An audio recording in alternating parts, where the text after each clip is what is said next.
좋아 보이는 그런 장면도 최근 경기에서 많이 나왔는데 네. 올라프도 가네요.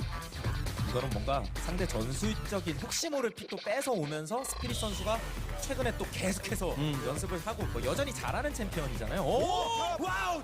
탑 탈론! 네. 나왔어요. 빠르게 나왔어요. 네.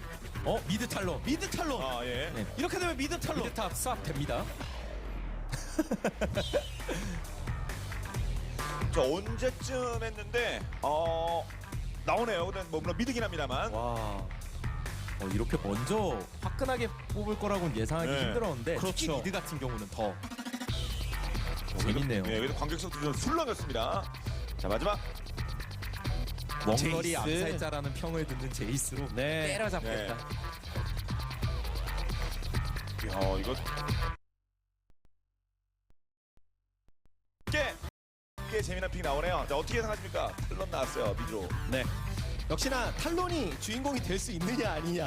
네, 이게 역시 이번 경기의 관전 포인트라고 할 수 있겠죠. 그리고 데미지 딜링 비율을 데미지 딜링 구성을 봐도 AD 위주 구성으로 좀 많이 세팅이 돼 있어서 어떤 변수가 만들어질지 지금 당장 딱 봤을 때는 예측이 쉽게 되진 않습니다. 일단 라인전 그 상성상으로 봤을 때 노틸러스가 마오카이 상대로 초반 라인전은 좀 편하다는 얘기를 하고요. 그리고 올라프가 랭가 상대로 주도권을 잡지는 못해요. 근데 이제 미드 제이스의 경우에는 워낙 그 뭐 탈론 상대로도 그렇고 뭐 대부분의 픽을 상대로도 라인전 주도권을 가져올 수 있는 픽이라 뭐 미드 쪽 주도권은 아프리카 프리스가 가져올 것 같기는 한데 탑 정글 싸움에서는 조금 불안하지 않나라는 느낌도 있을 뿐더러 그리고 바텀도 진 미스포춘이 6렙 전까지는 힘을 쓰기가 쉽지가 않거든요. 애쉬자이라가 훨씬 더 강하게 푸시를 할 수 있습니다. 그래서 대부분의 라인 주도권이 롱주 쪽으로 좀 와있다라는 생각이 드는데 아프리카 프리스가 뭐 어떤 정글 출발을 보여줄지 어떤 초반에 전략을 거는 모습을 보여줄지 이런 것들이 변수가 좀 될 수 있을 것 같습니다. 네. 역시 중요한 뭐 다음 주는 IM 때문에 약간 좀 공백이 있기 때문에 이기고 끝내겠다는 의지가 보입니다. 그렇죠. 확실한 건 양쪽 다 화력 조합 아주 강한 친구들이 많이 나왔기 때문에 뭐 정말 박터지게 싸우겠죠. 네. 자, 양 팀의 선수들 경기 준비 됐습니다. 첫 번째 세트 어떻게 진행할지 탈론을 위주로 결과는 어떨지 가겠습니다. 경기 보시죠.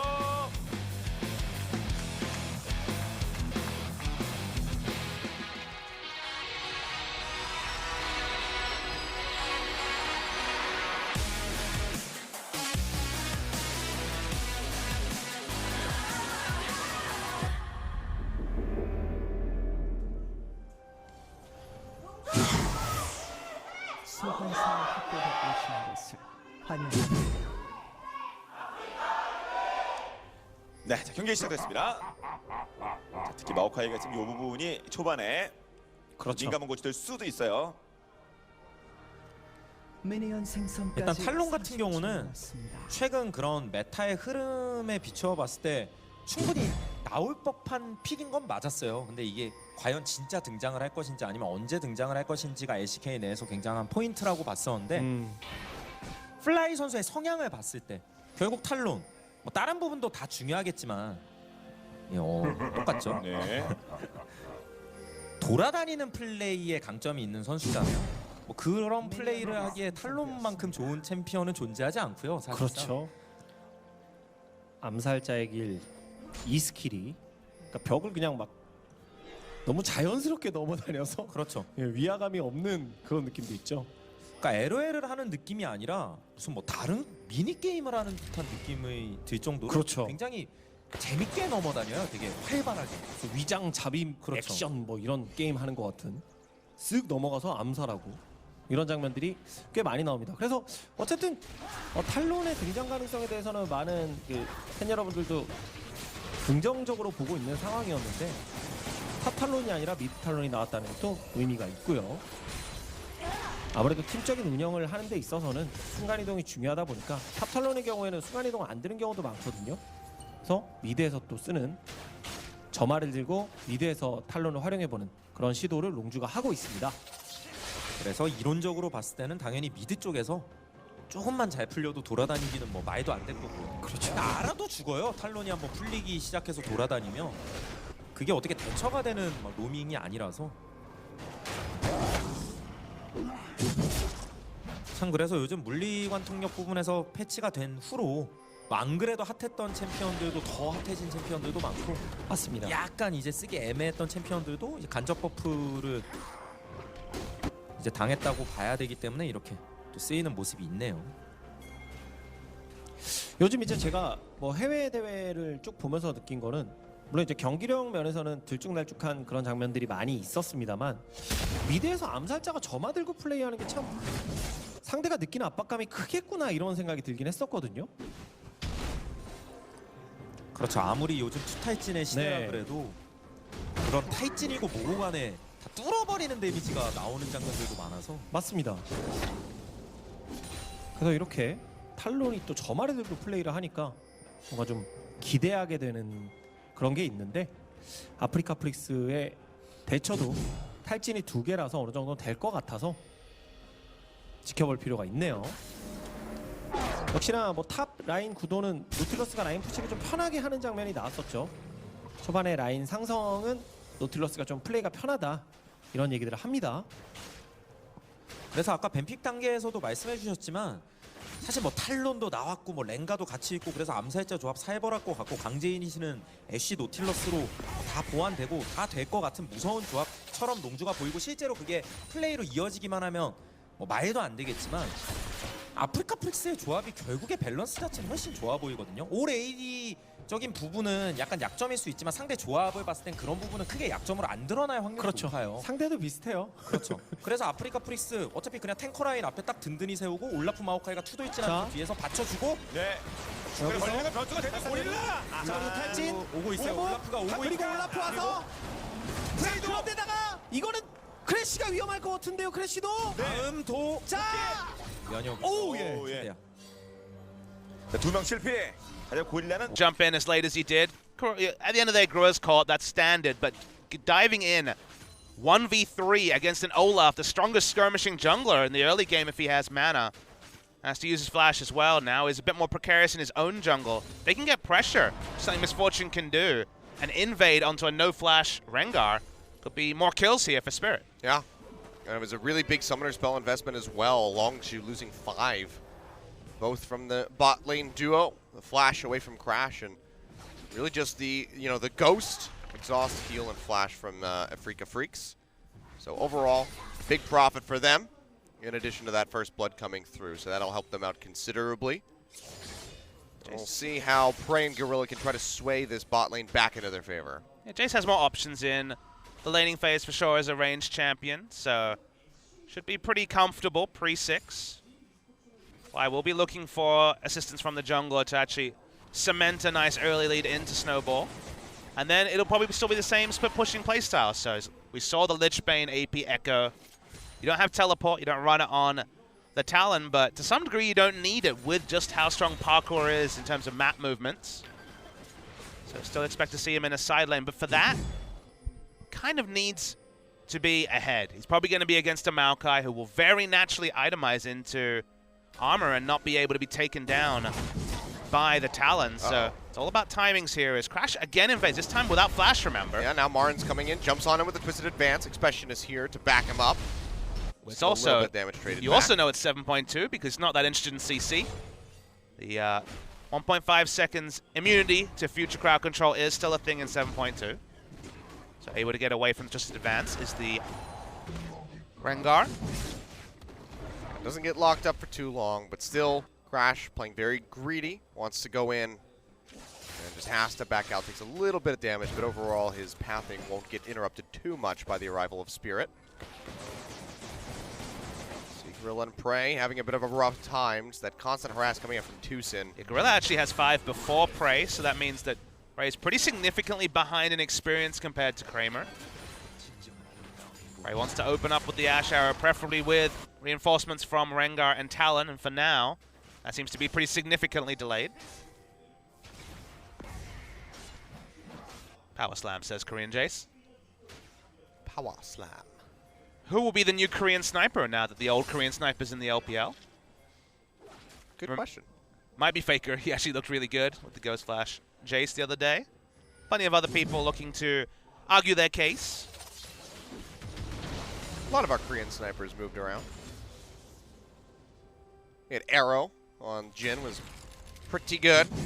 Now over in North America. Looking pretty good on Jin again today, actually. Yeah. Was watching that game this morning. Right, Longshu trying to contest. Remember, they still don't have flashes on 3 of the 4 people that be invading on this side.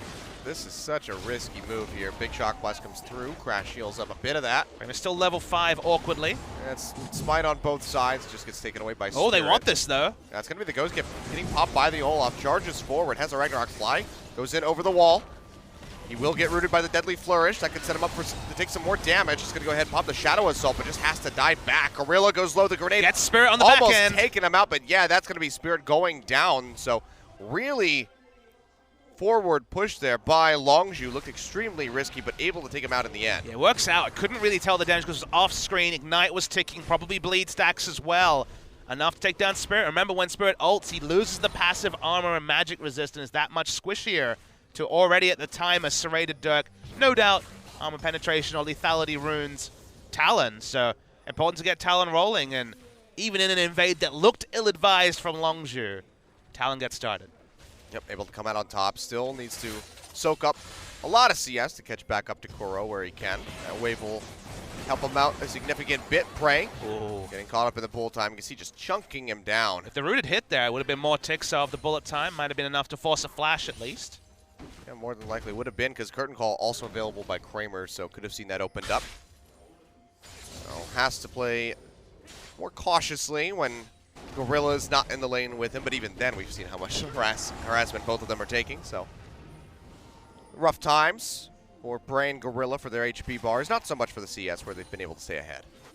Other selection options for this Talon are pretty good, Achilles. Sure, the Maokai split push is going to be frustrating, but pushing that lane and parkour around, and suddenly, even Olaf probably isn't going to have armor until that early.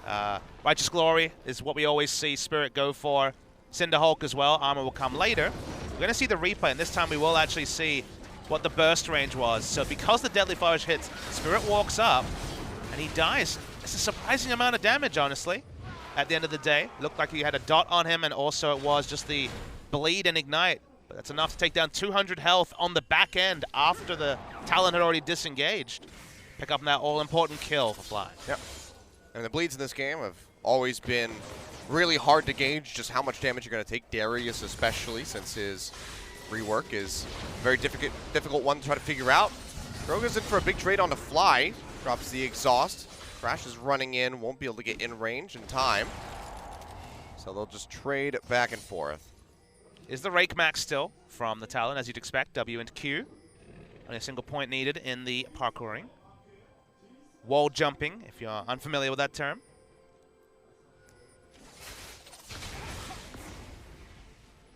It's cool to see matchups like this. After it became clear early that Talon was going to be an edge and meta pick, I was sad that we wouldn't see him as another engager. The gap closer on Q is so deceptive, as is the bleed, like you said, Achilles. Yeah, again, just getting steadily ticked down.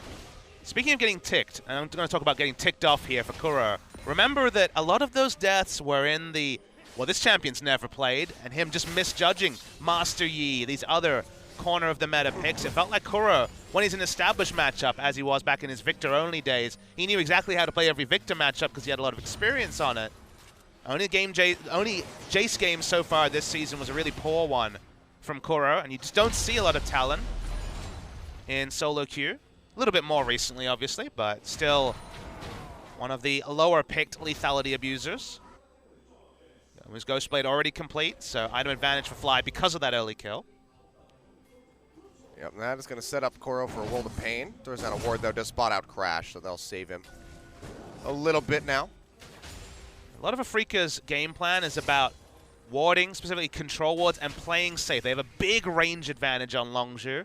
Longzhu going to have 3 people diving in, then kind of Ashe and Zyra on the back end trying to peel for the Ashe in particular. Fiercely melee team in the solo lanes and jungle. Means that map movements are going to be a lot safer for them, and if they ever fall behind, if a Baron's ever picked up by Afrika, Longzhu just have very few tools for wave clear. Will get heavily poked down by Jace and the Jhin opening up. Yeah, I mean, Prey just would not be in a position to go forward and try to hurricane down the waves. But I think this is right. You've gone for Talon. You're all in on the early game. You're all in on Snowball. Don't try and have a team comp that's like good wave clear plus a Talon. You need divers with a Talon, so either win gloriously or are frustrated by 25 minutes. So far, we can't tell which way that one's going. Yeah, still very even. Crash getting spotted. Spirit and Tucson waiting in the wings. They will get spotted by this control ward. And the bottom brush, as well as Marin getting spotted by the top. So Fly just going to rotate down into the jungle. Keep himself safe. Gorilla and Prey, they're coming up the lane. They're going to try to open Ash this arrow. one up. Spirit, he's going to get caught. Cleanses it off immediately with a Too Ragnarok, much but damage. it doesn't even matter. He just gets bursted down. Kill credit goes over to Crash. They're just not respecting the burst damage. Olaf so usually is able to twitch and get out of anything. But losing the resist, both Rengar and Talon looking for kills. No kill credit to Talon, but certainly over to the Rengar, getting him going is ideal. Crash goes low. Bullet time opened up. He's going to die, and the Dragon is still picked up by the Rengar in the end. Gorilla getting hit by multiple shots from that curtain call is going to set up for a twisted advance from Mar, and they lock him down. One more shot from Kramer ought to take him out. Ray flashing the wall, trying to get himself out to safety. There we go. Deadly Flourish not going to connect, but they can just go ahead, flash forward for this one. But still, Afrika, they have to invest so much just to come up with these kills in the bottom lane. They will get the double. Marin takes the second one. But the Dragon still goes over to Longzhu. Yeah, no worries there. They could take their time because Marin can always instantly drop turret aggro with the Twisted Advance with a minion wave near. Not going to answer with a turret in top. There will be a turret taken in bottom, so getting multiple objectives here, Afrika. Good dive timing. Somehow didn't get the Drake. I assume that would also die to bullet time, but I guess just perhaps the jungle item passive onto the Dragon was enough to take it down. I've seen a replay to confirm that. We'll get one now. I mean, Crash just gets killed by basically the bullet time. One shot also from the curtain call. And working out how he got it must have, again, be because there is that damage over time from auto attacks. I was actually lucky that they even got an Ocean Drake. That is such a bizarre occurrence. The dice kind of rolled properly there for Longzhu to come up with that one. But Afrika, after getting that first tower gold coming through, definitely profiting from their investment. Because even just getting the kills on the Praying Gorilla, they had to dump quite a bit in. But they will be pretty happy with the exchange. Now stretching a bit of a lead where before it was just 300 gold separating these guys, 1.4k in their favor. And, you know, that's just going to be really good for them to try to stop the ball from rolling. Crash taking a lot of harass. He'll have to peel back. Top lane's not so exciting. OG Observer, please. They don't even have teleports. As per usual. Do we have a GP, a Rumble, an Olaf, or Camille? Then we don't really need to be looking at the top lane. Talon's now at level 11. Big spike for the Talon getting his second point in that ultimate. But where do you go now if you're Longzhu? Try to regain some ground in this game. They've fallen behind quite a bit after that Dragon play. I mean, kind of the issue for them is that long lanes are where Talon is happiest to be able to parkour around and look for, say, a gank onto one of these members, but they have no turrets of their own. So the fact they couldn't turret trade makes this map more narrow than the Talon would appreciate. Wants to be able to pick up stragglers, but for now, in short lanes, it is pretty difficult for Fly to do anything other than wave clear. Fishing for a bug. They hit an Ash Arrow. Alan can burst at least 70% of this Jace's HP. Exhaust will reduce that number, but you get what I'm trying to say. Yeah, Kuro still had the flash available. Seemed like too risky of an investment here for Longzhu. They'd have to dump out a lot just to come up with a kill on the Jason.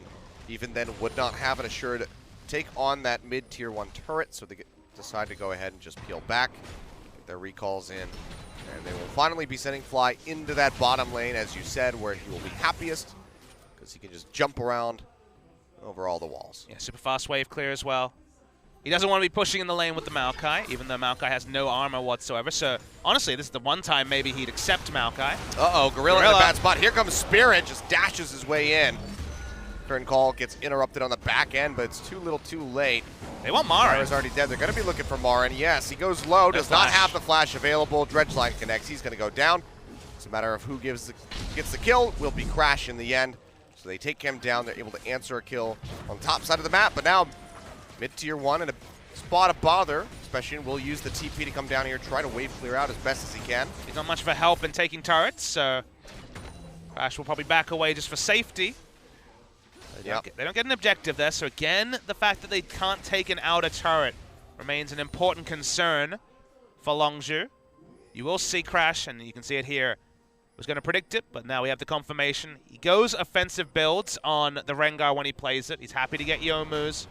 We sometimes see only Warrior Enchant as an offensive item, but he's already got 2 unique kills, so he has 2 stacks of the Bone Tooth Necklace already.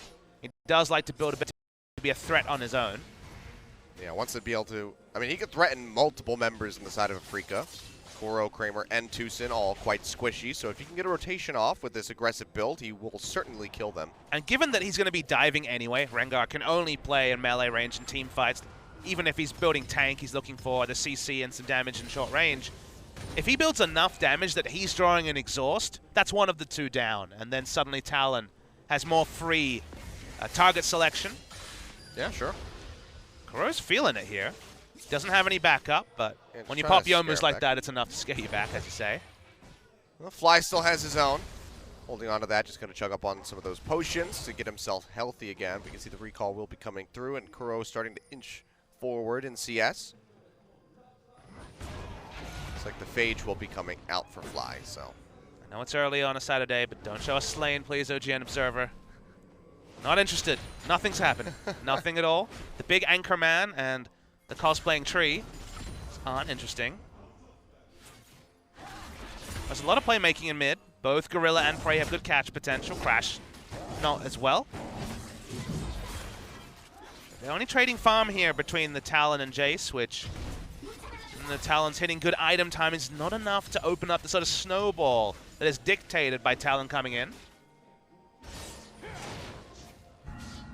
You don't know if Maokai is cosplaying. He might just think that he's actually a cat. It's true. He could just have that going on. To me, it's cosplay. He's somehow throwing cats, so he's a crazy cat man at worst. It's like Maureen Ponderosa from It's Always Sunny in Philadelphia. I don't think you get that one, but you should. Good show. It's in a few episodes. That's certainly one of the later season references. But now, Mountain Drake started up here by Afreeca, whittling away at this one. Gorilla gets rooted in the back by that deadly flourish.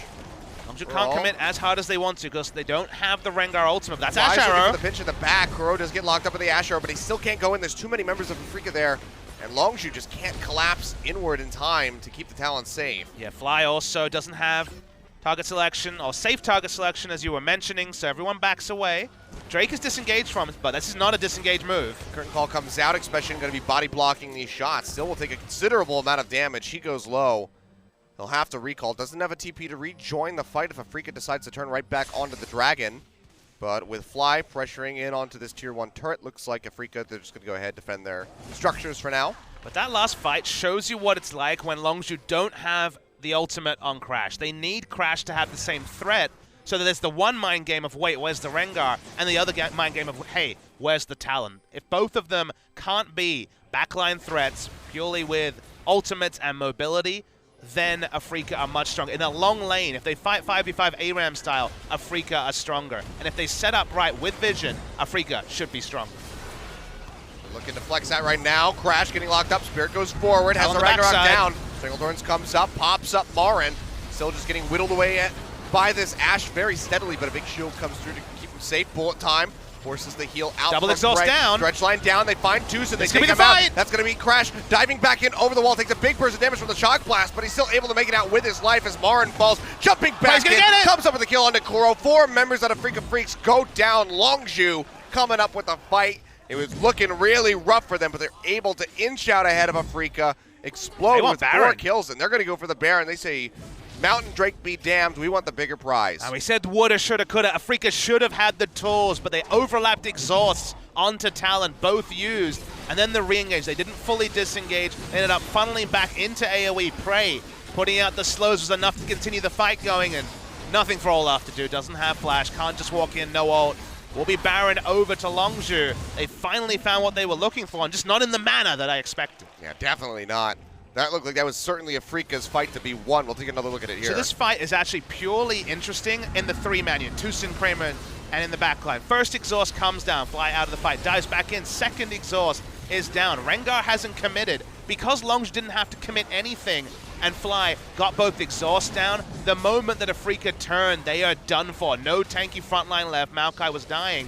And they flash in. They get greedy for Fly. That's just a mistake. from specifically Kuro, but Kramer as well.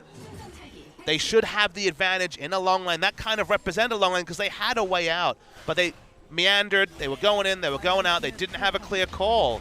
Afrika shot calling lets them down in a way that Longzhu profit just the most they could hope for. Yep, for sure. Now you can see the structure is going to begin to fall. Tier 1 turret in the top And side now it's of a the map. Talon with Baron buff. Yep, first one to go down. And now, yep, Fly has so much pushing power, so much threat onto Kuro, who does not have an exhaust or a flash. Fly, without the ignite, but still has plenty of damage. He'll be able to take out this turret. Yeah, even has Rengar backing him up. Good pathing from Crash. There's nothing in his jungle, as you can see. Around the bottom side, so smart just to back up his split pushing bottom lane. He'll keep going. Doesn't have safe vision to do so, but they can see all of Afrika setting up, trying to hopefully keep this outer mid lane turret up. Just a couple more shots, but the wave's not there yet. Might have to wait for the next one to crash. Prey's going to go down, help assist in this Mountain Drake take. There we go. And an Infernal to come up next, so things looking up for Longzhu as they net themselves their second dragon of the game. Afrika have to seed everything when double exhaust is down. There's so many diving threats, or such a high level of diving threat between the Rengar building AD and the Talon building AD that double exhaust is not enough. A little bit of armor on their members still isn't enough. The window is still open for Longzhu to take free objectives, and with Baron buff, it is the widest open window you could ask for. Could fit a couple of people in, 5 it turns out. And that is a massive swing back into the favor of Longzhu, but behind by about 2,000 gold at the start of that fight, or something in that realm now. Up quite considerably, 7K 4 turrets. on the horizon. 4 turrets, 4 kills, and as you say, a massive investment in gold. Everyone the profit on the side of Longzhu. Again, I love that they committed to this Longzhu. They have Rengar, he's still going to go full AD to try and draw exhaust, to try and be a threat of his own. You waste everything on one assassin, it's there. If you lose the team fight we saw, you kind of probably lose the game. There's so many more options for Afrika to play defensively, wait for Maokai and Olaf to hit 2-3 armor items, and then just kind of out-sustain fights against Longzhu. But Longzhu have the trust, they have the recent results, they're in form. Oh, maybe not the target they were looking for. Crash goes in onto Tucson, exhaust comes out. Tucson will stay safe for now. Marin getting jumped on, still very tanky on the Maokai, so only gets whittled down to about half HP. Longzhu, they want to push forward, try to whittle away at this turret, but without a wave, they're just going to have to buy more time for themselves. Just continue in team fights to keep your eyes trained on Kuro, Kramer, and Tucson. They have no armor, they are very squishy. Ninja Tabi doesn't count, sorry Kuro. They need to be on point with the exhaust, and one was actually used in that fight onto the Rengar who dived in, so relative safety of Fly in a team fight goes up. So now you have to choose. You're going to, use it on Fly, you're going to use it on Crash. I mean, you choose Talon, but you don't always get the free choice, right? It's not usually like, oh, which one? Oh, Marin recalling here, but Fly wants to get actually, he Spirit. wants to get onto Spirit, try to pop that GA. You can see just how much damage he does, even to that Olaf with the Guardian Deep Angel. Maokai teleport. Marin, yeah, coming in way from behind. Big Shock Blast connects on the Crash and Prey. Safety here for Jumps Kramer. him down, Expression. And interrupted by the Zyra ultimate. Really nicely done by Gorilla. Does interrupt the curtain call. Meanwhile, Fly, he's just going to be splitting in mid. Spirit comes to answer. Tucson will roam over. Shock Blast takes out the majority of the wave, but the damage is quite significantly done. Didn't even see the cast of the Zyra ultimate was over the wall. And worked out really, really well. Fly has plenty of walls to jump over. Yep, good reaction there by Gorilla. Prey, though, going low. Marin coming in. Jumps on a Crash. Down to half HP. Let's make it rain. Just Nobody's on Tucson slowly and Kramer chips and away at Kuro, them. so they're free hitting, but so are Longzhu free hitting onto Marin. Everyone backs away. Stand still this time. That's the flash down from Marin. So Longzhu probably going to be decently happy with that. They'll take away this blue buff likely, just get the waves pushing back towards the base, recall, and spend this gold that they picked up, because you have to expect Edge of the Night likely going to be there for Fly. And just not enough time for the armor item pickups to come in for Afrika. If I was Marin, I don't know if I invest into a Spirit Visage complete. It was his first Top item. of the Spectre Scowl. It was Merc Treads and a completed Spirit Visage, and as you say, yeah, Spectre's Cowl, Merc Treads. I think that's enough. You need to be just the most durable front line. It could have been working on the Frozen Heart and close to a Randuin's at this point, or even a Dead Man's Fate. Probably the Randuin's, given the game, but he's tanky. I mean, it does take a long time to take him down, but he needs to be obscenely tanky to be able to zone one of these diving threats from Longzhu for as long as possible. Yeah, Spirit was kind of hamstrung once he'd gone for the Olaf. This was always going to be the way things went. So while we trained on, in the draft, blind pick Talon, which objectively it was at the end of the day, Yeah, it was. it wasn't blind pick in terms of how the team fights would go because of what was already selected. It was already Olaf, Jhin, and Misfortune. All of them decent targets. Mostly the Jhin and Misfortune, but Olaf a decent target as well. So in terms of what his role was in team fights, there weren't really picks that could answer it. Okay, Orianna would have provided some shielding, but if you're hitting your power spikes, Orianna's not going to have Death Cap, a second needless large rod item, and have obscenely large shields. The game plan's still the same. Jace, they went for the skill matchup. It went decently, but now it's starting to get away with a big CS advantage. So I don't think a mid lane pick changes how this game goes, despite it being, as you say, on paper, blind pick Talon. Well, they want Marin yet again. Lock him down. Dredgeline comes through. They'll root him up, and there's just nothing he can do without a flash. Prey picks up the kill, and like you said, just not obscenely tanky yet is Marin. So Prey, even without that Infinity Edge, which you can see he's going to be building up next, is still able to take down that tree with adequate CC. Now, That rhymed. That could be a Dr. Seuss tale. Take down that tree with adequate CC. Well, that's the second turret. That's just the first inhibitor turret, but Fly working on the other one. They have to give up the bottom inhibitor turret. Soon going to be a rotation over to mid. Freaking don't have the items, so they can't really contest. They can't really push up. They don't. They're a captain or top laner, as Marin is dead. So as long as you get another free set of objectives, Achilles. I mean, that just frees up Marin to really take in the grand scope of things on the map, and he can really coordinate his team, right?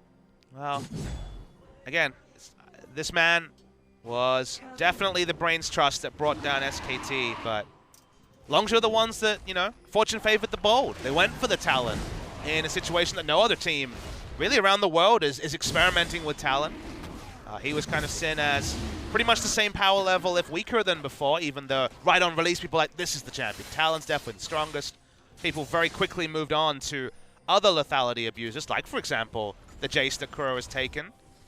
But if you build a comp around it, they just snowballed so smartly, and team fought, because it wasn't just Talon obscenely fed. It was more about choosing your engagements, which is so precise. When you choose the wrong one, there's an extra Warden's Mail on a couple of heroes, and then you don't have engagements anymore. Yeah, that fight around Dragon is really what sealed the deal here for Longzhu. I mean, still not out of the woods. There's an outside chance that Afreeca could find a key fight for them and swing back into this game a bit more, but for right now, they're just steadily bleeding out on resources and their base structures. Super Creeps pushing in towards that bottom side of the map. Baron now spawned. Somebody's going to have to answer that wave eventually, so Longzhu could just try to drag this out as long as possible. Gonna be spotted here as Crash, has to ult. Yep, does ult, so it's a good takeaway there for Afreeca. But now Baron being started, Expression plenty tanky to go ahead and sit in there.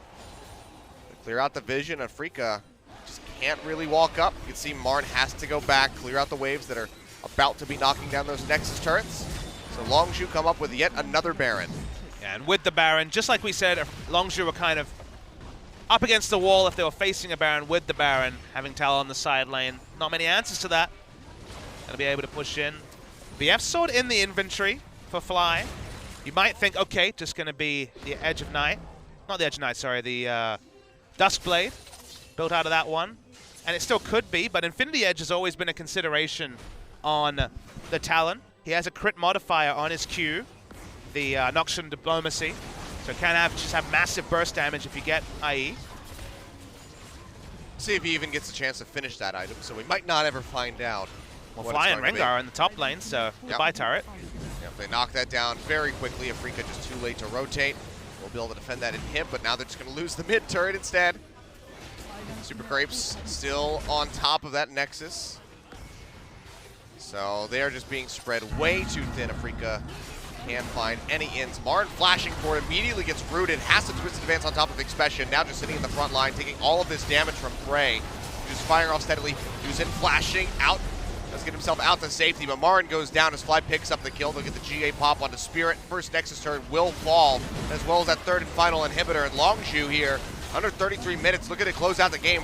Prey flashing forward, going on the aggressive. Dredgeline connects onto Kramer, but they're just stuck inside the fountain, completely relegated to watch their base lose. Strangle Thorns won't connect, but that will be the Nexus going down. Longzhu, bit of a rocky start.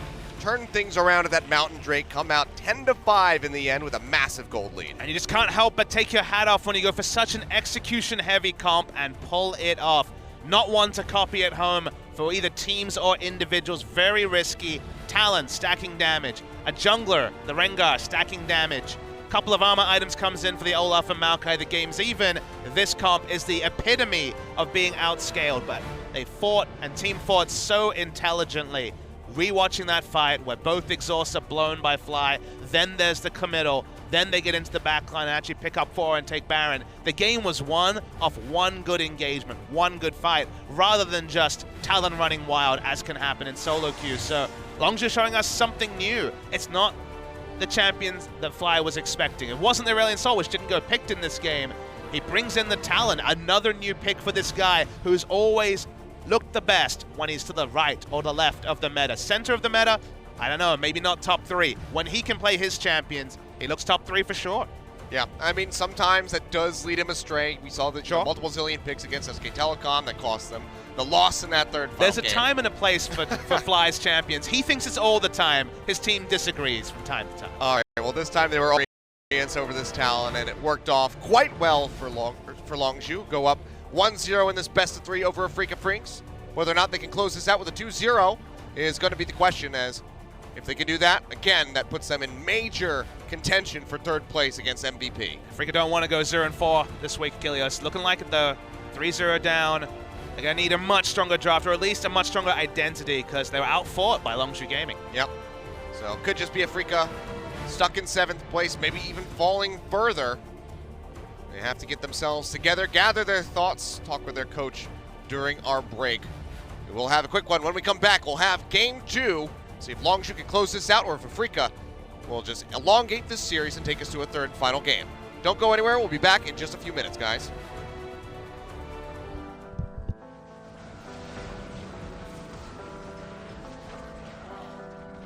Sweet talk so sweet that I'm getting it too thick, too good to be good, shouldn't eat it. You talk like you need me, like you never leave me, until I begin to believe it. I was good on my own until you came along, waiting for me to fold.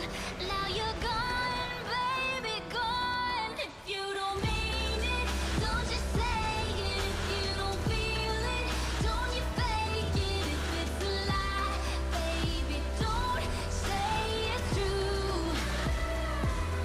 If you don't want it, why do you take it? How come you bought it just to break it? If you don't love me, then don't say you do.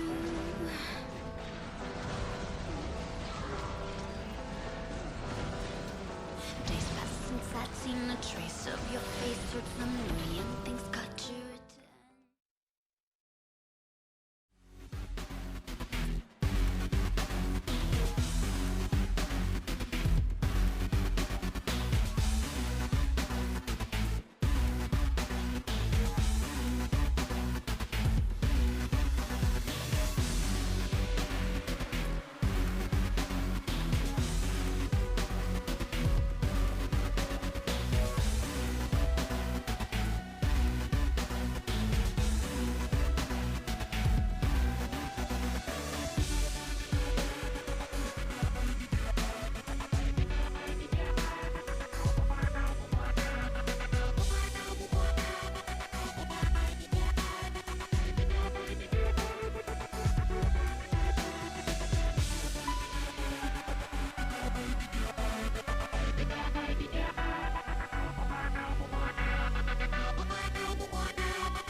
The clock's ticking, the cops are coming fast, so grab the duffel bag and let's roll.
Welcome back, ladies and gentlemen. I kind of talked about this during the pick and ban, but you can see right there, Gorilla doing a hell of a lot of damage on the Zyra, exceeding every other member on his team and almost having the highest damage in the game. Kuro played his heart out in that regard, but still had some very crucial mistakes that helped lead to a victory for Longzhu. Playing your heart out and damage dealt is an interesting thing to say. It was very largely inconsequential damage put down by Jace as Longzhu. Risky comp, but great execution. Cool to see them pull off stuff like this because it leaves us hopes when we start hitting the more important / decisive best of 5 stage of the year that maybe we'll see some more of this innovative stuff that Fly and even the old members of the Rox Tigers like Prey and Gorilla used to do at a time. And Fly gets the MVP. I think it could have gone to Crash, who after a bad start really started to ramp up, but Fly played the Talon. Fortune favors the bold, and the bold man was Fly today. Yep. So, really nicely done by him. See the Talon come out, and this is yet another pick that people have to worry about. And it's something the observers have to worry about. They didn't even decide to notice that the Ignite plus bleed damage could take down Olaf on the back end. Wasn't caught in the live broadcast. And Spirit, you overrate your tankiness when you're against Talon Rengar. Let me tell you, both these guys stacking lethality. The bleed from Talon after the rework even stronger than it was previously. This fight was awesome to see. This is like a Talon main's dream, tracking a fight like this with 80 assassins diving in at the right time. Re-engage from specifically Kuro was terrible, let's say, but never mind. Start of it was really cool. I mean, even if he had gotten the kill, would have led to his own death in the end anyway. Also, now he doesn't have Flash to deal with the next time Rengar and Talon get interested. Yep. So I don't know about that one. Really rough spot overall for Afreeca. They played themselves into that choke point, and Longzhu just took a hold of that, and they ran it all the way to the Nexus. You get worried when a team so comfortably wins blind picking Talon, but as I said in the cast, it was against the team comp, but you also have to factor in the lane. Could have been anything for Kuro, went for the exhaust, bit of a skill matchup. Oh, did fine early, but Longzhu really made the pick work, so congratulations to Fly on that one. And will we just see another quick 2-0 to make it 0-4 on the week for Afreeca Freaks? Require a betting man to think that Afreeca can win this one, but they're on the blue side this time. It has traditionally been their happy place. This Maokai Rumble early draft into making it work hasn't been working recently for Afreeca. They really need to pick up a win. Their last win, again, was that massive series against SKT. No single game wins since it. Well, interesting decision here. Afreeca will be banning away the Varus on blue side. So maybe just looking to have Longzhu ban away the LeBlanc Camille Rengar and not have that available, but we'll see what Longzhu wants to do. They've already surprised us once today, could do it again. No guarantees they ban the Rengar either. Spirit can play it for certain, but he's looked so much stronger on at least the Graves in the series against SKT, and situationally the Olaf, that perhaps it's not as big a factor. Not much else to ban though, so you could understand banning away the Rengar. They do. It does leave up both of Marin's comfort champions, and now we're at the stage where he just first picks Rumble. It's definitely a possibility, even with in any other matchup higher priority picks, and okay, they find one. Spirit will be comfortable enough to first pick the Kha'Zix, and while that sounds like a weird thing to say given that Kha'Zix first pick dominated the first few weeks of the season, Afreeca were at 1.0-3 on Kha'Zix. They moved to 1-3. Feels like they're one of the teams that don't prioritize it as highly because Spirit hasn't looked as strong on it. When Ambition was playing on blue side, they also didn't like to pick it early for him either, Samsung, because he didn't look as comfortable on that pick. So these older junglers have been struggling in a lot of ways on the Kha'Zix outside of Score, who we'll see later today. And Longzhu very happy to just draft the Elise, and they prioritize Ashe first over the remaining AD carries. Seem to be happy to leave Jhin over to Kramer again. Yep. So at least something that's been very big for Crash as of late. And Rumble available could just see the Maokai, and they actually will lock it in. So Maokai yet again from Marin.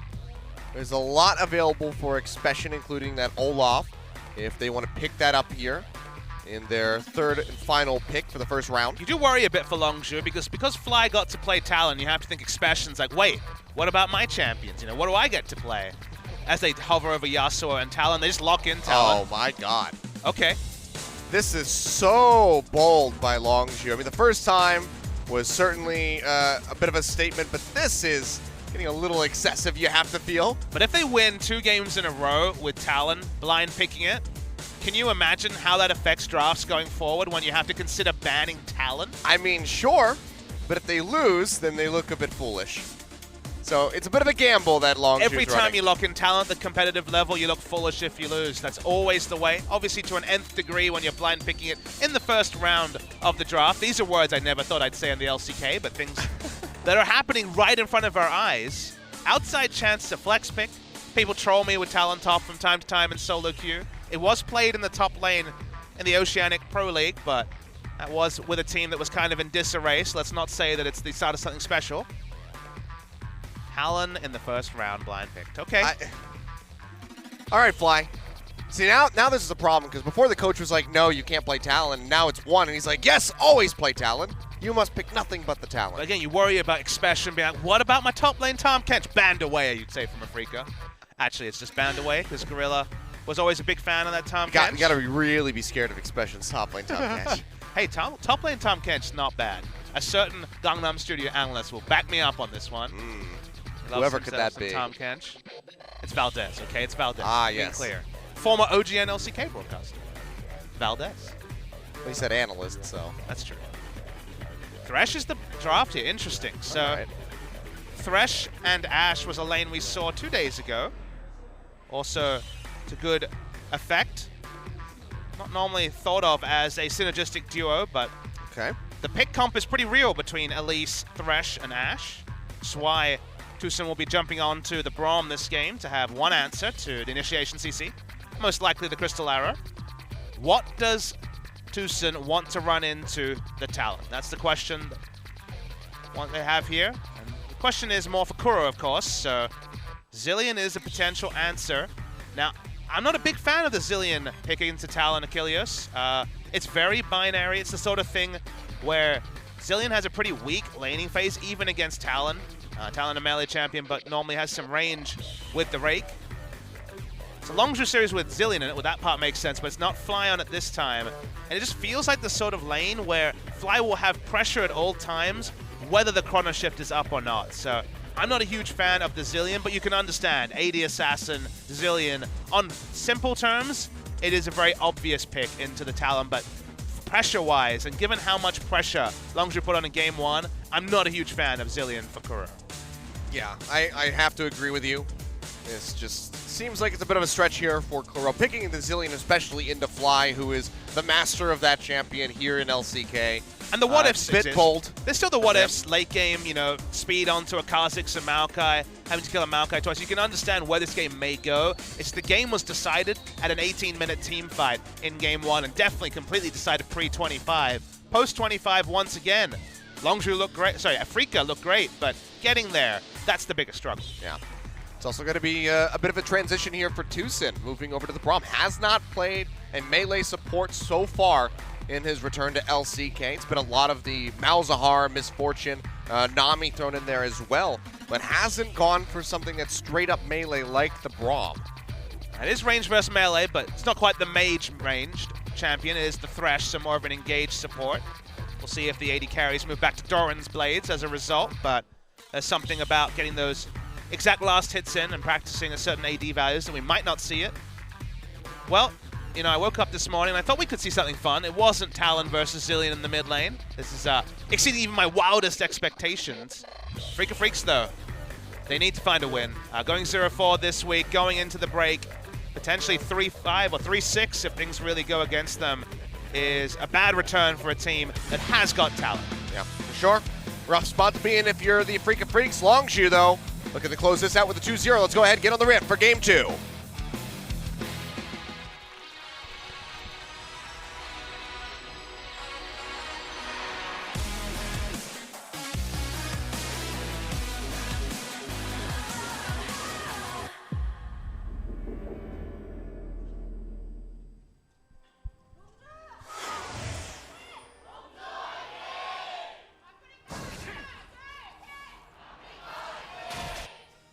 Alrighty, here we go. Crash moving back over onto this Elise. Pick that's been very strong for him in the past so far this split. Still can play that very aggressively. Got some Feyenoord coming out here for Kuro. Wearing a Rocks Tigers jersey, though. That actually might have been the KOO Tigers jersey. I didn't really get that good of a glimpse at it. Every time I see the Kuan Rocks Tigers apparel Single tier. from previous years, single tier. World S'mores Violin. Yeah. It's a different season, but it's been a fun one. And we still can track these rivalry matchups like we're seeing today. It is Kuro versus Prey and Gorilla on a very simple level for the first time since that breakup. Last of those breakup matches is the Telecom War, Achilles. That will be good old Peanut versus Smeb. The only two members not represented in this game. So Kuro. What I'll say about Kuro is that when he plays a champion for the first time, either in a season or in a while, he leaves a bit to be desired more often than not. So Jace, for example, his first Jace game wasn't fantastic. In game one, he was decent. It wasn't necessarily his own fault that the team lost, barring a misflash around a team fight. Now he needs to be a quick study on the Zilean, because they cannot let Talon get rolling. Because if he gets a kill pre-6, if he gets an experience advantage and can roam, then doesn't matter if you have corner shift. Sure, you can teleport, but the person might be dead before you get there. When you consider side lanes, they don't have a Jace with exhaust to match the Talon in the side lane. They only have the Maokai, which never really saw the Talon in game one.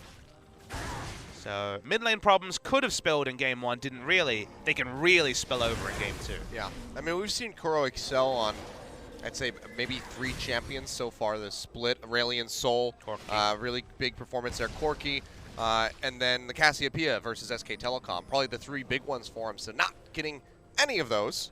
Had a decent Orianna game in there. Drafted that a few times as well. You never really know. I mean, he looked so good against Faker the one time that really you least expected to see a big Kuro performance given his historical failings against that particular opposition. I mean, what a turnaround that would be. Good against Faker, bad against everybody else for Kuro. I mean, the happy thing to say is that Kuro doesn't look awed in the mid lane anymore. His laning has become more confident. He hasn't had those blowout mid lane matchups that have happened in the past. Wasn't like he was a liability in game one. Just didn't have the aggressive impact that he had on the Corki versus SKT. Spirit, you know, this is somebody, you know, when we think about detrimental, we might, as harsh as that seems, might have to take a look at.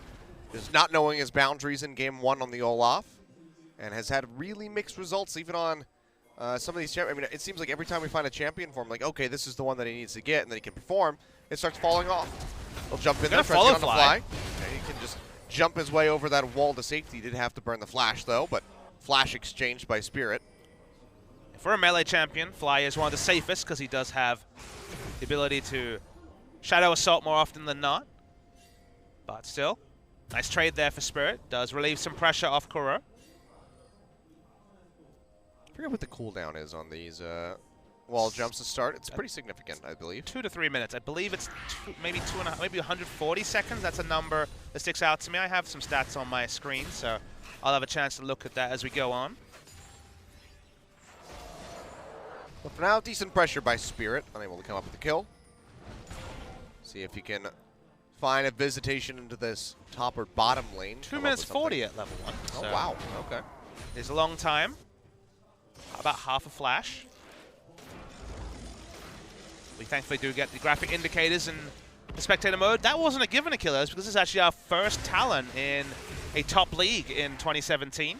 There has been no Talon play outside that OPL game I mentioned, so 1-0 in the big leagues. Starting off strong. See if Fly can make it a 2-0, though.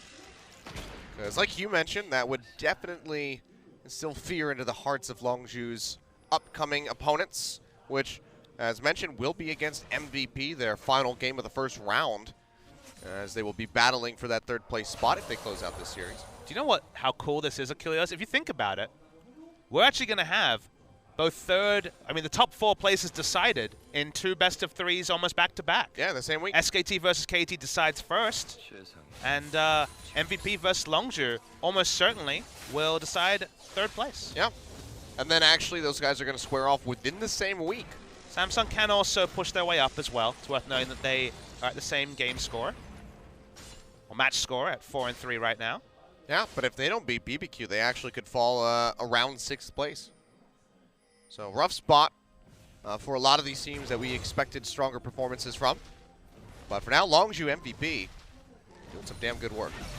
Compare this to spring season. It's worth noting that in spring season, the first round robin top 5 was not necessarily indicative of the second round robin. Famously, the older Freak of Freaks had a massive run in the second half of the season, going 7-2 and making it through to the gauntlet. So turnarounds from Jin Air. SK Telecom had a really rough start for summer. yeah, Jin Air had the really good start And spring. in spring season, if you remember, when Trace was winning an MVP on Graves, Malzahar, all sorts of things, and then his struggle streak later. His Gangplank also was a famous one. CJ Entis. CJ Entis. Let's not talk about CJ Entis until we get to the promotion tournament Yep. that they are likely to be in. Gold completely even between the two. Not too much to discuss. Fishing around for something in bottom lane, but looks like just going to result in them moving over towards that Scuttle Crab instead. This will be spotted out.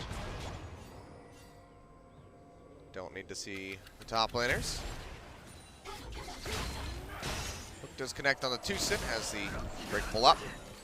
Gotta say, so far so good. You know, no CS advantage. And seems like no pressure advantage for Longzhu in bot lane. So the Braum doing work.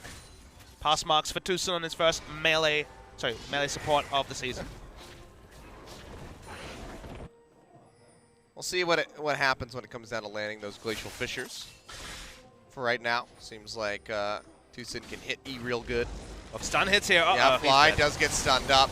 He'll go into that Shadow Assault. Can he make out? Tries to go back in on but he'll come up short, and that's first blood picked up by Spirit. And that's one from Kuro. Registering the stun there was very important. That facilitated the kill. Crash in the commotion will steal away the blue buff as no one is reacting from the side of a Freak of Freaks. But big first blood there gets him closer to his Rod of Ages as well. Halts the march of Fly out of the mid lane. So good stuff there from Afrika. Yeah, almost has that flashback available, so can actually play a bit further forward, but there's going to be an exchange of blue buffs in the end as Spirit roams over, takes away Longzhu's. So nice pick up there. So just keeping them moving forward, something that Afrika was lacking pretty significantly in Game 1. Waiting on Crash to make his first move. Hasn't visited a lane yet. Yeah, it's been building up. It's been farming phase for Longzhu Gaming. But even with that visitation from Spirit, still sticking pretty closely to Crash as far as the CS is concerned. So really good job by Spirit. Hasn't really had consistent run of games where he's managed to find the balance between invasion, ganking, and farming. His Graves performance against BBQ. After such a great Graves performance, shutting down Peanut against SKT was pretty conspicuous. Especially goes for a walk. Conspicuous. The giant Anchorman just entering a brush. Not the stealthiest of champions, so it does get spotted out by that ward. Hoping we see some Cho'Gath when the Cho'Gath changes come in, because 16-stack Cho'Gath in a brush is hilarious. Oh boy, Glacial action Fissure. time. Yeah, comes through, dodged out by Crash, and goes up with a repel, flash away from the Deadly Flourish. They don't get rooted, but now the gun call comes out. Braid throws out the Ash Arrow. But the damage still coming through onto Gorilla. He gets locked up. Looks like he's gonna go down. There we go. Spirit picks up a second kill for Afrika, now a third, as he gets himself a double kill onto Prey. Fly, still very far forward, has that Shadow Assault out, but just has to head for the hills. Special gets locked up by the concussive blows, but will be quite safe on that tanky Nautilus. So 2 kills picked up here for a Freak of Freaks, and now they're going to get the Cloud Drake as well. Really nice deep teleport from Marin. He was the first to react, Especially very much second to it.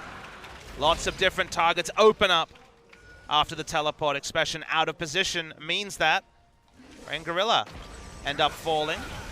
And this is really well set up. Even though the Glacial Fissure was meant for release, it goes fall onto the Thresh. Marin flashes in, they fully commit.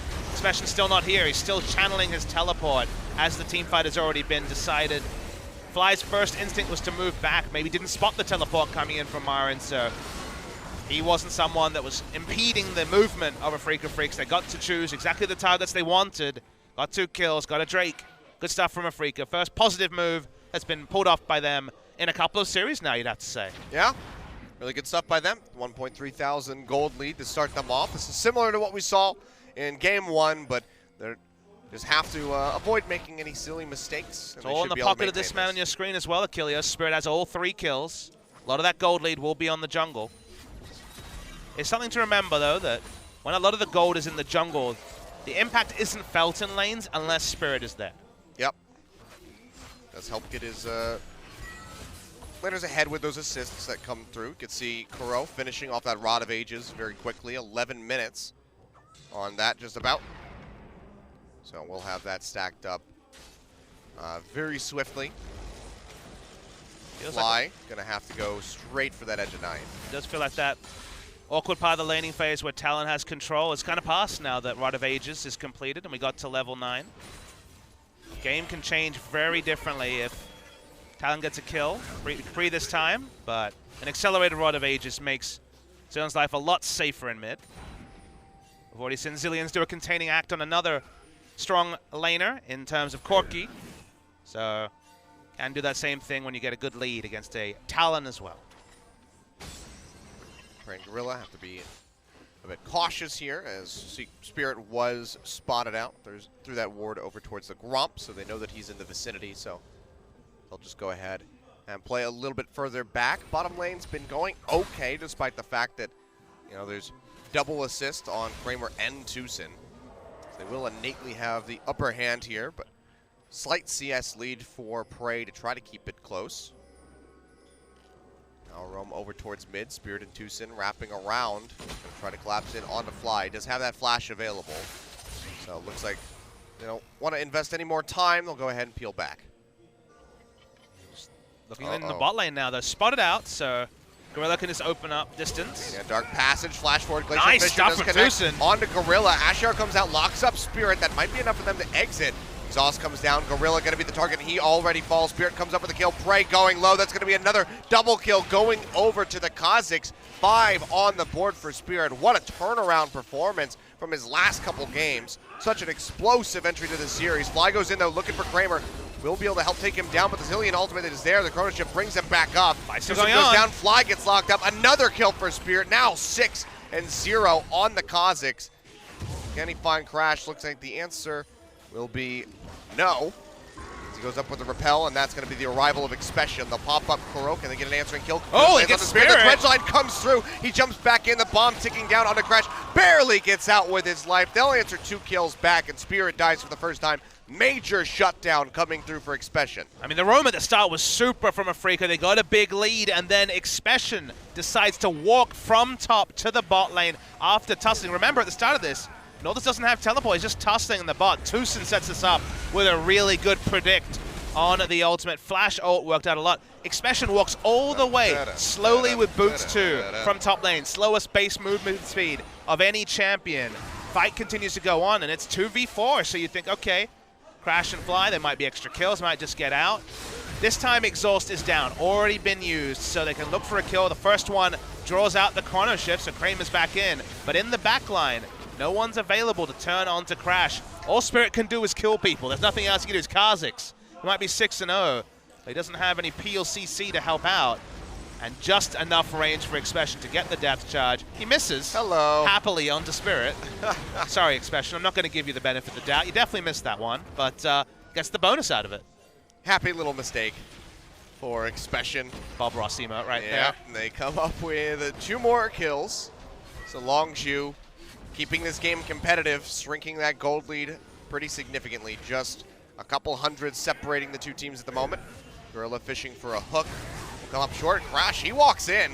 Doesn't really have anywhere to go. Jumps down on top of Tucson, but yeah, there's just no way to get out of that one. He goes down, so just pushing way too aggressively in on that ramp. And again, it's still a true story. All 7 kills are on Spirit. He has entirely the gold lead in his hands. In fact, more than the gold lead. Actually, it's a gold deficit 4v4 if Spirit's not there.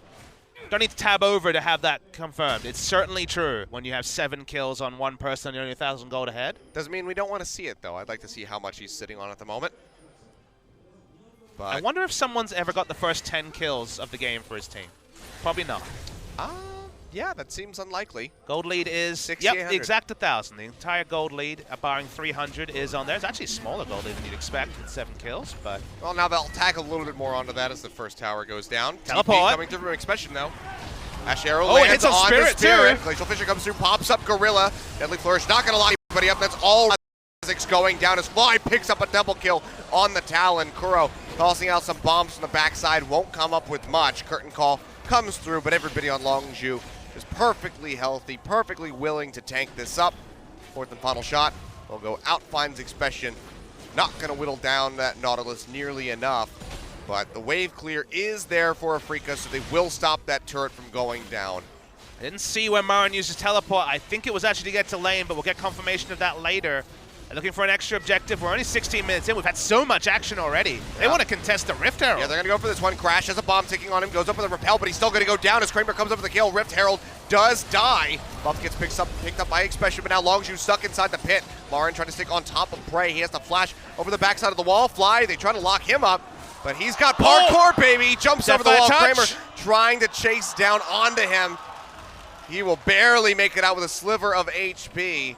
So Rift Herald does get picked up for Longzhu, but they lose Crash for it, and maybe this mid-tier 1 turret. Did you see if it was actually picked up by a champion? There was a fight going on, so it might actually just be the buff. I think Expression got it. Okay, I couldn't see it for clear.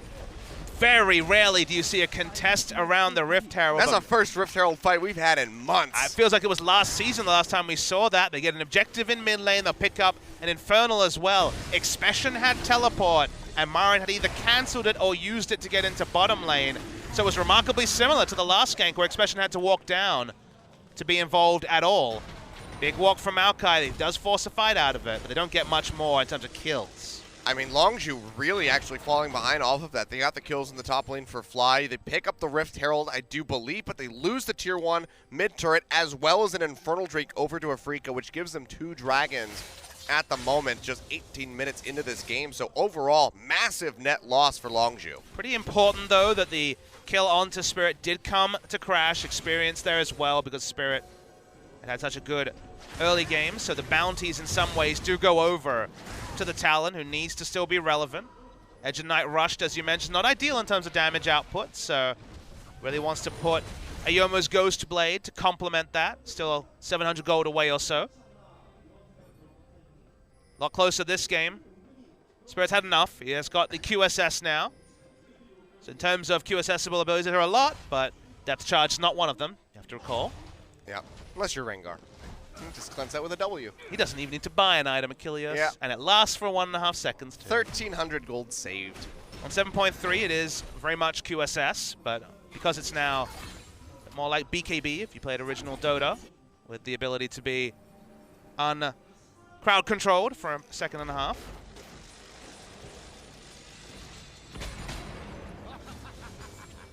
All right, Afrika, yet again, comfortably ahead. Longzhu have tried pushing back, but Afrika just shoving a little bit harder. Currently 2.1, 2.2 thousand in the lead. So pretty comfortable for them, and that Infernal Drake is going to do quite a bit for them as they get more and more items coming in. They're looking for another turret. Longzhu are going to have to peel back away from this one. Hook not going to connect onto Marin. Especially waiting from behind. Flash forward onto Prey. They lock him down with the Twisted Advance. Here comes Spirit. Takes that Dark Passage out to safety, though. No one's Spirit dead. goes low. Box comes down to try to slow up It's Marin. Fly in the back line. He goes back in with the Twisted Advance. Fly does indeed jump into the back. It's a little bit of damage onto Kramer. But meanwhile, Marin, he's on his lonesome. They're also distracted Fly's by back in Fly. there. The Maokai goes down, jumps in onto Kuro, takes a lot of damage, has the Chrono Shift up onto himself. So will not go down yet. Special goes forward, gets a Riptide. They're able to take out Tucson. Kuro comes back up to the Chrono Shift, gets hooked up by Gorilla, and he will fall. 3 kills picked up by Longzhu, losing nobody. And you have to think they're going to finally be able to answer with a turret here. And they're showing an inability to understand how to team fight these longer engages, Achilles. Marin gives up his life alone in the front line. Talon's enough to dissuade people from committing with the Maokai, and thus Maokai gave his health bar for no gain. So even though Afrika had the inside track into the fight, should have been able to pick up objectives, it's Longzhu that win the team fight, and a teleport will stop them taking a turret, but it's worrying that these team fights consistently seem to be going towards Longzhu Gaming. Yep, they're clawing their way back in. So Just consider how over this 1,000 starts. now. This is when Talon has face-checked the Braum and has to back away. So Talon's out of the fight. It's 5v4. They almost take down the Ashe, who gets away with a nice lantern from Thresh. But then the moment that Fly walks in, Kramer, Spirit, and Tucson, They all peel back. They all peel back, and that means that off-screen, Marin has been tanking 4 members literally because Talon, and after his game 1, and also just as a reputation as a champion, is zoning 3 members, including Spirit, the man with all the gold. So this is just, you know, the gold efficiency and the fact that there's not gold parity across the members being used against purely off the play from Talon, vindicating in many ways this early pick Talon. Yeah, I mean, fights being won, but Longzhu still have been unable to pick up objectives off the backside of that. Of course, if they're able to win this later in the game continually, they will be able to pick up objectives as the death timers will just be so long. But for now, you know, a dragon, a turret has eluded them. The only thing that they've really been able to get themselves was that Rift Herald. And this time, no one can build armor. It's just Marin. This time, it's not an Olaf who can build Guardian Angel second. Sure, a GA will come in at some point. Maybe even necessitate at this point as a 4th item or so for Spirit. But it's a lot squishier. They have Chrono Shift, but you can see how these fights are playing out. Chrono Shift and Zillion's position now is Zilean next to the... does Zilean have to play the fights right next to Jhin? Does he spend the fights next to the Maokai, hoping to revive him after he ends up taking 4 people's damage? It's very difficult to play long, drawn-out fights with multiple damage threats that can dive as a Zilean. Self-ults aren't always going to necessarily be the way, so in the disarray of some of these team fights, Afreeca have to pick up the pieces, and sure, Longzhu aren't taking the pieces they earn and turning them into immediate objectives, but it feels like it's a matter of time till that sort of watershed moment comes. See how long it takes for that to arrive. Now Longzhu just have to hold dearly what they still have left as far as their turrets are concerned. Just all the inners standing. For now, Big Wave pushing up in the top. Will start whittling away at that tier 1 of Afreeca's, but won't be able to come up with the kill as Marin is there to answer it. Jeff Zilean matching the Nautilus in bot lane in the hopes of playing 1-3-1. 1-3-1 Zilean's almost never the way to go, but in this particular case, because they want to set up Baron, they're considering it. They just want Zilean to clear a wave, teleport into Baron, and try and rush it down. But it's not going to be possible just yet. Wow, they're going to start it. Okay. Oh, Ashe Arrow immediately comes through. Locks down Kramer. I mean, you can clear out the vision all you want, but if Prey has a Hawk shot available... I think that's why we saw the Ashe Arrow. They probably counted the Hawk shot and the Scrying Orb and thought, okay, no more checks available from range. Ashe Arrow was invested, very necessarily so. It isn't up for the Mountain Drake, though. So it's going to come down to this. Fly doesn't get spotted, now will. As they sweep out the brush. Maokai in the Drake front. started. There's going to be a deep TP coming through from Expression, dropping in at the red buff just about. They just want a Back place and to going fight. They low. don't care about the Drake. Yeah, Gorilla goes forward, gets the hook in onto Kramer. The box comes down. Big pop-up, though, onto Longzhu as that Glacial Fissure comes through. Prey taking that Dark Passage out to safety. And They're that's going to be dead. Spirit, the first one going down. Tucson, 1 hit from dead as well. Curtain Call opened up. Marin into the back line, the only one trying to kill the carries of Longzhu, but there's just nothing he can do. Will get an Arcane Smash off right at the last second to take out Crash, but that's going to be a 2-for-1. They are able to net themselves that Mountain Drake, but Longzhu, they're going to be pushing right down the mid lane. You can see the madness. They couldn't get the Chrono Shift onto Spirit. He dies first. Again, a lot of the gold. 7 out of the 9 kills onto that Kha'Zix. So crucial that Marin traded his life for the jungler, because suddenly they can't turn onto the Baron like they did in game 1. They only get a single objective, the outer mid lane turret, their first turret of the game. A lot of standing gold for Longzhu means they're still behind in gold. These fights are difficult. That's why Expression was smart to teleport as deep as he did. If it's a front-on fight, kiting backwards and Zilean ulting the right person is easy. You just go for the focus fire target, but when you have Expression coming on the side, Talon waiting for the right moment, it's so much more difficult for Kuro to pick the right member, and only Marin trading his life is what allowed Longzhu to not come up with the Baron off the back of the fight. Well, standing gold. There you go, another one coming through. Now just 300 separating these two teams, and there's still a turret down. Sapling comes over the wall, doesn't spot them in the brush, but the hook won't connect on the Marin. Would have been sad times for the tree if it had. So I'm sure he'll be happy about that. But Longzhu really starting to bring themselves back into this game.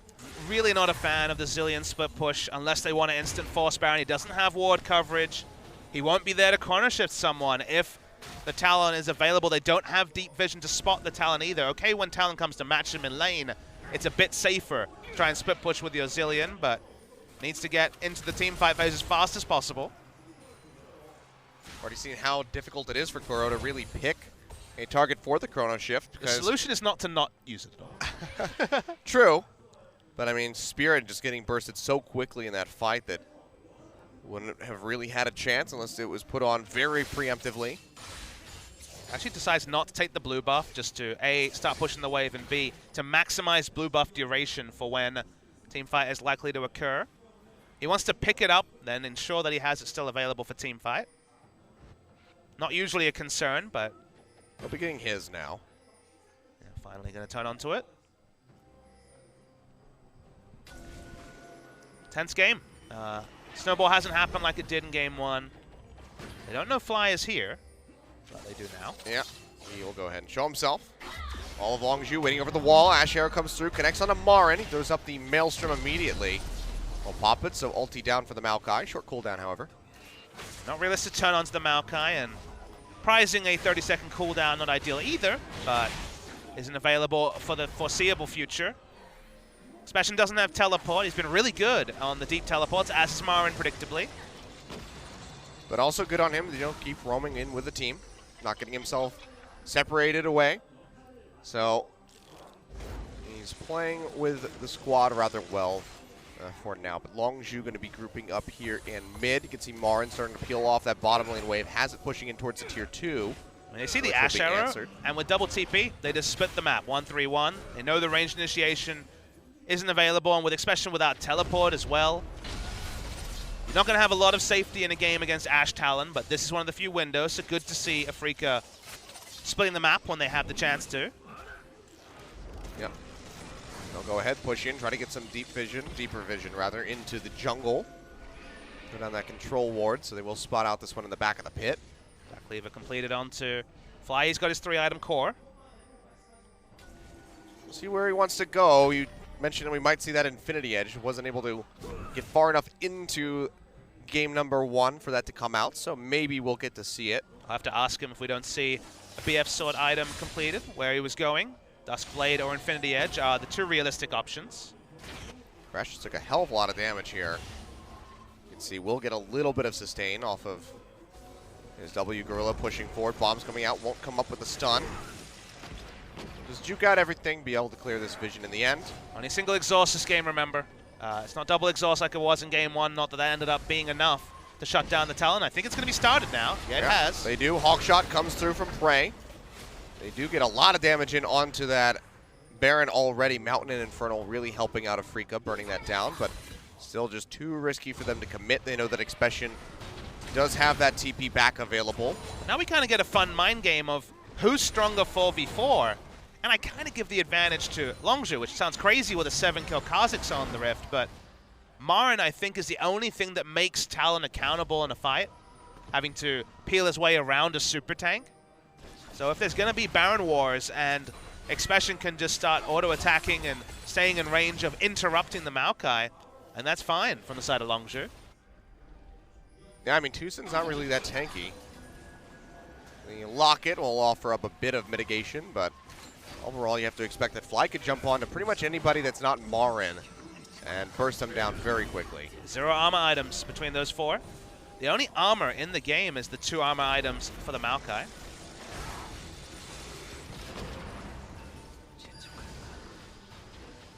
Watching Afreeca try to get in position for this Drake. They have all 3 that have spawned so far. This will be the 4th and final. Yeah, second Mountain Drake if Afreeca can net this for themselves. This is a better fight for Afreeca. There isn't deep vision for a teleport from Expression, so there's not likely to be the multi-pronged attack that Longzhu could do last time out. Well, they're going to go ahead and force this up. Marin going to TP straight in front of Longzhu. They are able to pick up the Mountain Drake as Prey comes up with a killing blow. Fly trying to poke in from the sidelines, is spotted out by that ward. He's going to jump in from behind. What's Talon Curtain call gonna do? coming What's through. Talon? Trying to lock up Gorilla. He takes a lot of damage. Fly into the back. Kramer does a lot of damage. Fly's going to have to go ahead and back off. Pops that Shadow Assault. And now the rest of Longshu pushing forward from below. Tucson going to be the first target. He goes down to Crash. Picks up the killing blow. Expression still very tanky, just sitting in the front lines. Accidentally pops that bomb into Gorilla as he almost gets rooted by the Deadly Flourish. But it looks like Longshu will just be able to come up with a Mountain Drake and a kill onto Tucson. The back part of the Shadow Assault, the ultimate from the Talon actually chunked out. They're Kramer picking this Baron. They're going to really go for heavily. this. They're going to try and rush it down. They only have a single Mountain Drake, but a lot of Baron damage with the Elise as well. I mean, Kramer is not with the team. He's running back 3,000 from the health. recall. Baron's Spirit going could low. steal this. Baron's going to have to leap in, try to get this one, but he's not able to find it. Crash comes over the Baron, and that's going to be Spirit dying immediately. Marin all on his lonesome yet again, just being chunked down time. And time again goes forward on a Gorilla, is able to take him out with the Arcane Smash. Fly goes low, will get popped. Kramer flashes forward for the kill. It looks like he can't do much else here. Marin still getting whittled away. Ash Arrow comes back up, flash forward to the Cocoon. They lock up Kramer and they take him down. And that is going to be a Freaka effectively aced as Tucson did a respawn. Baron picked up for them. They lost Gorilla, they lost Fly, but Longshu, they finally gotten themselves a lead. I mean, team fighting woes is all you can really say for Afrika. They have answers for what has been thrown out. The blind pick first round this time, Talon. They have the Zilean, they have the Braum, they have the Maokai, but never do they seem to get all their ducks in a row, dot their I's, cross their T's. Spirit was close. He jumped in, he had the higher level, wasn't able to pick up a kill, and the ultimates are back up. They are short ultimates, both the Shadow Assault and the Enchanted Crystal Arrow. So even though right at the end, Kramer swaps his mid laner's life for picking up the enemy mid laner, they can just turn on, Crystal Arrow's back up, Utility Ash in full effect, and another team fight win to Longshu. Very nicely done by Longshu, now exploding out with a massive lead, 3,500 gold here. 16 to 11 in kills, finally got themselves their first Drake and are up in turrets at the moment. And this Baron buff is going to help them extend that lead even more unless Afrika can put on one hell of a defense. Just think about how this game has been played completely in terrain that suits Longshu. Never have we seen 5v5 fights in mid with turrets behind each other.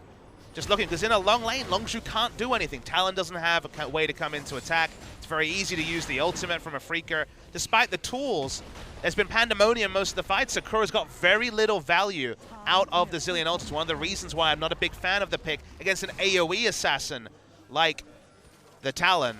And just this game, honestly, to me, feels like when Evelynn comes back into the meta and teams are like, how do we play against Evelynn? Oh, wait, we have to ward camps. I forgot about that in this game. You watch the VOD review, you see other teams play against Evelynn. You're like, all right, ward the camps, make her accountable, got it. It feels like they're just not practiced to play against Talon, which makes sense. They probably never played against Talon in scrims, maybe right at the start on release, maybe a long time ago, but it's the first pick globally in a top league of the Talon. And so far, the Talon's been the game breaker, even if the scoreline doesn't always suggest it. Yep. Fly doing a They're forcing fantastic here. Remember, job. Talon can't be here. Yeah, he is all the way on the other side of the map. They're going to lock down Expression, likely just surrender his life for the rest of Longshu, so they will do that. So, bit of odd positioning here. Fly doesn't even have a tier 2 to pressure out, so Or a Baron buff. just way on the other side of things, and that comes up with a free kill for Freaka Freaks. I think Talon has Baron. That makes a bit more sense, but he was one of the ones to die after the Baron peel. That didn't have quite the same pressure. Would have had a minion wave to the enemy turret if he had the Baroned up minions as well. Highest level in the game on the Talon. Makes sense. He has access to side lanes because of how fast he moves. Well, the Assassin's Path, or the parkour, that other laners just can't make between lanes. Kuro's close behind, but hasn't been able to hit that level 18 spot quite yet. Assassin's Path goes from 160 at level 1, 2 minutes 40, to 1 minute at level 18. So now he can get across both sides of the map doubly fast. Oh. Well, maybe they go for a play here in the bottom lane, but just want to scare Marin off. Clear out the waves, keep them pushing up towards that inner turret. Fly roaming through is spotted by that ward. You'll notice that Prey has itemized the Executioner's Calling before the Last Whisper, which it now completes. Executioner's Calling's value in this game is insane. You might say, okay, Maokai passive, cutting that, but the bigger story is that it also affects the revive from Chrono Zilean. Shift, yep. That's Sin is healing the Chrono Shift when they come up. The interaction's always a bit weird given that you're healing an enemy, healing an ally and things like that, but in general, the last time Zilean was in the meta, you always saw very early Grievous Wounds items picked up for that exact reason. Yeah, Mortal Reminder. The big answer. Crash pushing forward, trying to clear out that control ward. Won't be able to find it. Has to go ahead and peel back. Speaking of Mortal Reminder, Fly has one now as well. Piles on a 4th item. QSS for exhaust, mostly, you'd have to imagine. We'll be seeing that Mercurial Scimitar come out. So lots of damage here for Fly. Not sure if I don't think we'll be seeing the boots leave his inventory, but Nice. Spotted just now. He steps into vision, so Free can move up. A Free can move into position as well. The seesaw between who has control is on how accountable or whether Fly is spotted. Because it's 5v4 right now. Oh yeah, they're gonna go forward. Crash takes that Dark Passage out immediately. Nicely done. They weren't able to stand on top of it to deny that from him. And that Fly interaction, still spotted. that interaction is also a tenuous one, Achilleos. There has been a lot of reports that if you full zoom your camera, you can always press the lantern. That is true. Spirit trying to whittle down Expression.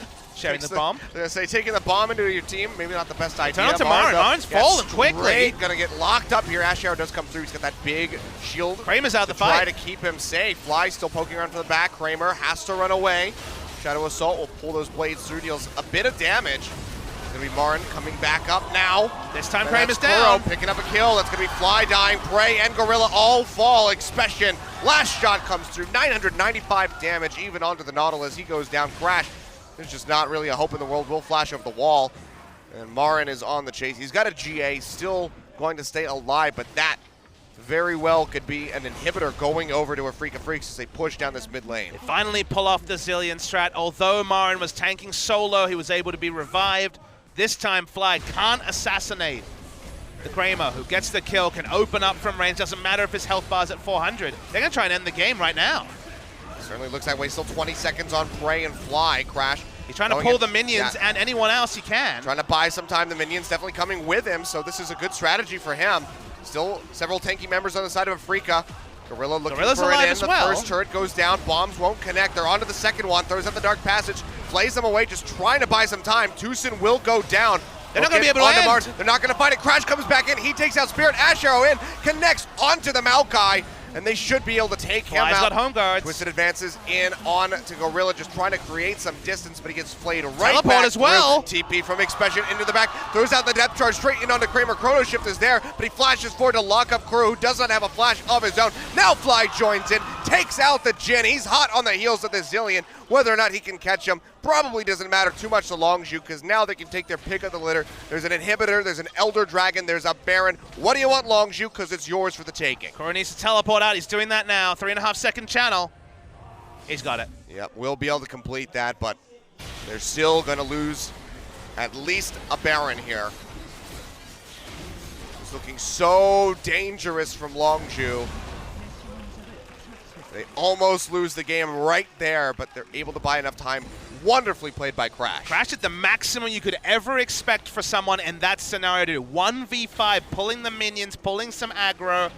Nothing to tank up. It was only a single melee minion when they turned on, and look how much leaving the game open and not being able to close it has cost Afrika. Sure, they would have had the victory, but now not having the victory. Baron, Elder Drake, only a single, but still a denial of something to pick up on the map. They'll also have minions pushing up. It'll close the gold lead. This was the fight Afrika had looked for the moment they drafted Zilean. Marin, solo tanking, and Fly. It looks like he's going to be able to keep Kramer out of the fight. At this point, when he goes in, flashes in, gets a single auto, and then 896, very, very squishy, dies. It doesn't matter how much health Kramer has. No one else can close the distance. Shooting gallery, you think the game's over. For a second it was, and then now it very much is not. Yeah. 985 hit onto Expression, even with how tanky he is. Still takes quite a bit, still building up towards that Guardian Angel. But now, Longzhu, where do they want to go from here? Have Baron, have that Elder Dragon buff still on them for a considerable amount of time. They need to take some objectives. They also need to find a way to set up those multi-pronged attacks in terrain that doesn't suit them. Down the middle of mid lane is not a spot to set up a flank unless Expression can once again get a big teleport. For now, teleport 50% off. It feels like the front on is exactly what Afrika are looking for, and Longzhu have the buffs, so they're going to try the front on. Their team comp doesn't necessarily support, but they're just trying to make use of a window of power while they have one. Yep. Can't even bring another minion wave up. They'd love to have Talon in bot lane, but another team fight lost and the game is over, so map's kind of narrow, and then you're walking into Zillion bombs that can stun the minion wave and slow it down. Kha'Zix W. I think they have to go for a sheer turret dive, and to me that's madness against the comp that Afrika has. Be so risky here. Specian is going to be looking to take up as much as he can in the front line. Gorilla starting to fish for a hook, trying to find an opening, but you see the waves are just getting decimated right now by Afrika. Yeah, they need to play multiple lanes, but again, Talon's fast, but not that fast. I think he might have sold his boots. Let's check. No, he didn't sell No, boots. It still was has the them. QSS. I was wondering what he would do there, because QSSing an Exhaust and Guardian Angel are so situational in a fight. Which one is stronger? Last fight, it certainly would have been Guardian Angel. This time Talon moves up, but Afrika can walk up. They can wave clear with people like Maokai because they're not respecting a 5-man engage from Longzhu with Talon in the side lane. I mean, even with the Baron empowered minions, the bombs from Kuro do so much. But they stun the wave. That's the other thing. Yeah. Is the wave is held in position for more people to walk up. Finally get the minion wave in. Now we're pushing 2 lanes, so this is what Longzhu were looking for, but pushing's perhaps a bit generous. Finally some damage. Yeah, Prey gets a couple of hits in onto that turret, whittles it down to half HP. On his lonesome in the bottom. Might be able to get some Big more engage. done. Yeah, Marin goes forward. Deadly Flourish won't connect. Go ahead, they hook him in. Big depth charge connects as Kuro goes up. Here's Fly. Especially just trying to slow up Spirit as best as he can. And now Fly poking into the back line. They lock up Marin yet again. He will go down. He's going to come back up. Kramer's here for the dead. Chrono Shift. That's going to be Kramer going down. As Prey finds the kill. Marin twisted advance, just trying to create some distance, get himself out of here. But they play him back in yet again. They lock him up. That's going to be a double kill going over to Prey. Spirit has to leap his way up for shots, but at least take down that turret. They do find it. Now can rotate over towards the top where the inhibitor has been exposed. Can they push forward? Kuro is still here. He's 3 relatively lanes, healthy. and they're going to teleport in. Yeah, Expression gonna go ahead, commit the TP in. They knock down the first inhib. Second one should follow in mid. They might just be able to get a clean sweep on all 3 of them as they go throughout the base. 20 seconds left on Kramer, 30 on Marin. Longzhu, could they end it here? It seems so unlikely with how low Fly is. The hook from Gorilla not gonna connect. Expression throws out the depth charge yet again, pops up Kuro, who does have a Chrono Shift ready to go. Fly has Edge of the Night Shield up. First Nexus turret will fall, but I think they have to peel back after this one. They will get that third Rail hit. died to a bomb. Ash Arrow comes through, not going to hit anybody. And Longzhu are all going to try to exit here. Kramer comes back up. Deadly Flourish hits onto Gorilla. Here comes the curtain call. Expression might just have to sacrifice himself for this one. Flashes out, gets out of range. Meanwhile, Fly being found by Spirit. Will parkour his way into the pit. Spirit, he really wants the kill. Gonna flash Marin over. coming as Fly well. out of mana. Has to run for his life. Blast cone. He's still Pops alive. Spirit over the wall, and Fly is still alive. Throws out the rake to try to slow up Marin, but he is just pinching down towards Gorilla and Prey. Prey trying to turn around, get a kill onto Spirit. They will pop the GA in the end. But you have to think that this is a goodbye and good night for the Ash. Kuro coming Watch in with Crash the in TP mid as lane. well, but now Crash going through to mid, maybe looking for a back door. It's just him and Fly left alive. He has a GA. Freaking need to be clear on their call. They are ahead 5 members to 2. They cannot allow Longzhu to dictate them, but they also have to respect Crash in the base. They didn't have, if Crash did not move to mid lane, they would have just ran and ended the game. But this might actually extend it even longer, and Crash and minion waves have been the MVP of this game. He's still pushing forward, looking Fly's for that looking as last well. Nexus turret. All the recalls coming through from Afrika. They will go ahead and break this down. Crash now has to exit. The GA is there. He's got a lot of minions around. He's going to flash forward. Still gets caught by the Q. That's going to be him dying. But this bought enough time for the rest of Longzhu to respawn. But it is a very long death timer. 1 minute as a split timer means that it will be 5v4 for a long time with only a single Nexus turret and no Nexus turret on the side of Afrika. This game has gotten insane so quickly. The team fights have been played on a razor's edge, overstays by both teams trying to consider how much do we take, but not respecting double teleport from the Zillion and the Maokai in this case, meaning they were punished. Fly gets spotted by that ward. Marin just confidently clearing out those Krugs. The only place they're going to handshake on is Baron, which starts in 20 seconds. come back online. Talon playing the bot side without teleport, but crucially Marin does not. No teleports in this game. This is going to be so risky by Afreeca. They have to prep the waves perfectly to be able to try to contest Well, they also this Baron. know that Talon's in bot and can jump over 3 walls and backdoor the Nexus. That's true.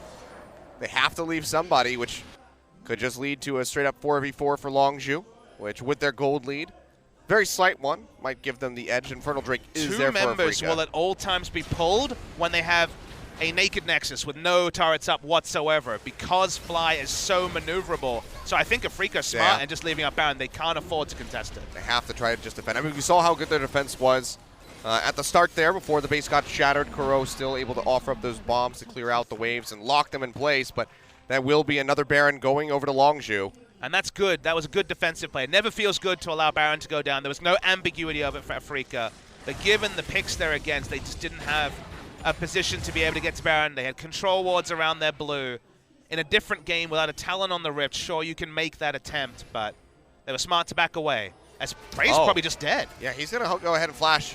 Does have that Dark Passage, a very short one to take him out, but that was a very free flash to pick up for the side of Afreeca. Dredgeline comes through onto Marin, especially going to get rooted down by that Deadly Flourish. Fly spotted on the sidelines, looking for an in to try to get on top of Kramer.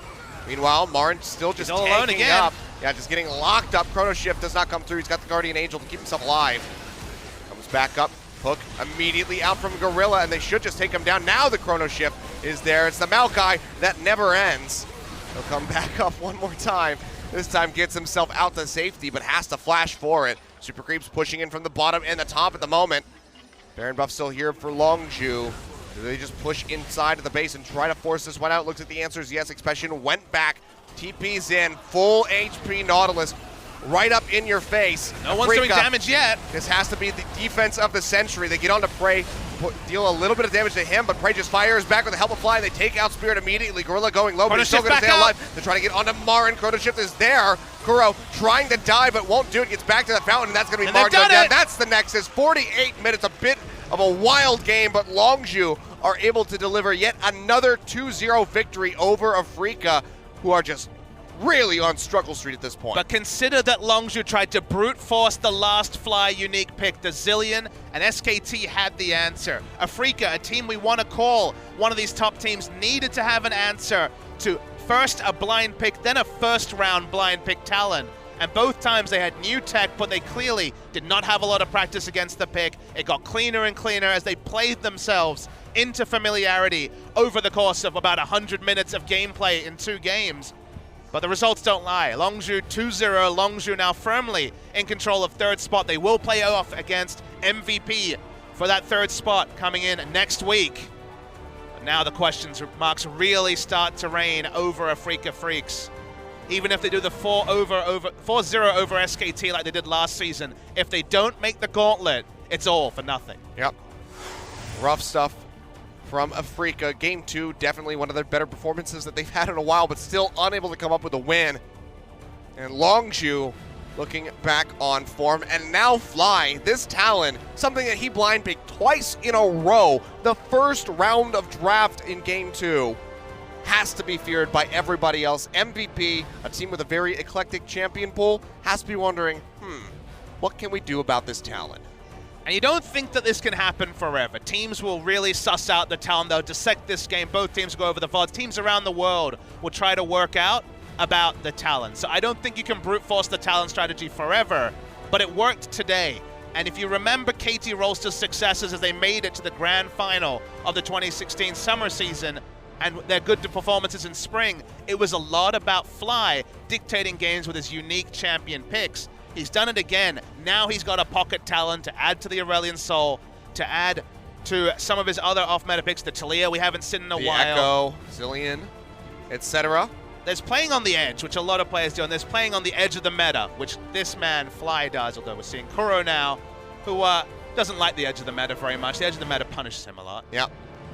Well, you try to pick Zillion into Fly, you get and you die. And sometimes it worked, but more often than not, if you took that game on the balance of team fights, the Zillion pick, the disarray that was caused by Longzhu, who were much more practiced in playing around a Talon rather than Afreeca weren't playing against a Talon. The Zillion pick in the end didn't work that much as Prey did a lot of damage. Yep.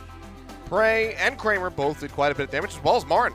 32,500 on the Maokai, exceeding that of Spirit, who started off this game, almost 7-0, 7-1, I think, was the scoreline by that point of the game.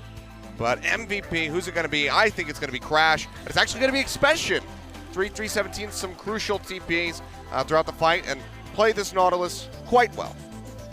And that sounds like a normal thing. Okay, I can play tanks, but this was a guy who wasn't a tank player. He was a split pusher. His TP timings were desperately poor in previous seasons. It was what was really held against him, but his TPs are better. His tank play is much, much better. And is that having Prey and Gorilla and Fly some of these smarter players on the lineup, or is this just him finally hitting his potential as a player? That part isn't clear 100%, but Expression takes another step towards being one of these big top laners. The full zoom out, nice. All right. Really just getting a good look here, but I mean, this was such a crucial one for Fly, especially. Just pinching in from the back line, just consistently threatening Kramer. There was a couple times, the fight in the river where everything really turned around for Afreeca, got them ahead, where things were looking quite good, but Expression missing, in quotations, the dredge line, but coming up huge in the end. I'm so excited to hit 7.3 when we come back from IEM, because 7.3 plus 2 matches decide first through fourth, with nerfs towards some of the must-ban champions. Feels like Zyra and Malzahar can be left open. MVP have 2 weeks to stew on this and be like, all right, what do we do about the Talon? Do we ban it in the first round? He picks it in the first round. The fact that he picked it in the first round may be the biggest masterstroke, because now you can't just be like, oh, they haven't picked their mid laner, Aurelion Sol, Talon in the second round. Now suddenly you're like, wait, do we have to ban Talon in the first round? Certainly might just have to be the way that things go. It's really rough stuff from MVP. They will start things off on blue side during that game, so maybe we will just see the Talon banned out first and foremost. But that could open up Longzhu to, play around leaving up the Rengar, maybe the Camille open and force them to choose. We'll see what happens. We still got a ways to go before we have that match. Of course, that one's going to be at the Gangnam Studio to decide third place. But for now, Longzhu, very good performance. They move up into third over MVP with +2 game score and tied in match wins. Freaka Freaks 0-4 on the week. just stuck in that 7th place spot. Fortunately, they have not lost enough to fall under Jin Air or the Rocks Tigers, but still not where you should be with a squad with this many key players. That being said, we're going to go ahead and throw over to Joel for the translation on our MVP interview. So Joel, take it away. Thank you very much, guys. This is Joel with your interview translations. We are here with Longzhu Gaming, who picks up a 2-0 victory against Freaka Freaks. We are here with the MVPs for today's games, Fly and Expression for the interview. Congratulations on the win. How do you feel about that win, guys? And today was a really, it was a really nail biter to the end. It was a very entertaining game for us, for sure. Expression, you did not fall behind Marin one bit today during the matchup against Marin. And with the TP plays and everything, how was it? Yeah, I tried to be very judgmental in some of my plays, and everything worked out well today.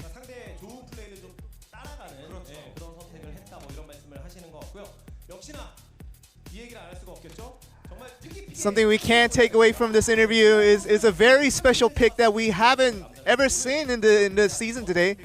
And with the Talon, how did you prepare that? I saw a guy in solo queue who was just playing Talon, and he was picking up a 70% win rate with that champion alone. And I felt like, if he can do it, why not me? There you go. Good thoughts. I think it was a situation where, I practiced with another account, so people couldn't prepare in advance to face up against my Talon. What's the reason for picking the mid Talon instead of the top Talon, which is more popular?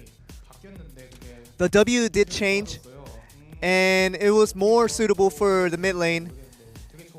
And it's just good, and it was very suitable to use it against the laning matchup.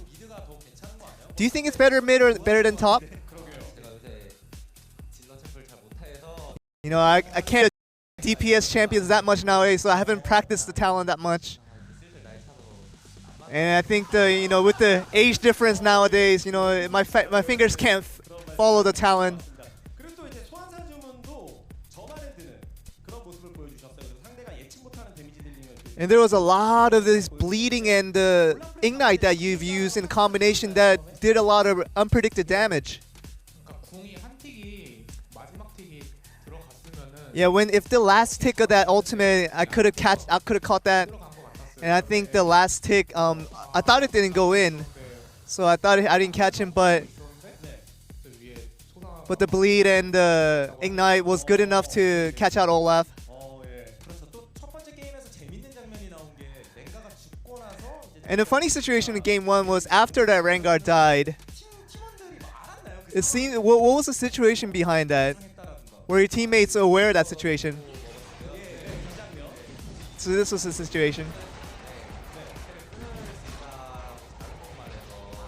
Yeah, we gave up the wrong shot calling that, we didn't think we got the Drake. But, due to the jungle item, we were able to get that last tick off and get the dragon for ourselves. 두 번째 경기에서도 엄청난 활약을 하셨으니까 그 장면 한번 좀 And second game is something we can take off as well. You went all the way from top lane, walking all the way down to the bottom lane to join the team fight. How did you decide to do that? And this was a losing team fight for sure in the end. Yeah, we were aware of that situation. I was trying to go mid at first. I was trying to just go cover for mid. But, the bot lane team fight was still going on, so I felt like I had to go down, even if I was pretty slow. And my teammates were telling me, yeah, if you come, then we might able to win this. So it wasn't intentional at first, but in the end, it turned out to be a good team fight result for us in the end. Yeah, I think I was very greedy at that play, but I was very lucky that it worked out. I think it didn't work in the late game, but in the early game, I was fortunate that it worked out. Talon, you picked the game 1, that was fine, but you picked it blind in the second game, and that was pretty surprising to us. Wasn't the Zillion pick very troubling for you? As a Zillion master, I know how to go up against that champion, and I had no worries whatsoever. Can you give us some tips on how to go against Zillion with a Talon? It was just, you just got a split push, and that's about it. There's no much to talk about that. 그리고 또 이제 두 번째 경기가 워낙 치열한 경기였고 재밌는 And the second game was really back and forth between you guys. After losing that team fight, and it was really shaky to the end. Yeah, we thought it was done for sure. We thought we lost the game. We saw the wave coming in, and if we weren't able to block that, we would have lost the game. But all of our teammates was just shot calling, saying just go for it, and all of that communicated to a win, and we got the best out of that, and just took it one step at a time, and we were able to pick up a win at the end. What was the direct combination right there? We thought that this game was done right at this point, and we just told Thresh to try to block it as best as you can. And this was it was a very nail-biting moment for us.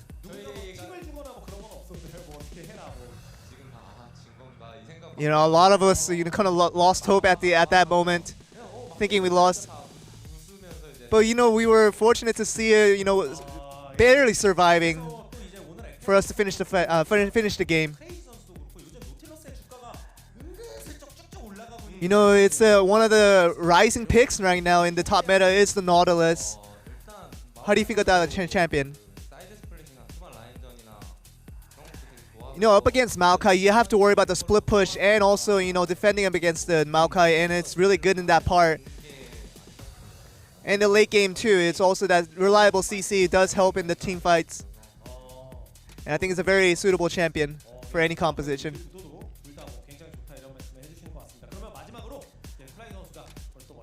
Lastly, Fly, you picked up just a wonderful performance today. Would you like to say something to the fans that are here out supporting for you guys? 오늘 일단 경기 보시면서 되게 막 I'm sure you guys have watched the game and said a lot of bad things about us, and it's very understandable. 네, 저희 그래도 이겼으니까 But you know what's important is that we got the win, and MVP 전에도 you know before getting the MVP, 이겨보도록 하겠습니다. and you know we just want to continue to do well and pick up wins as we go on. And that's the end of the MVP interview. Back over to you guys. Thank you very much, Joel. So, I mean, there's definitely some people out there that'll be like, oh, what, what a clown fiesta that looked like a, LPL game, that kind of thing. But it was definitely a fun series. Longshu looking very concise in game 1, a little bit sloppy in game 2, but they were able to claw back from that deficit. So overall, it was a good performance from them. Afrika, a lot of work to be done. I think game 2 especially, it was a fiesta at times, but it was because Longzhu needed fights to be a fiesta. An organized fight goes to the Maokai frontline zillion ult every time, and when it was organized and predictable, that's what we saw. But when they could actually have Fly come in unpredictably from the sides, wait out the chronoship, that's what Longzhu needed. And speaking of what Longzhu needed, and now go to sole possession of third, we aren't including Samsung. They are also going to impact this race. There's a lot of people who could be 5 and 3 very shortly, so a lot of fun around the third place spot. But we have one more match for OGN coverage this week. Hongdu Monster versus KT, second versus last. That was flipped around, to be clear. Hongdu are last. It's going to be an interesting one. And we have one thing to say, Achilleos. If you're on the Korean solo queue ladder, I'm sorry. It's going to be a lot of first-time talent today. Oh, yes. Our bad, I guess. I mean, Sorry. even if you're not on the Korean ladder, could be on NA as well. So it could be all over the place. We're going to go to a quick break, guys. When we come back, we will have that second game. You guys know the drill. We'll be back in about 40-ish minutes, and then we'll get into the pick and ban. So we'll see you then. Don't go anywhere.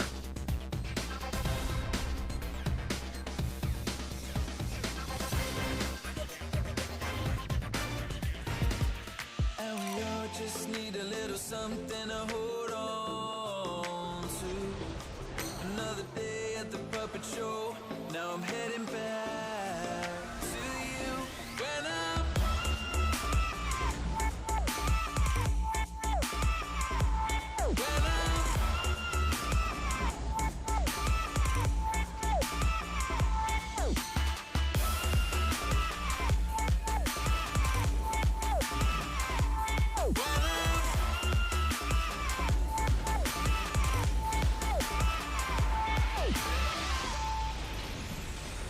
I'm on the same journey, east, life on repeat, frustrated and broken. And we all just need a little something to hold on to. Another day at the puppet show. Now I'm heading back to you. When I'm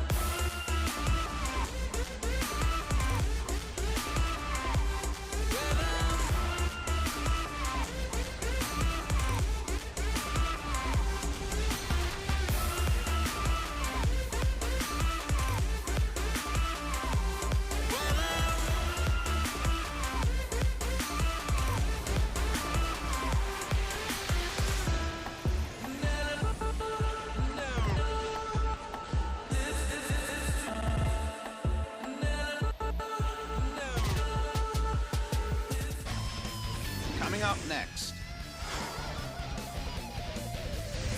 Hongdu Monster, KT Rolster, 2017 League of Legends Champions Korea Spring Split.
The clock's ticking, the cops are coming fast, so grab the duffel bag and let's roll.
The duffel bag and let's roll.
fast, so grab the duffel bag and let's roll.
The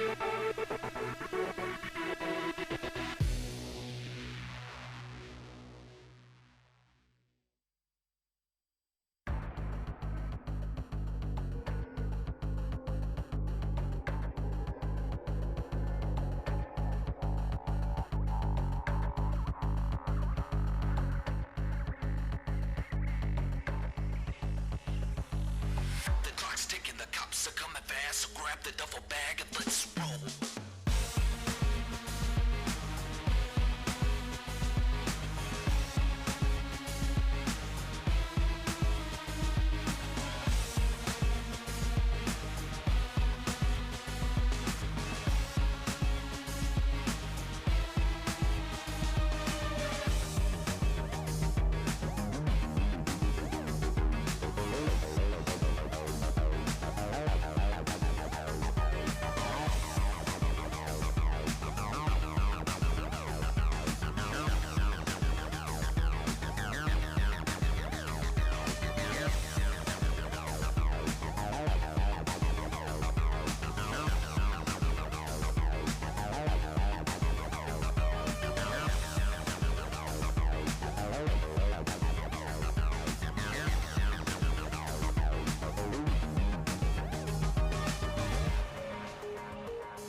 The clock's ticking, the cops are coming fast, so grab the duffel bag and let's roll.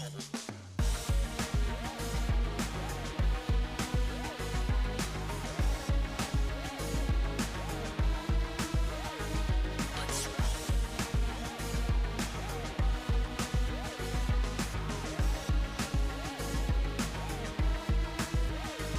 Let's roll.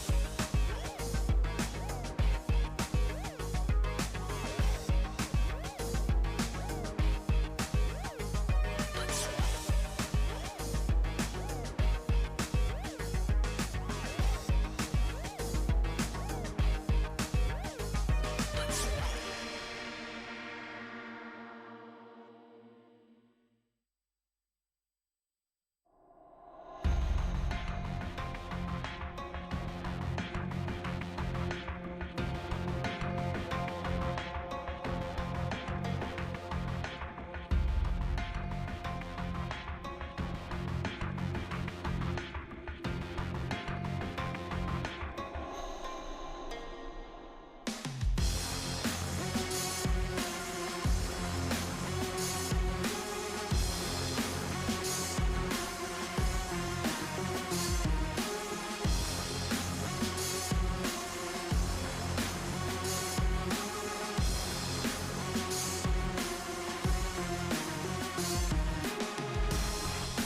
Today's matchup. Hongdu Monster. KT Rolster.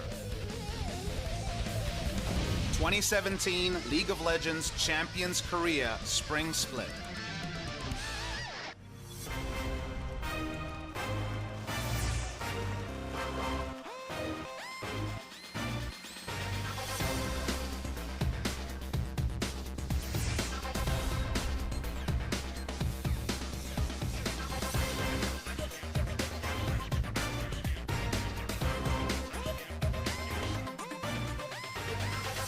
Welcome back, guys, to the LCK. I'm Achilles, that's Papa Smithy, and I really need to stop using the word quick because that was a bit of a long break. But we're back, and we're here with our last match before the IEM break for OG, and it's KT Rolster versus Kongdu Monster. KT currently tied for first place, going up against the 10th place Kongdu Monster, who just recently picked up their first match win.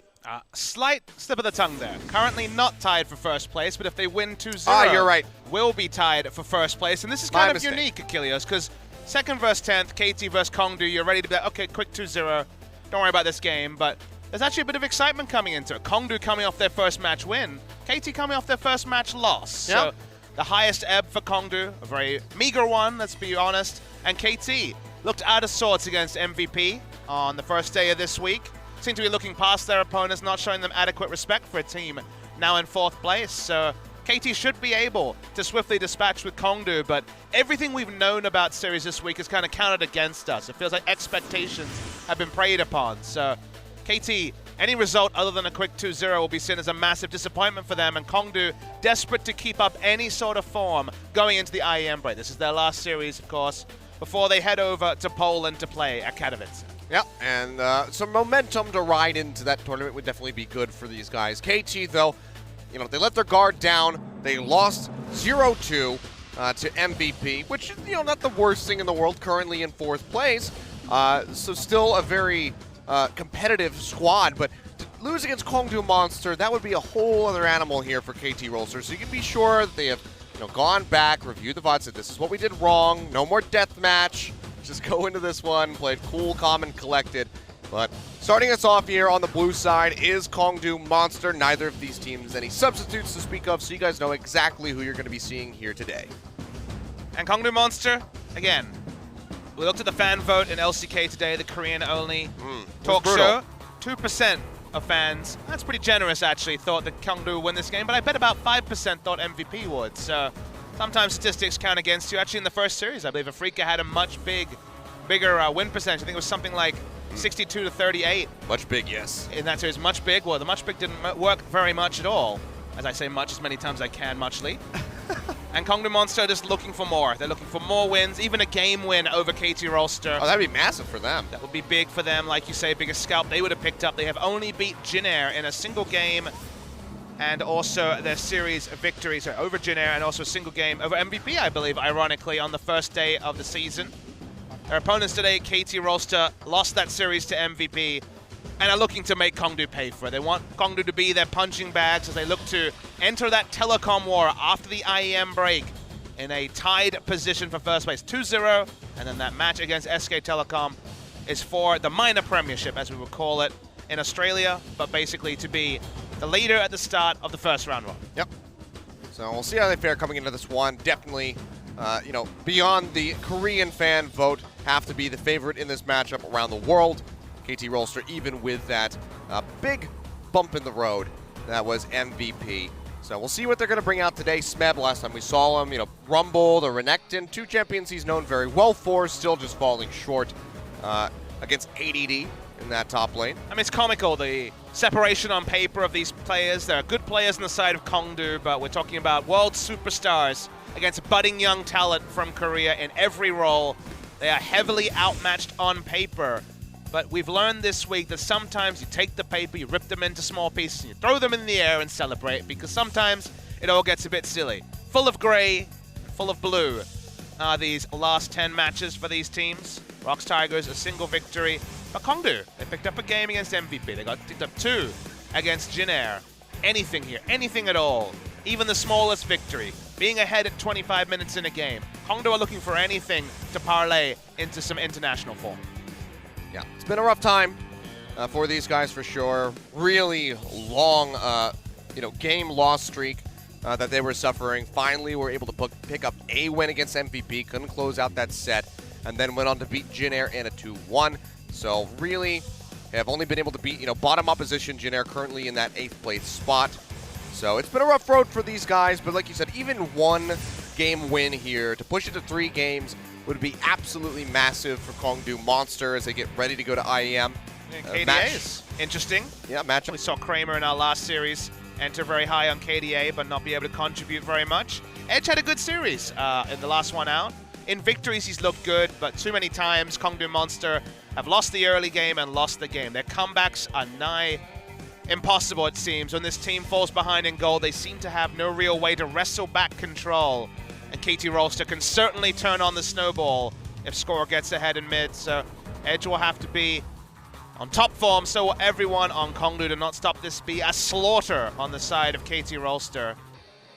It's Pawn's year back. Of course, 2 years over in China on EDG. Sometimes a starter, other times due to injury and dropping form on the bench.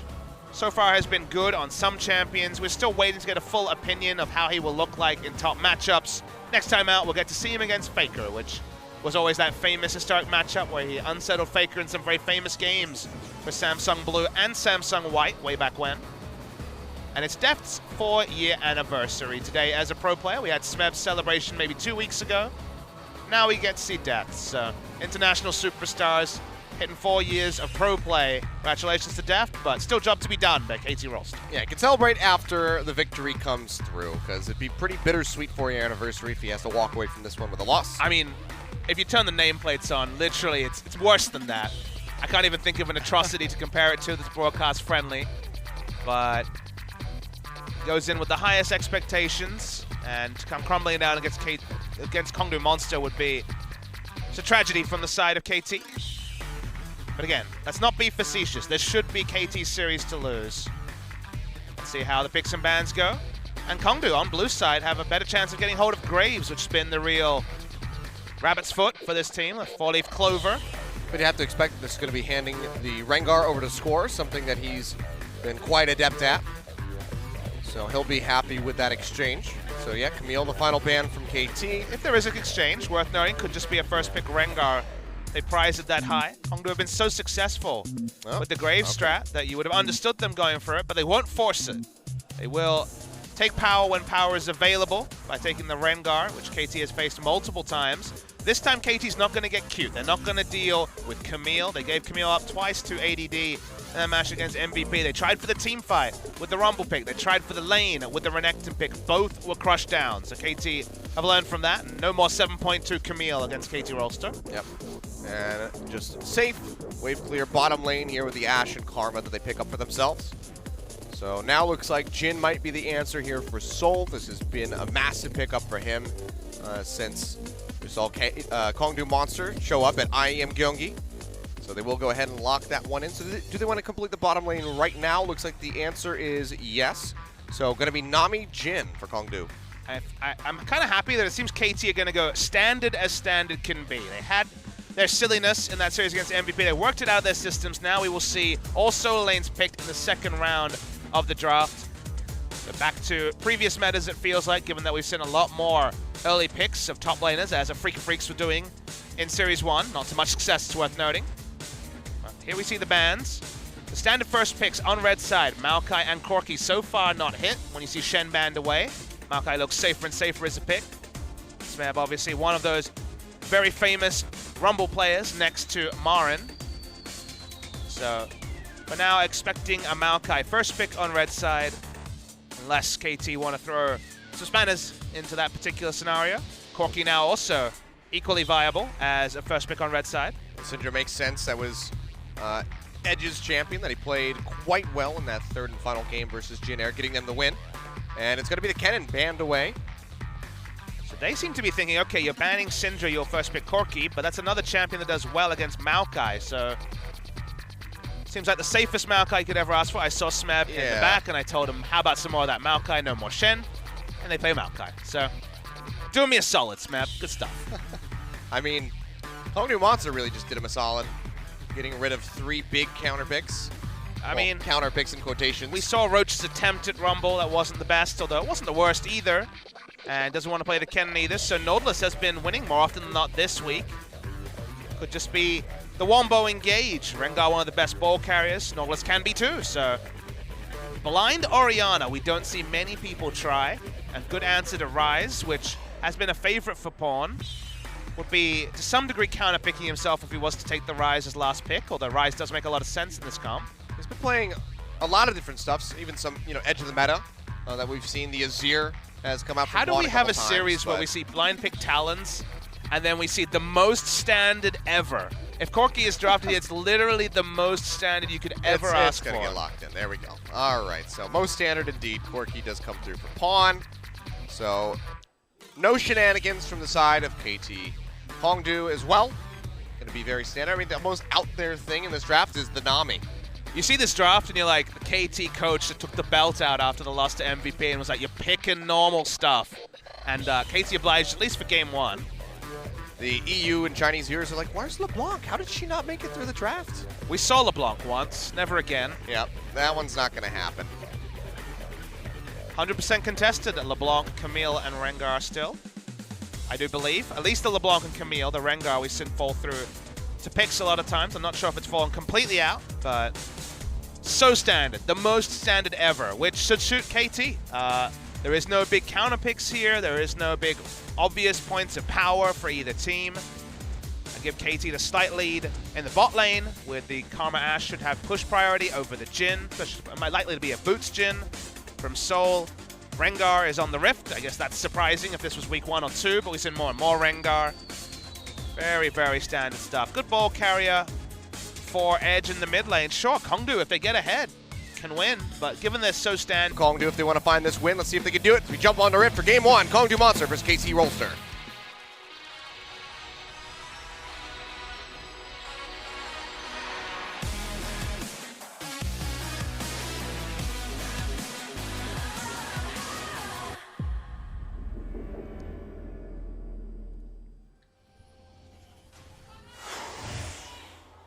소환사의 협곡에 오신 것을 환영합니다. As you might have guessed, just a few more KT fans here in the audience tonight supporting their squad. Hardly sparse Kongdu fans, though. There's plenty here also to celebrate Kongdu Monster, even if they're not in full cheer yet. Maybe they saw LCK today and felt a little bit down. As here's some of the cheerfuls for Deft. Yep, so happy 4-year anniversary to Deft. I was talking shining star. Yeah, like a shining star. We celebrate your congratulations on your 4-year anniversary. I forget exactly what the phrasing was. Cougar, though, he's How gonna about get a kill? How exhausted. about First Blood too? Well, that's going to be a flash forward from Mata. Heal comes out from Soul, so it's double summoner spells blown on both sides, but Mata loses both of his. Deft has always been Can interrupt this, yep. a really unique AD carry. There was a time, specifically when he was on Samsung Blue, there was that famous game at Worlds 2014 where he dealt over 50% of the team's damage as Twitch. Always was that hard carry. Started off as being viewed as a weak laner. Was laning with Hart, whose mechanical skill was never his strong suit. Was more of a smart player. And went to EDG and really redefined himself. He became much more of a laning-focused player. His laning seemed to get much better with Mako, who admittedly was a much more strongly mechanical support. And now he kind of straddles the middle with Mata, whose mechanics aren't where they're at when he debuted back in Season 3, but still has his moments for sure and is one of the preeminent minds in the game. So they've covered themselves with stars, have KT Rolster, and calling Deft a shining star is certainly not misleading. He is one of the best AD carries in the world. Yep. He has definitely earned that that title. Score, see, one of the best jungler in the world, we would say, last year, making a case for it again here in 2017. See how he's going to impact the game this time around. Wasn't able to get the Rengar for himself, but the Kha'Zix is something that he's been playing quite a bit of as well.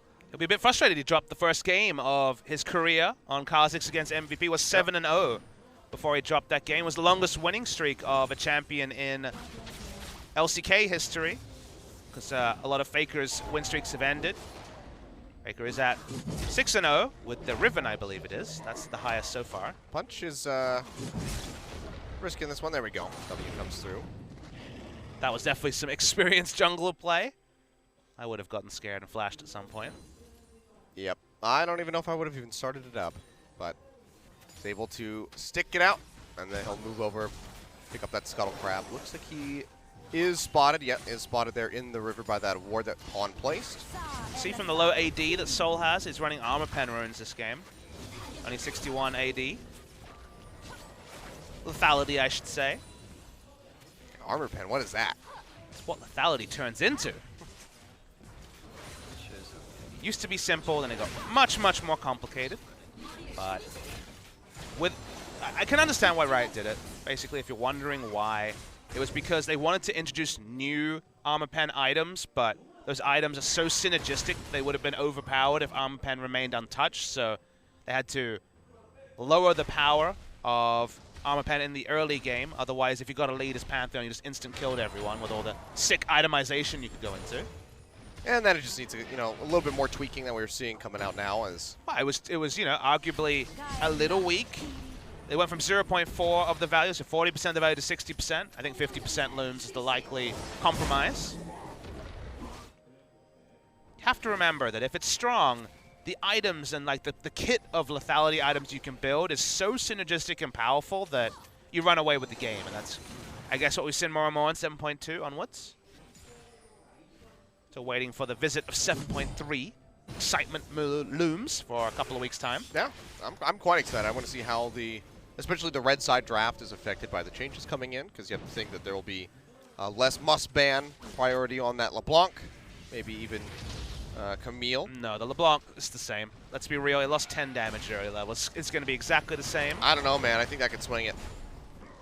Varus, exactly the same, hasn't changed. Honestly, we may see the same picks. I'm not 100% sure about specifically Camille and Rengar, but I would say Rengar maybe a little bit down and Camille the same.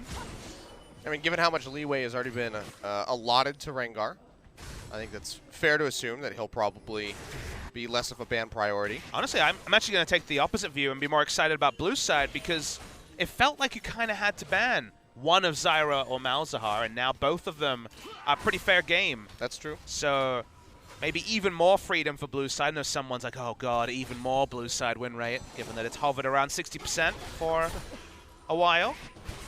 But it's going to be a new pick ban priority to solve, and that's always fun to see teams really try to work that out. We'll see some of it at IEM, but excited to see Korea get back into the full swing of things. Again, don't know IEM's patch, but you have to assume 7.3. Seems like a fairly safe bet. Cougar going low, has that flash and exhaust backup, so still safe. I'm going to mention it now and when I get to IEM, but EDG is still playing on 7.1. That is true. China's been quite far behind because of the Lunar New Year. And that sometimes that's not, like, if they had only been playing on 7.2, like the LCK teams, like, okay, well, a little bit's changed, but they haven't even put in the lethality changes into pro play yet. 7.1's pre-lethality buff, so it seems like a pretty big disadvantage for EDG. Reminds me of those days when China was always a patch or two behind. Season 3 and 4, before things really caught up. We're bringing it back. Bringing back imbalance, just the way I like it. We've got all our Season 3 and 4 Koreans back in Korea, so that means that China goes behind on patches again. Mada just calls up, right, where's my unlimited pink wards? I want to put them everywhere. Dark times. That was literally dark times. You couldn't see anything if you're on the enemy team because there's a pink ward everywhere. Yep. Like, it was one of those things. Those were one of those changes where I read about it and I was like, no, this sounds awful. And then I actually played with it and I was like, okay, I actually really do enjoy this. Well, solo queue didn't often have, the litany of pink wards everywhere that was playing against Samsung White. But it was a good change, I agree. Things to fight around are fun, as Control and previously pink wards were. But yes, when you saw the change, you're like, visible? What? Like, it was a bit mind-blowing at the time. Rest in peace, Oracle's Elixir. Yeah, no more Oracles? What? Changed so many times. Unlimited, 4 minutes, 3 minutes, then gone. Well, this game has been as standard as standard can be. Yep. KT have farmed better. Bot lane, because you're going boots, 3 potions, or four biscuits, I should say. You do lose heavily in terms of farm. Score's finally moving up towards the top, but he is spotted by that ward, so won't get anything done. Roach is still quite safe. It is amusing that going boots 4 pots means that even the 80 carry lead is standard, because he went for the sustaining build rather than the I have any hope of keeping up in CS build. Well, KT definitely, wanting to shift towards that slow and steady as she goes feel after their loss. So they're just going to be taking their time. Maybe we'll see some action as Pawn does pick up the package. Starts rotating towards the bottom lane, but he is spotted. Starts taking a lot of damage. That's about it. That's the action we got. Yep. When you have to talk about turret, HP is the only action in the first 10 minutes. Exciting games. There was that EU LCS game yesterday when First Blood was at 28 minutes 30. Which one was that? I didn't catch all of It them. was Misfits against Vitality game 1, where Misfits managed to accrue a 5,000 gold lead without a First Blood happening, just in rotations. Was that the one where Misfits got every pick that you could No, that was possibly actually want? game 2, ironically. Ah, okay. Game 1 was just literally out-rotating a team. Vitality, of course, still working on their roster, so we're just second to everything because they just haven't quite got the balance right yet. And the gold lead here, 1,400 gold, purely off laning and rotations, but again, expected in the bot lane when you're going boots and lethality on the Jhin. Don't have the push power of the Karma Ash. So now it's like, so now you look at what's kind of been the benefactor. You got someone like Punch who has chilled his way to level 7 on a level 6 jungler. So theoretically, Thrill the Hunt might be one of the big flare points this game. Scaling wise, so maybe Score's going to. Oh, That's wow. a lot of Look damage. how much damage coming through Score. He's hungry for the kill, and he's going to find it. Good Lord. Didn't see that one coming. Uses the flash, answers that of punches, and comes up with First Blood. That's some explosive damage. Well, when no one's touched each other when it comes to doing damage, and then you show up with a warrior enchant, turns out you do a lot of damage, Achilles. You just completely trained down Punch, and he's going to train down the Mountain Drake as well. Score had enough of boredom. He decided 10 minutes, time to go. Screw it. I'm going to go kill somebody. Does just that. Picks up the Mountain Drake on the back end. And KT start things off with a bang. Is our lore matchup between Kha'Zix and the Rengar. So we see some level 16s hit. And perhaps we will see the head of Kha'Zix on the menu. Or the other way around. The 4th evolution. If you're wondering what Rengar gets now that he has Bone Tooth Necklace as a passive, he gets even more AD ratio. Hooray. Yep. Wonder if Punch is going to follow in the footsteps of Crash and go for AD on this Rengar. More utility tank Rengar has been the norm. Dead Man's Plate kind of builds. After getting bursted like that, I don't know if he's going to want to try to build all AD. There's 2 ways to think about that. You might be like, wow, getting burst really hurt. I feel bad. Or you can get AD and be like, I'll burst people too. This becomes a battle back and forth of who can pull the first punch. Speaking of which, you can see even Pawn with only 1 piece of that Triforce. Still does quite a bit of damage. Ash Arrow coming if this through. hits, it will! That will connect. But there we go. Couldn't see. Fog of War. Wasn't sure what Score was doing, but there we go. Jumps in, gets the kill. 4th anniversary, baby. Works out for Score. 3.5 seconds stun when it covers that much distance. Rengar did not have enough stacks of his passive. Alley-oop, baby.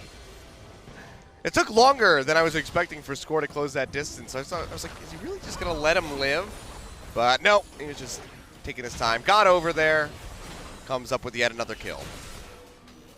No reaction from Deft. Unfortunately, didn't have the player cams on. Score's like, well, maybe I'll just have all the kills. Didn't work out so well in our last series. Didn't go well for Spirit. I was just thinking that. So hopefully this fares a little bit differently for Score. But now, first turn of the game looking to go down. Guger does have that tunnel if he wants to throw it out. Throws out the bubble. Finds Score. He gets rooted, but That's about it. First turret goes over to KT, and they're just going to start stacking up those fat stacks of gold. I mean, everything KT did made sense. Look at the red side jungle of Kongdu Monster lit up. The rotations were clean from Pawn there as well, just in case there was backup from the likes of Punch, who had respawned.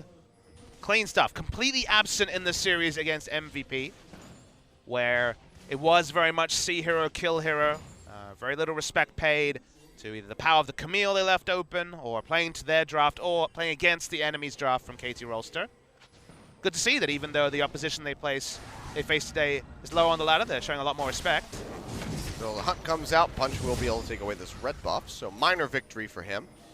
And he'll move over for these Raptors. Lada's nearby. Ashro comes out. Oh, barely going to miss Cougar. Walk down from Roach and Smeb. But they don't want the fight. They go ahead and they peel back, just going to be satisfied with getting that red.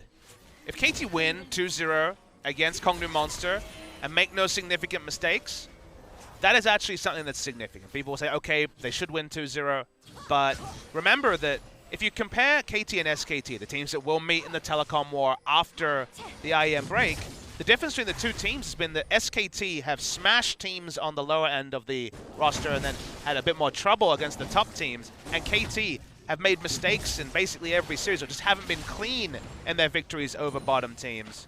And in the case of MVP, lost to one. So there has actually been a pretty determinable difference between the two. So even though they're winning games, if they can win games making little to no mistakes and innovating, then suddenly they're matching some of SKT's one-sided victories earlier in the season. Yeah. Don't know if I would call MVP a bottom side team. They're not, but KT, SKT, or Samsung. Yeah, I know. And then right now, Samsung's kind of like, I was going to say, maybe they're a little bit better than Samsung right now from what we've seen. And look, someone can be like, well, it seems like Afrika are a bottom team and MVP are a top team. And objectively, you're correct, but we'll see come the end of the season. I'd love for MVP to be top 5. That would be great. I mean, coming into this split, I think I place him at 4th. I think is where I said 4th or 5th. It's one of those things where it's cool that a team that stuck together in the face of superstar lineups made gold. That's something great to reward. If it's just, well, all the teams that spent money win, then that's on one level very distressing, especially with, you know, the narrative of, you know, path to pro, get there and earn your spot. So it would be really heartening to see MVP crack top 5. Yeah. See if they're able to do that. I mean, it would be even crazier to see if Samsung don't make it in after they also, for the most part, kept their roster together. Do you really see Samsung not making top 5? I don't. Just saying it would be interesting to see. Wouldn't it be interesting if SKT didn't make the top 5 at Kilios? Good God. That's blasphemy right there. But yes, it would be. You're saying things that are objectively true. The pace been slowed down a little bit here. KT just playing this one by the book for the most part. Score hasn't found his way towards any more kills. But coming up with that first turret helps out quite a bit. You see 3,000 in the lead right now. Got another dragon spawning in 20 seconds. A second Mountain Drake if KT can pick that up. The worry for Kongdu is that I think everybody watching this is kind of falling into the same trap, whether it's late night or not. Very slow, very controlled, people fighting back the yawns, KT in full control.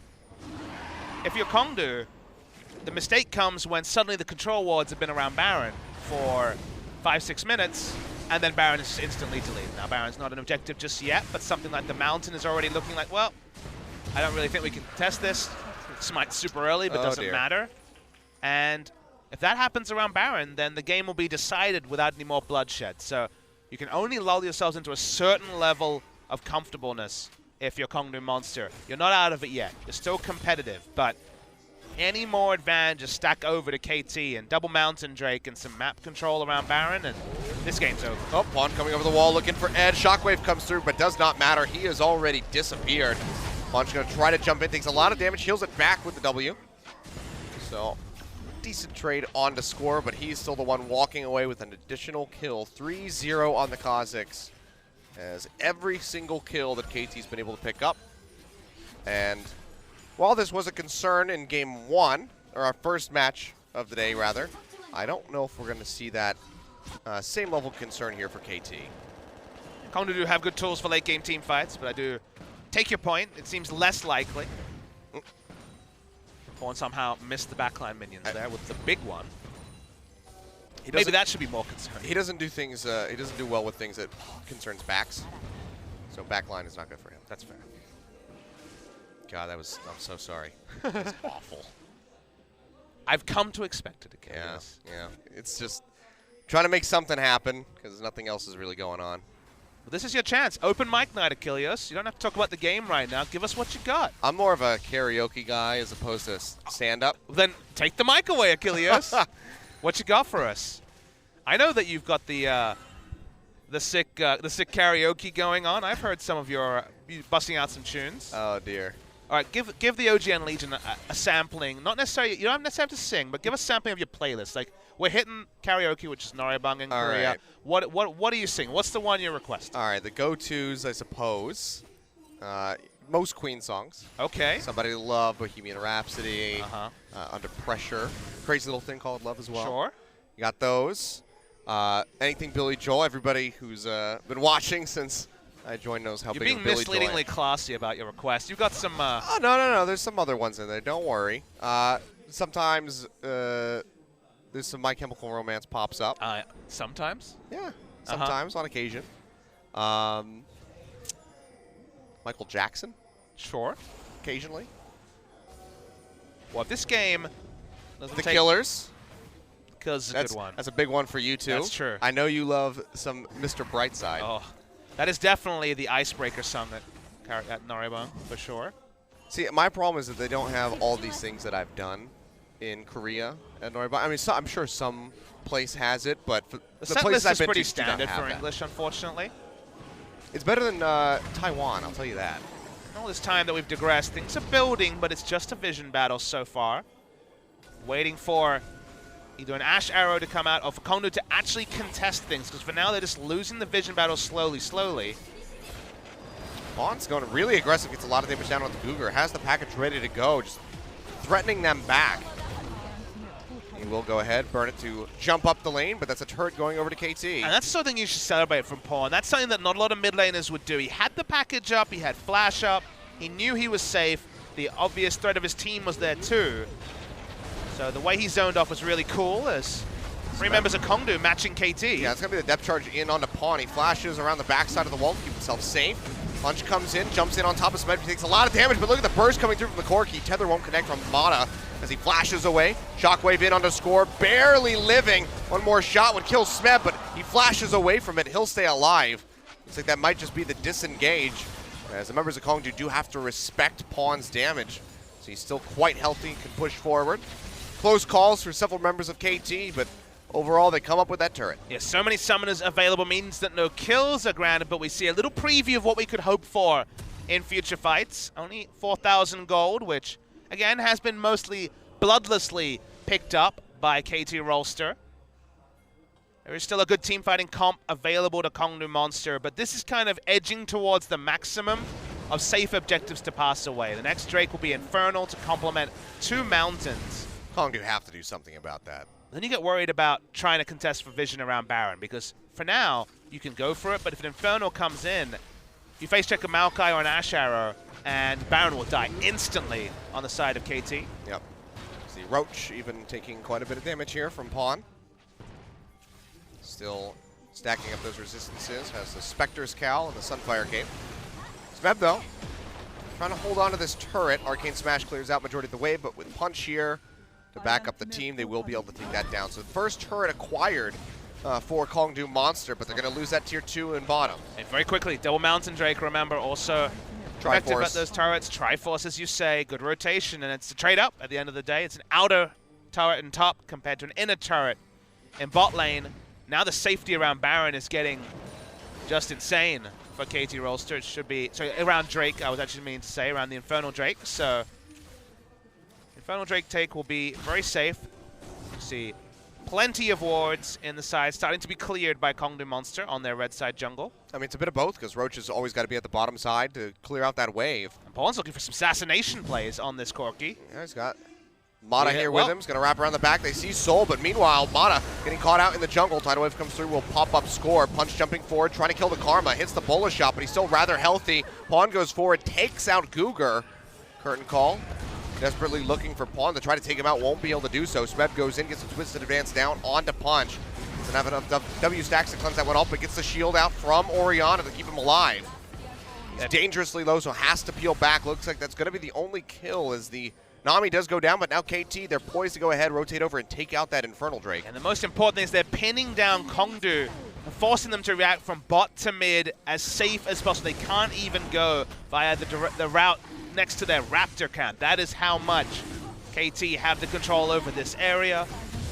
Double Mountain Drake and Infernal being able to rotate so aggressively means that those inner turrets will not be long for this one. I guess inner turret singular. So I'm referring mostly to the mid lane one. Kongdu tried to re-put down some vision, but this was another sign of what has been a very one-sided game. The fact that Pawn can cheat around basically the enemies out of base to look for kills and then collapse onto this particular objective lets you know just how comfortable KT feel. And again, this is what they need to show after the loss to MVP, where they threw caution to the wind. Much more sensible stuff, much more ordered stuff. Don't look like losing whatsoever. Won't be a perfect game, but pretty close to that for KT Rolster. Yeah, so far so good. Just losing that one turret in top, which they very heavily traded up for. So things going very well for KT. Maybe looking for now this mid-tier 1 turret. Well punched. He will get rooted. Ashero comes out, but he's got the cleanse. Jumps back in on the Mana. Drops him down to half. He pops the shield onto himself to keep himself alive. You can see Soul not even doing much to scratch the surface of Smeb's HP bar. Pawn's positioning in fights it's as if he's Talon. That's how he's positioning. He's always looking for the flank on Corki. I mean, we saw 2 Talons today from Fly. WTF 2 Talons. We could definitely see a Talon from Pawn, the guy who brought us the world skin. I mean, I don't think his coach is going to give him permission for that until they have a bit of a winning streak, Kilios. They need to win this series 2-0. You don't lose to MVP, then get to play Talon. That's just not what happens. Maybe you do if it's against Kongdu Monster. I think Kongdu are outclassed, but they'll look at this play and think, well, we could have been a bit more aggressive at times, but they really haven't made too many mistakes. I'm really excited to see Group B action, Unicorns of Love and Kongdu on the same side, given that Unicorns are a snowball team that try to end things early, and Kongdu, you know. Speaking of Unicorns and ending things, that last night, hold that thought though, because Cougar, he just disappears. Pawn goes in with a package, and that's a 4th kill picked up for score. 4 and 0 on the board right now. 80% kill contribution for him, and things are looking pretty good if you have KT in front of your name right now. Now you see the Baron. Now you don't. It's gone. This thing is already down below half HP. You are not fast enough. Rengar's dead. Sorry. Nope. Goodbye. Punch just arrives into the river. They didn't have Smite. They didn't need it, Achilles. Like, even Rengar popped it and like, no, we got this. Oh, boy. Double AD, Kha'Zix with isolation damage, double Mountain Drake, and Infernal is the most steroids for killing Baron. And for turrets. See, Dredgeline goes out. Roach trying to pull in Smeb, but he's happy to take up that turret. Goes into Edge in the back line. Trying to lock him down. He's low on mana. Has that Shockwave still available. Pawn in the bad spot. Will get pulled back in. Popped up by the Tidal Wave. Has to flash behind Smeb and Score to keep himself safe from the curtain call. Score does go low. Maybe looking for an entrance into the back line on a Soul, but thinks better of it. KT, you can see really just playing very cautiously, not getting overzealous, not just really try-harding for these kills. They're just happy to go ahead, take out that turret, back off, spend the gold, and then advance right back through with this Baron buff. I mean, and Kongdu took the right fight, but it doesn't matter with how far behind they are in gold and also the Baron buff. At the end of the day, they opened up, and in an even game, that would have been a good engage for Kongdu Monster, but this game has not been even. You could argue since before we entered the Rift, but certainly post-entering the Rift, it's been a controlled display from KT. Going deathless would be really good in the eyes of their coaching staff. That'd be very impressive in general. Again, this is closest that we've seen to another perfect game, pretty much. We've had 2 games that are about like this. Ironically, this will be the second time against Kongdu Monster, because that was Longzhu Kongdu Monster. Yep, where they got a dragon. Might have been Or 2. It was 2 dragons, you're right. 2 drakes, but no other objective. That's why people were unclear on the definition of perfect game. Oh, Ash Arrow out on the edge. Look at the damage he's taking. Gets locked up, and Score goes forward. Finds the kill. Let's just make it 5-0 for now. Bubble not going to connect on anybody. Still, decent amount of Baron-empowered minions here in the front line, and Pawn is just shredding that turret. Dredgeline goes forward, won't find a target. Roach down to half HP, has to go ahead and peel back. And KT will break the inhib line at 28.5 minutes, just about. Can rotate up to top, help Smeb knock down that tier 2. That'll be the last inner turret falling for Kongdu. I don't know if you really wanted that Dredgeline to connect, Roach. Throwing out skill shots that might be more conclusive, more important in future games. But yes, accuracy here is just leading to more death as KT posture forward to get away from this turret. Again, double Mountain Drake and this lineup just cleaves through any of these structures. Yeah, so 2 inhibitors down now, pre-30 minutes. Kongdu in such a bad spot, 13,000 gold almost. Up That's here for the KT. spawning base. There we go. We had to get the shot of them TPing back in. Beautiful. Flying V, not quite. I missed the Flying V. I missed the Mighty Ducks, Kilios. Are you too young to remember the Mighty Ducks? No. I watched all those movies when I was younger. All of them, even the third one, it was really bad. Yeah. Yeah. I Even watched as a it too. child, I could make that judgment. I saw it at the cinema. Instant regret. I mean, I enjoyed all those old sports movies. Angels in the Outfield. Sure. The Sandlot. Even as Australian, we watched all those movies. The sports were a bit foreign to us, but the themes were not. Oh, Mata. It's fine. Never mind then. Triple Mountain Drake, just what KT needed. Another Baron. Will we hit the land speed record for Baron killing? Possibly. I've seen Baron killed in a hilariously little amount of time, but I mean, we saw just 2 days ago Baron being on the riff for all 43 seconds, I think it was. I think it lived for 43 seconds, despite the fact that it was killed twice. Yeah, which since the was- time that it had spawned. That was a good one. Well, I don't know if we'll see a Baron in this game. We might see the game end very shortly. Yeah, Kind of depends on probably- Smeb. When Smeb decides he wants to turret dive. Probably not going to have another one. Pawn very easily able to juke out on that Pawn, you're dredge not line. an assassin. He's certainly playing like one. Does get rid of the package. Now he gets rooted by the Deadly Flourish. Tries to make it over the wall, but gets grabbed right back in. There we go. 1 kill on the board for Kongdu. Is it enough to dissuade KT? However, Mata's down to half HP. Gets locked up by the Bola. Tidal Wave comes through. Only pops up Smeb, who is still tanky in the front line. Uses a Blast Cone. Goes over the wall before that Dredge line can connect. So won't be able to break down that bottom inhib turret, but the Super Creep's been doing a lot of work on that top Nexus tower. Pawn finally punished for playing hilariously far up as a Corki. This time even with the package. No flash. Very much playing with fire. But not consequential, most likely, in how this game will go. It's a hilarious gold lead for KT Rolster. 11,300 at 31 minutes. Triple Mountain and an Infernal. Maybe we'll see that Baron take. Ooh. Minute and 42, yep. Thanks, Pawn. You did us a solid. Way to go. Now it makes more sense with the timer to take the Baron. Well, we can see just how quickly they're able to snatch that one up. So we'll have to wait a little bit of time before we see it. If there is an extended vision battle, maybe we'll hear some of that beautiful singing of yours, Kilios. Always have to, hover those rewards for if lean times of play are out there. First it was Socks. How did it end up like this? And Hangman.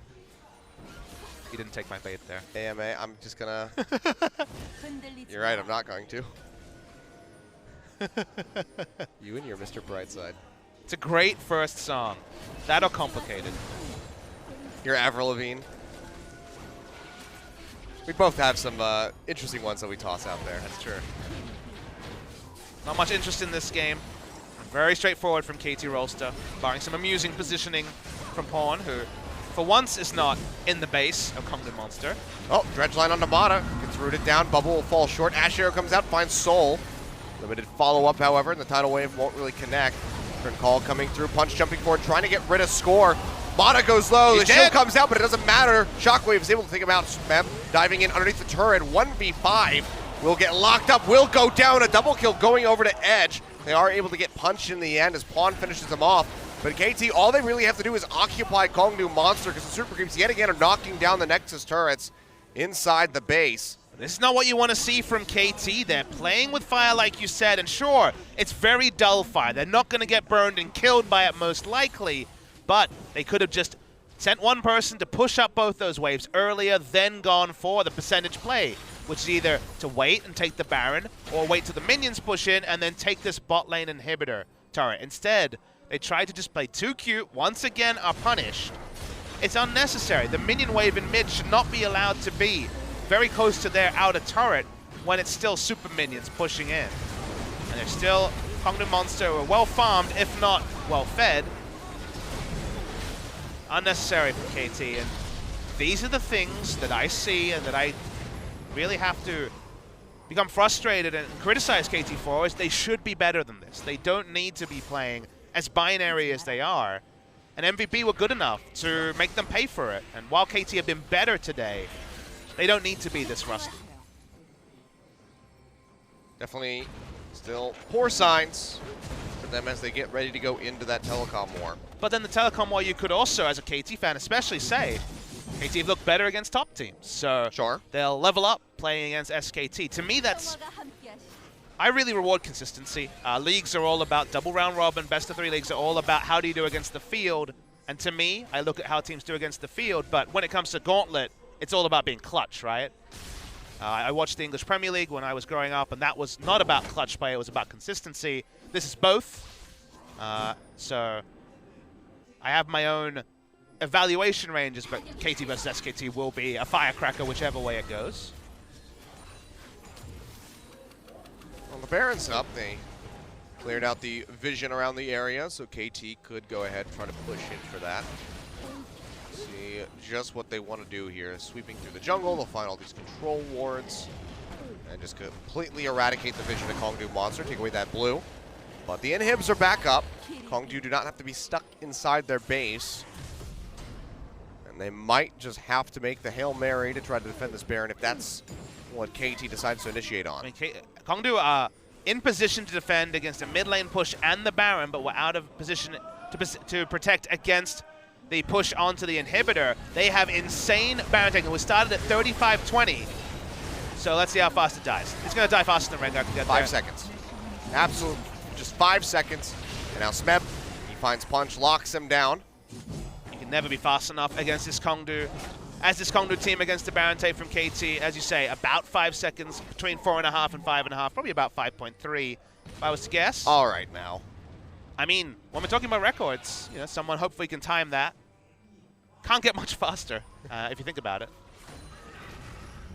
If you're camping it, I guess all 5 will be DPSing it faster, so I guess it could die a little bit faster than 5 seconds. Yeah, what really would help you take that Cassiopeia top? Go back to that. Well, if you're camping it as it spawns, because Corki and Ash got their first, I believe, doing damage, so not all 5 members are doing damage instantly.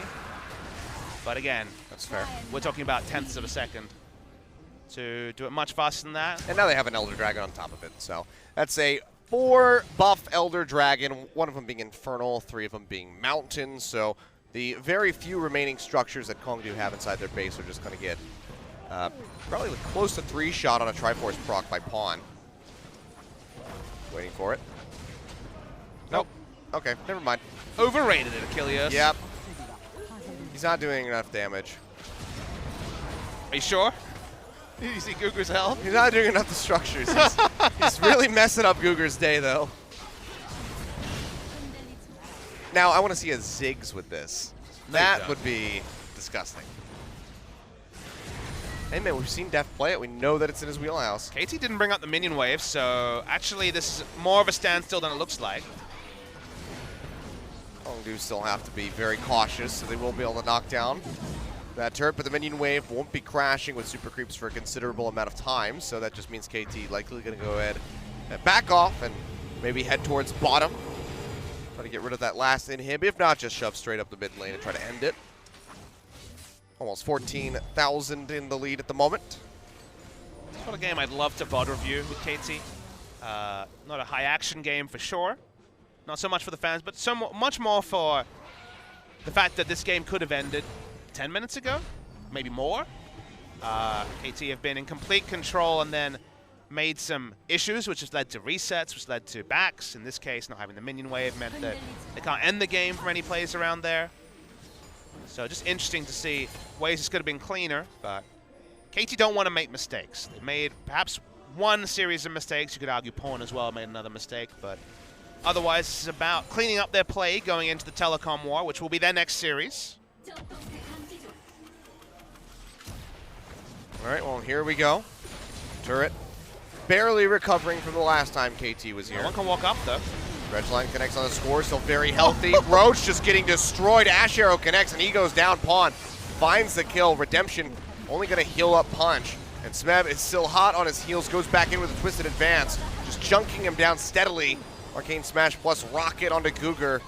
Almost kills him, and that's just going to be it right here. Last Nexus turret falls.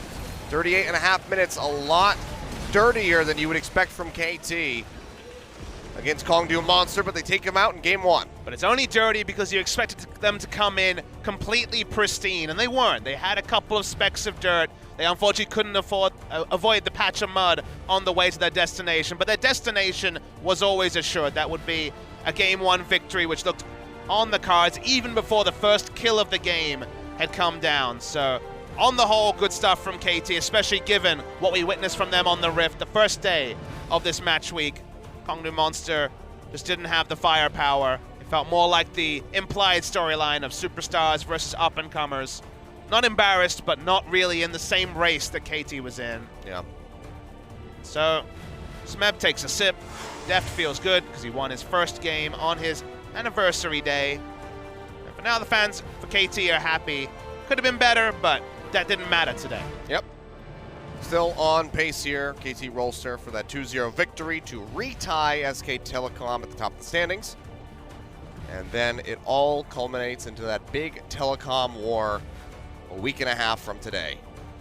2nd of March. Still a few sleeps away, but circle it a couple of times. First match of the day as well for you guys staying up late in North America especially. Yeah. I mean, this is near the end of the round robin, so a lot of those crucial matchups, we've gone through a lot of them. Still have a couple more. MVP Longzhu now going to be a really interesting series, as well as Samsung BBQ. That'll be a fight for the top 5. But KT, SKT going to be a big one. We'll go to a break. When we come back, we'll have game 2. Sweet talk so sweet that I'm getting it too thick, too good to be good, shouldn't eat it. You talk like you need me, like you never leave me until I begin to believe it. I was good on my own until you came along, waiting for me to fold. Now you're gone, baby, gone. If you don't mean it, don't just say it. If you don't feel it, don't you fake it. If it's a lie, baby, don't say it's true. If you don't want it, why'd you take it? How come you bought it just to break it? If you don't love me, then don't say you do.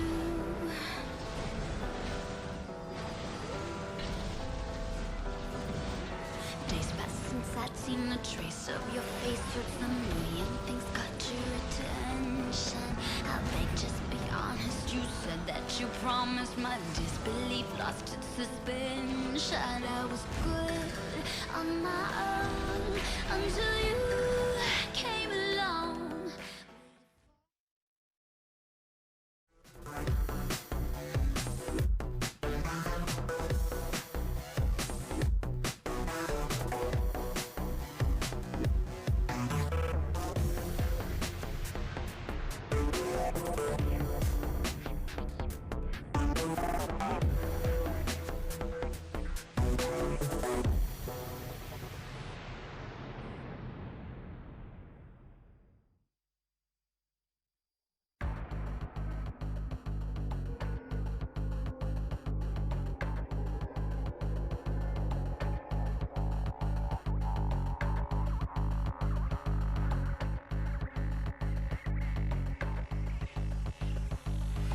clock's ticking, the cops are coming fast, so grab the duffel bag and let's roll.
Welcome back, ladies and gentlemen. Taking a look at the damage dealt the champions. You can see Pawn, he did a hell of a lot of it on that Corki.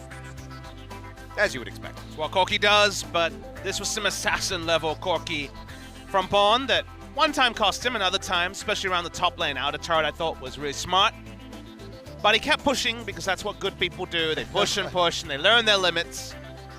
But we'll see if he is rewarded with the MVP. Score had a pretty amazing game once again on the Kazakhs, and hey, give him an MVP. There we go. So not undefeated on this champion, but still racking up the wins. 5-0-2 and 78% kill contribution. For a while had all of the kills in the game, but didn't suffer from the Spirit Syndrome, it seems. KT still come out on top. Now moves to 8-1 and second, so actually overall first. Yeah, he is on number 1. The ladder. We still have not had a non-top laner as an LCK season MVP. Double MVP for Smeb last year. First ever one was Duke, back when he was on Najin, and then Someday. But there was no action in this game until Score decided to end that, ending the life of the enemy Rengar. This was all about Deft hitting a very long-range arrow that Punch had no idea was coming in, and Score continued to explode people. Vintage Kazakhs, first 3 kills of the game, went over to Score. He outpathed the enemy jungler. He did his job, and yeah. People always talk about who it is, the best jungler in the world. Is it Score or is it Peanut? First 2-3 weeks of this season, I think Peanut was the right answer. Last year, before Worlds, I would have said Score, and right now, once again, I will say Score. His pathing is very intelligent. He's able to adapt to a lot of champions, and now he also has must bans, because 8-1 is a pretty damning statistic on that Kazakhs. Yeah. So Kazakhs, maybe something that Kongdu definitely want to take off the board, but now they're swapping over to the red side, so they will have less flexibility to do so. Could just see that first pick come through for KT if something like the Varus or the Rengar isn't available.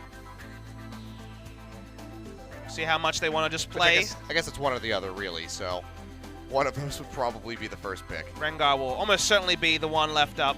Team does not want to give over Varus. Bang got to play Varus twice this week, but no one else.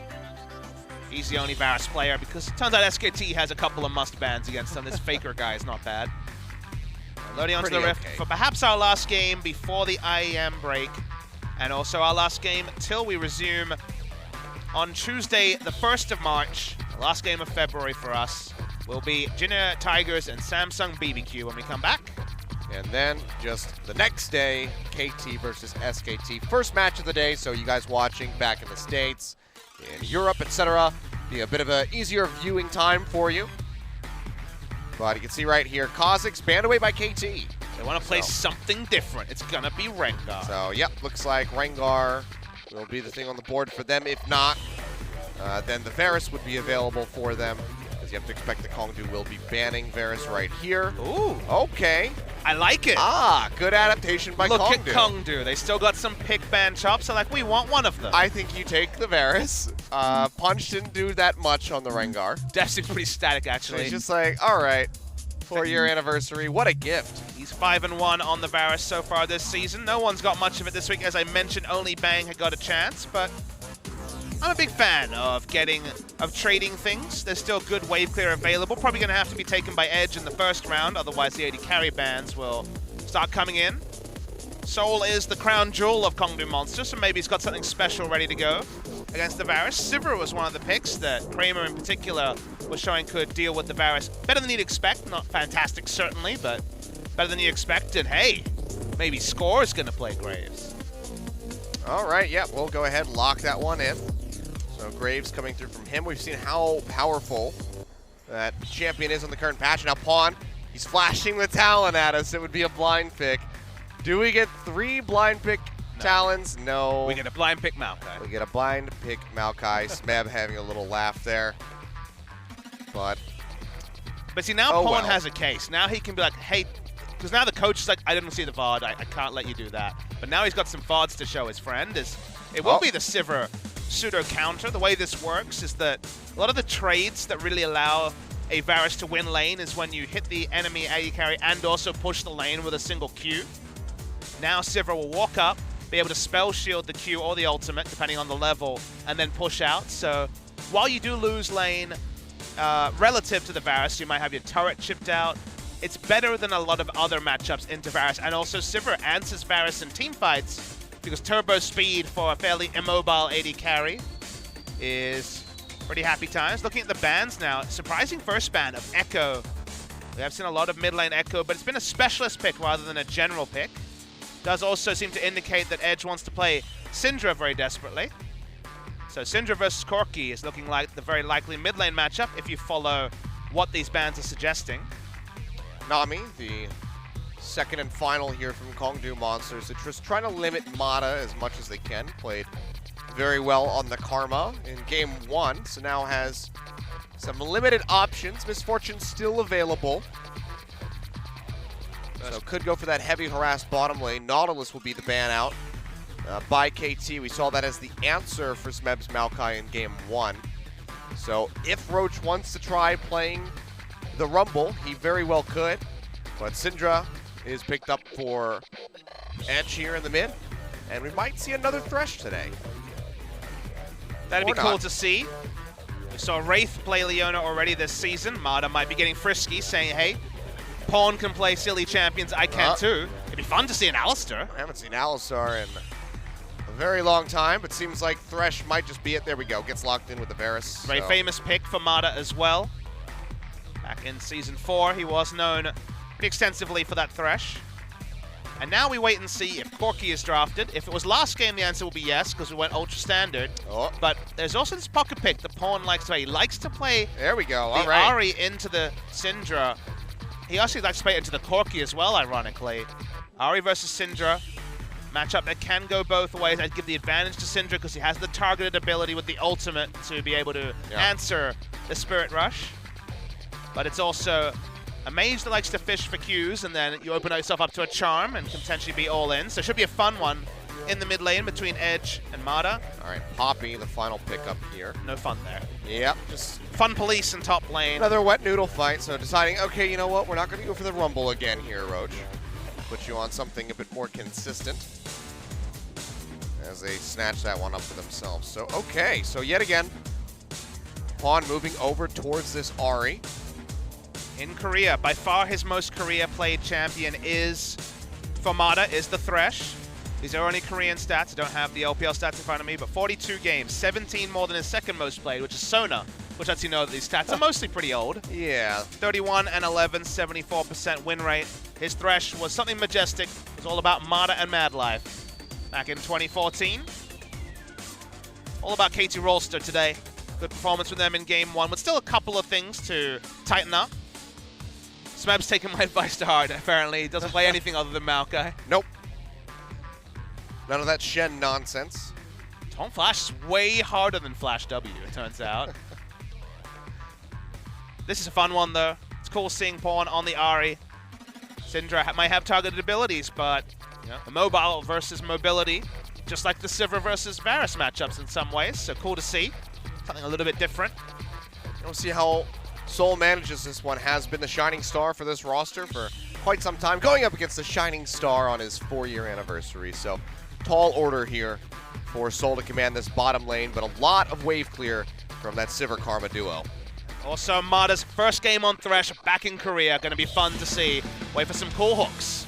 That is for sure. Let's go ahead, get onto the rip for what could be our last game of the night. KT Rolster up 1-0 over Kongdu Monster.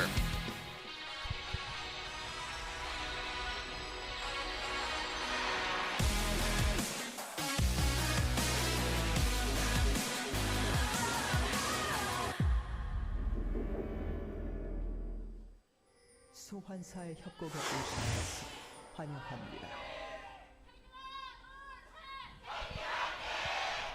Lots of KT fans, but oh, look at this. Gonna have a Fight brush jack time! score right in the forefront of this one. He's gonna go down first. His punch finds first blood. Exhaust out on a Smeb. He's gonna flash away.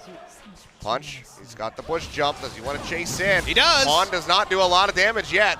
Dark Passage there, and Pawn's gonna flash away. Man, what a great start for Kongdu Monster. They only had to use one summoner spell. I feel like the LCK Fight Club is very well-known territory. If you want to fight at level 1, you roll in to the enemy red side jungle, and that's where you fight. So we've seen it multiple times so far this week. We see it again. Big winners are Kongdu Monster, as now we see it's going to be an accelerated clear from Punch, who starts with a longsword, and you face check because Graves, you die. I mean, there's so much damage on the side of Kongdu early on.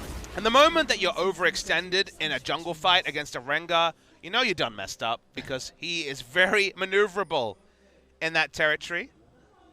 Well, KT decided to see what it's like to play with a disadvantage. Definitely giving themselves a bit of a handicap coming into this one, or handicapping themselves. Well, triple flash down is not ideal either. None used on the side of Kongdu Monster. Yeah, it was just the exhaust from Guger, which is almost halfway off cooldown at the moment. So very little investment here from them, and they come up very big with that first blood, as well as just how many summoner spells they got. So Deft, the only one alongside Score, who just died so quickly to still have his flash. I don't know about you, but sometimes when I'm playing normal games especially, not in ranked, normal games, and I'm just like, I want to play hard mode, I just flash before I enter laning phase, and we've got Pawn and Marta subscribing to that, to Smeb as well. There's something alpha about being able to win lane with no flash. I don't even know the last time I've actually played a normal game, now that I think about it. It's been a considerable amount of time. Used to do that to, you know, try out the new heroes and that sort of thing. But now you've got ranked for that. Yeah, exactly. Your Elo sends its regards. It's even better when you're just simultaneously pissing off 9 other people. And they're speaking in Korean and you only understand a modicum of it. Like, look, they're really happy with my performance. Fill in the blanks, Kilios. It's better that way. Well, a lot of control now in multiple lanes for Kongdu. Summoners being down is always going to lead to the first 6 minutes or so being pretty happy times for Kongdu Monster. They haven't been able to grow a gold lead. Only ahead 500. Yep, so still just going to be steady as she goes for this, but see how much damage Edge was doing to Pawn in the mid lane. He's got his exhaust available, so we'll have that for the level 6 fight that could break out there. Started with a Dark Seal as well, so no Doran's Ring for him. Bit surprising. Rough on the mana sustain. Definitely. I don't really see the reason for specifically the Ahri for going for it. You know, if it's Katarina, certainly it's a possible start, unless you're a Faker and you want to go the alpha start of the Longsword and Potions. With Ahri having, as you say, the mana concerns. Sure, 50 flat mana is something, but Doran's Ring also gives you a slight amount of HP against a likely all-in around level 6. So he picks up the Doran's Ring now anyway. I guess the only argument is it gives you more sustain. So if the boots purchase is something you want to guarantee, and you have an extra sustain to theoretically stay in lane to a higher gold value, makes some sense, as Marta always loved tricky stuff like this.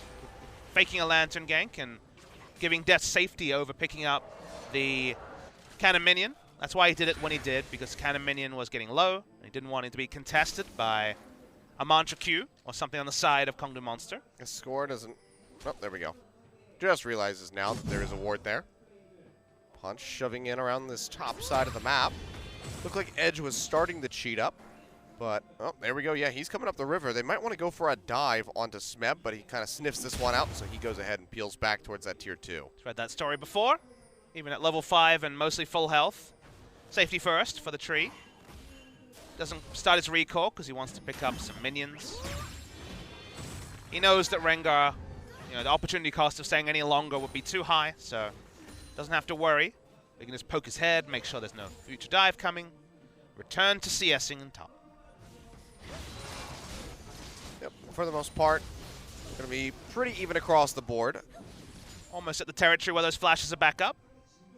As you can see, you can tell who has the flash cooldown reduction, who doesn't. Although Pawn was the last to flash, it's worth noting. So, may just be the duration of the game, but they should all be up in about 5 seconds. Deft taking a little bit of damage there, but Kongdu didn't want to push any further to try to go for a kill. Mata starting to cheat forward, throws out the hook, but Soul's got the spell shield. So will just be a nice little exchange in bot. Flay comes out. Deft taking a lot of damage as that boomerang catches him right at the end. Yeah, both teams understood what abilities were down. So that's why Mata walked up and played, but that meant that it was going to be a very easy all-in trade onto Deft. Oh, Punches maybe caught here. Yeah, flashes away. The charm does come through. A lot of damage coming out from Score and Pawn. They'll come up with the kill. Unleash power over onto the Ahri. He goes low. Can he come up with a kill though? Oh, Lantern comes through, saves Pawn's life right at the end, but Cougar flashes in, gets the Mantra Q to take him out. Mata getting the hook in onto the Syndra. The heal comes out. However, from Soul, Mata has no way to get out of here, so he's going to go down. That's a 2-for-1 pickup for Kongdu Monster. Mata was not flashing into safety like he might have thought. No assassination either. Nice roam up by Soul and Cougar, who did not have the Sivir ultimate to make it an early call. They had to make the early call themselves to be able to get there. Deft was not able to walk past the enemy bot lanes. That's why he couldn't make it. Face check of Graves, you take a lot of damage. Pawn really wanted this, that's why he flashed into the charm. Good accuracy to justify going for off-meta choice of the Ahri, which has been not that popular this season, although it's been picking up steam a little bit. It was a really nice Lantern timing for Mata, but doesn't get the kill to justify flashing over. Just kind of like flayed him right out of that. Score can't shoot collateral over a damage. wall because he is Graves. Not able to pick up the kill. Gold lead and the kill lead still there for Kongdu Monster. A significantly better start so far. It'd be worrying if after that level 1 it was not. So KT gonna have to claw their way back in here. But Mata fighting over that ward will be able to clear it out. But still losing the control. Speaking of losing control, Kongdu are trying to steal away the blue buff from KT Rolster. Smep's walking down. Yeah. Pawn waiting in the wings. He goes forward. Here comes Roach. Gets the pin in on the wall. Blue buff does get taken. Actually, looks like Smep was able to snatch that one up, and now Pawn has to dash back. It's hit by that Q. Punch. Trying to run out of here. Mata's here as well. Tether will not connect, and neither will the hook. And now KT, they just have to go ahead and peel back yet again, but that's going to be Scatter the Weak connecting it onto Mata. Followed up by the Unleashed Power. He goes down. KT, way too aggressive. It's amazing how much this game is devolved into 4v4 fights on the top side jungle. That's such has been the roaming from Guga and Mata. Mata only had boots once, certainly wasn't going to get there quickly, but was there for a counter game, walked into a pink ward, missed a hook, and was punished by Kongdu Monster. These incremental skirmishes, because of the early lead that was granted to Kongdu, and also the confidence that's given them, they're the first to rotate, they're the first to react. Sure, they don't pick up the blue buff, Smep does steal that one away. But they continue to inch forward in terms of gold, and the way we've looked at Kongdu Monster, which again will be a team at IEM that more and more people will see, is that if they have a good start, they're not poor at turning a mid-game lead into closing a game. They're not poor at closing games, it's just they fall behind so frequently in the early to mid-game that that's not a relevant statistic. They get outskilled by some of the better teams and better players here in the LCK. They have comfortable early games like this, sure. They might screw up early to mid, but if they can keep this going at 5 minutes, there's still a world where Kongdu Monster can win a game. Yeah, and even if KT closes out the series, that would still assure SK Telecom a first place as they go into that Telecom war. So it just gives them that slight upper hand. Playing spoiler. They take a game, like you said, will not be quite as line ball, although it still will decide who goes in first place. Sure, SKT are at home right now, watching this and rooting for Kongdu Monster. Probably got pretty excited after that level 1. But for now, things calming down a bit. 1.8k in the lead for Kongdu. Dragon has not yet become a point of contention. Just that Cloud Drake chilling out. Score has been here a long time. Very long time. Just completely blind check by Edge, but quite an intelligent one. Didn't have to worry about mana because he has blue buff. So intelligent check causes the Graves to back away. Nicely done, but now they're going to try to go back in onto Edge. Charm connects. He cleanses that one off. Scatter the Weak comes out. Doesn't connect on the Pawn. Still gets a lot of damage off the Unleashed Power. And that's going to put a stop to the gank. Mata not able to roam up in time to affect the outcome of that one. Damage also didn't register from Scorer. Don't think it would have been enough damage to take him down, but it was relevant in the trade of health bars. Yeah, maybe could have forced a... Oh, never mind. Flash isn't up yet. It's about to come up for Edge. All flashes were down, that's why it was a bit more potent of a gank. Guessing Abyssal Scepter and Hurter Belt will be the rush for Pawn. All of Ahri's damage is in range of the Abyssal Scepter magic reduction, barring maybe max range of Q. So, given the playstyle of the champion and the assassination nature of the Spirit Rush, it is uniquely very efficient on her still. Punch gets that invade, takes away the Gromp. So still Kongdu just pushing their advantages where they can.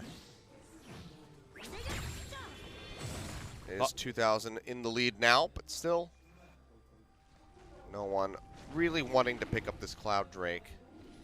When we It's going to be all about farming. When we seen Kongdu in the lead before, it was about the invasions from Punch on Graves. Most typically, hasn't been the same sort of invasion game from Punch, which means that they haven't really been snowballing the game further and further ahead. When they have had skirmishes, they've been the first there, so they've won them, but it's all about the objectives you get on the backside of kills, and they have been few and far between for Kongdu, so that's why KT will be happy, because they're largely stabilizing out of what could have been a game-losing level 1. It's all about Kongdu trying to find a way to increase the pace of the game. Bot lane certainly not that. They have Varus into their Sivir pick, so they will not be able to control bot lane for now. Teamfights, though, will be a lot happier for the Sivir compared to the Varus. This movement speed can be Varus' worst friend.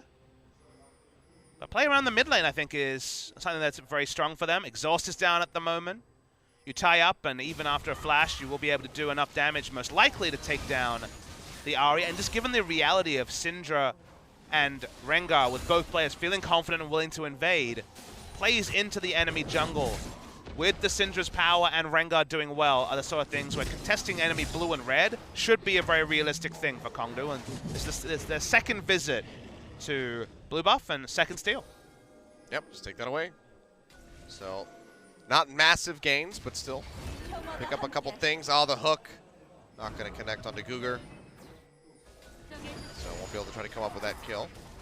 Death pops the Youmu's, just trying to get away from Soul. It's also to match the Fleet of Foot passive that Sivir has. Obviously on the first order, gets flat movement speed, and Youmu's allows him to answer that.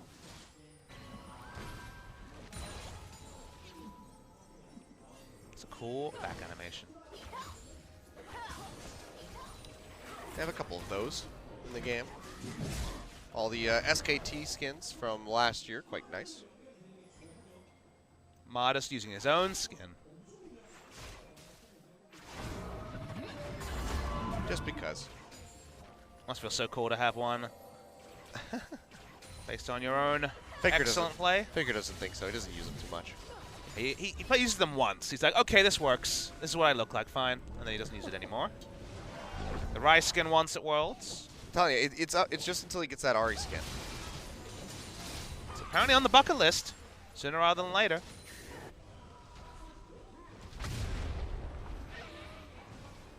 A match of wave push. When you think about scaling into the late game, I really do like the Sivir versus the Varus, but Syndra and Ahri is kind of interesting. Feels like both champions kind of lose their all-in, but because of the extra range on Syndra, the stuns are just as important as whether you're popping people with the ultimate or not. Graves is probably slightly better as a team fighter because of his range. Maokai definitely better than Poppy in late game, but very comparable, all things considered. Feels like the movement speed could definitely be the undoing of the Varus pick in particular. So we'll see if there is any semblance of a gold lead going forward. Gold lead's only getting smaller. It was 2,000 the last time we looked at it. Now, in that area, but certainly no larger. Yeah, the slight stretch in CS here for Deft is certainly helping out. Just up by about 10. Well, because Deft has wave control and bot, the otherwise usually free objective in this case would be something like the Dragon. You could start stacking the Drakes and have that as a backup win condition if you're Kongdu Monster, but despite Sivir being famed for the wave clear, Varus does it safer and from further range. There's never been enough pressure in bot lane to allow Drake to have been a safe objective. Relative safety, but not enough for Kongdu at least. And thus the game does extend with 16 minutes and no Drakes attempted. bunch coming in towards mid, gets spotted up by the control ward. Didn't really have anything to gank either, so just get some free vision taken away. But slow and steady as she goes is the name of the game. Scory is hovering around in this bottom lane, but it doesn't look like much will come of this, as Cougar's not walking up towards Mata to get hooked. So just going to be the recalls. And that's pretty much it. It's a bit of a slow one. Just what you needed. A nice slow game before your very long flight tomorrow, Papa Smithy. I call him like I see him. Not much to talk about this particular one, but you're right, it's going to be a long Sunday for me. I'll be in the air during the last LCK games before the break, sadly. Oh, can it be? Top Some lane action party? in the top lane. Pawn arriving. Roach going to pop the flash. The charm is still there. There we go. Does connect. Roach going low, and he'll get taken out. For a second there, the Proto Belt would have the killing blow, but it's Smeb that gets it in the end. Very smart how long Pawn held onto the charm. He waited until there was no terrain for Roach to juke into, and he'd already flashed, so 100% was going to be able to hit that line skill shot. Here's the race, though. This is the most exciting we've had so far. Who will win the race? Pretty close. Looks like, oh, it's got to be KT. They take it down in the top lane. Graves able to just point blank on that turret. Helps take it down. And, I mean, Pawn, he started recalling. He realized, oh, wait, you know what? I need to stick around if we're going to win this and get that extra boost of gold. So they are able to net it for themselves. Still down by about 1,000, but are bringing their way back into the game. They're going to trade the Cloud Drake for this. Not of too much consequence, and there'll be a second one to follow up. So Kongdu are at least able to net that. And a red buff, actually, taken away. So they do get a couple minor victories here. Yeah, the bonus objective is certainly picking up the Drake. So, as you say, just given how this game is, movement speed is very valuable against KT Rolster and specifically the Varus, but a lot of them have movement speed steroids of their own, so it's kind of consequential or not, depending on whether they're hitting the movement speed cap, which they will be most of the time when Sivir ulting. But they got the bonus objective nonetheless. That feels good. They lose out on the extra gold. It's good understanding of Pawn to stay in that scenario. He wanted to be able to match in mid or bot to pick up a minion wave, but given the positioning on the map, it was smart to stay and guarantee the first brick. Yeah. Still very close even with his added help. But they're able to take that one away, so now just 700 gold as KT continues to shrink the lead as much as they can. Haven't been able to get themselves into a position for a team fight in a while. Deft's going to zip his way around, clear out this wave in mid. Try to keep a lead in over top of Soul. But then wave clear. All the wave clear. Aren't you happy that Sivir's back in the meta? Aren't you happy that Varus is still broken? The Varus one in particular, he's so uninteractive as a champion that it's kind of frustrating. He was in the mid lane as a champion because he did so well against medium range champions like Cassiopeia. Now he's in the bot lane, so even bot lane gets boring. When praise like flicking Chains of Corruption, I get excited, but oh, goodbye, Smeb. It's very limited excitement. Oh, it's just throwing out the Keeper's Verdict. Doesn't want to get jumped on. Doesn't have his flash up, so keeps himself safe. He'll peel back. Smeb's just going to keep trying to get that wave pushing in towards that tier 2. Basically, if Varus is maxing anything other than Q, I'm okay with it. Because that'll never happen. When they don't have tier, it sometimes happens. Okay. And when they're not building tier and there's mana concerns, then to me it's more interesting, but tier Varus is a good one to help you get to sleep. Smeb has been standing in one spot for a long time. It's not because Rek'Sai's in the game, but just considering a flash over the Raptor wall engage, but not to be. Everyone's farming their things, but that farming has been going well for KT, who have managed to decrease the gold lead. It's been going well, and it's been going on for a long, long time. Kind of like the LCK. Yeah. Well, Thought maybe this was going to be a really fast day today, but I thought, oh, okay, game match 1. Thought that was going to be the one that goes to 3 games.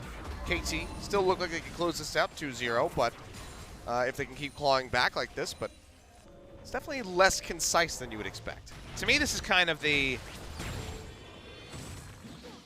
Seven Dwarfs. What's that story called? Snow White? Snow White. No, what's the other one? The porridge one. The other one with the seven dwarves? No, that's right. I got that. I misspoke. Goldilocks. The Goldilocks. This is a Goldilocks situation of they were too crazy against MVP. Now they're being too safe. I want something in the middle, please, KT Rolster, because not just right. Something just right. Because this one is just a bit too defensive. Oh, my nursery rhymes mixed up. Woe is me.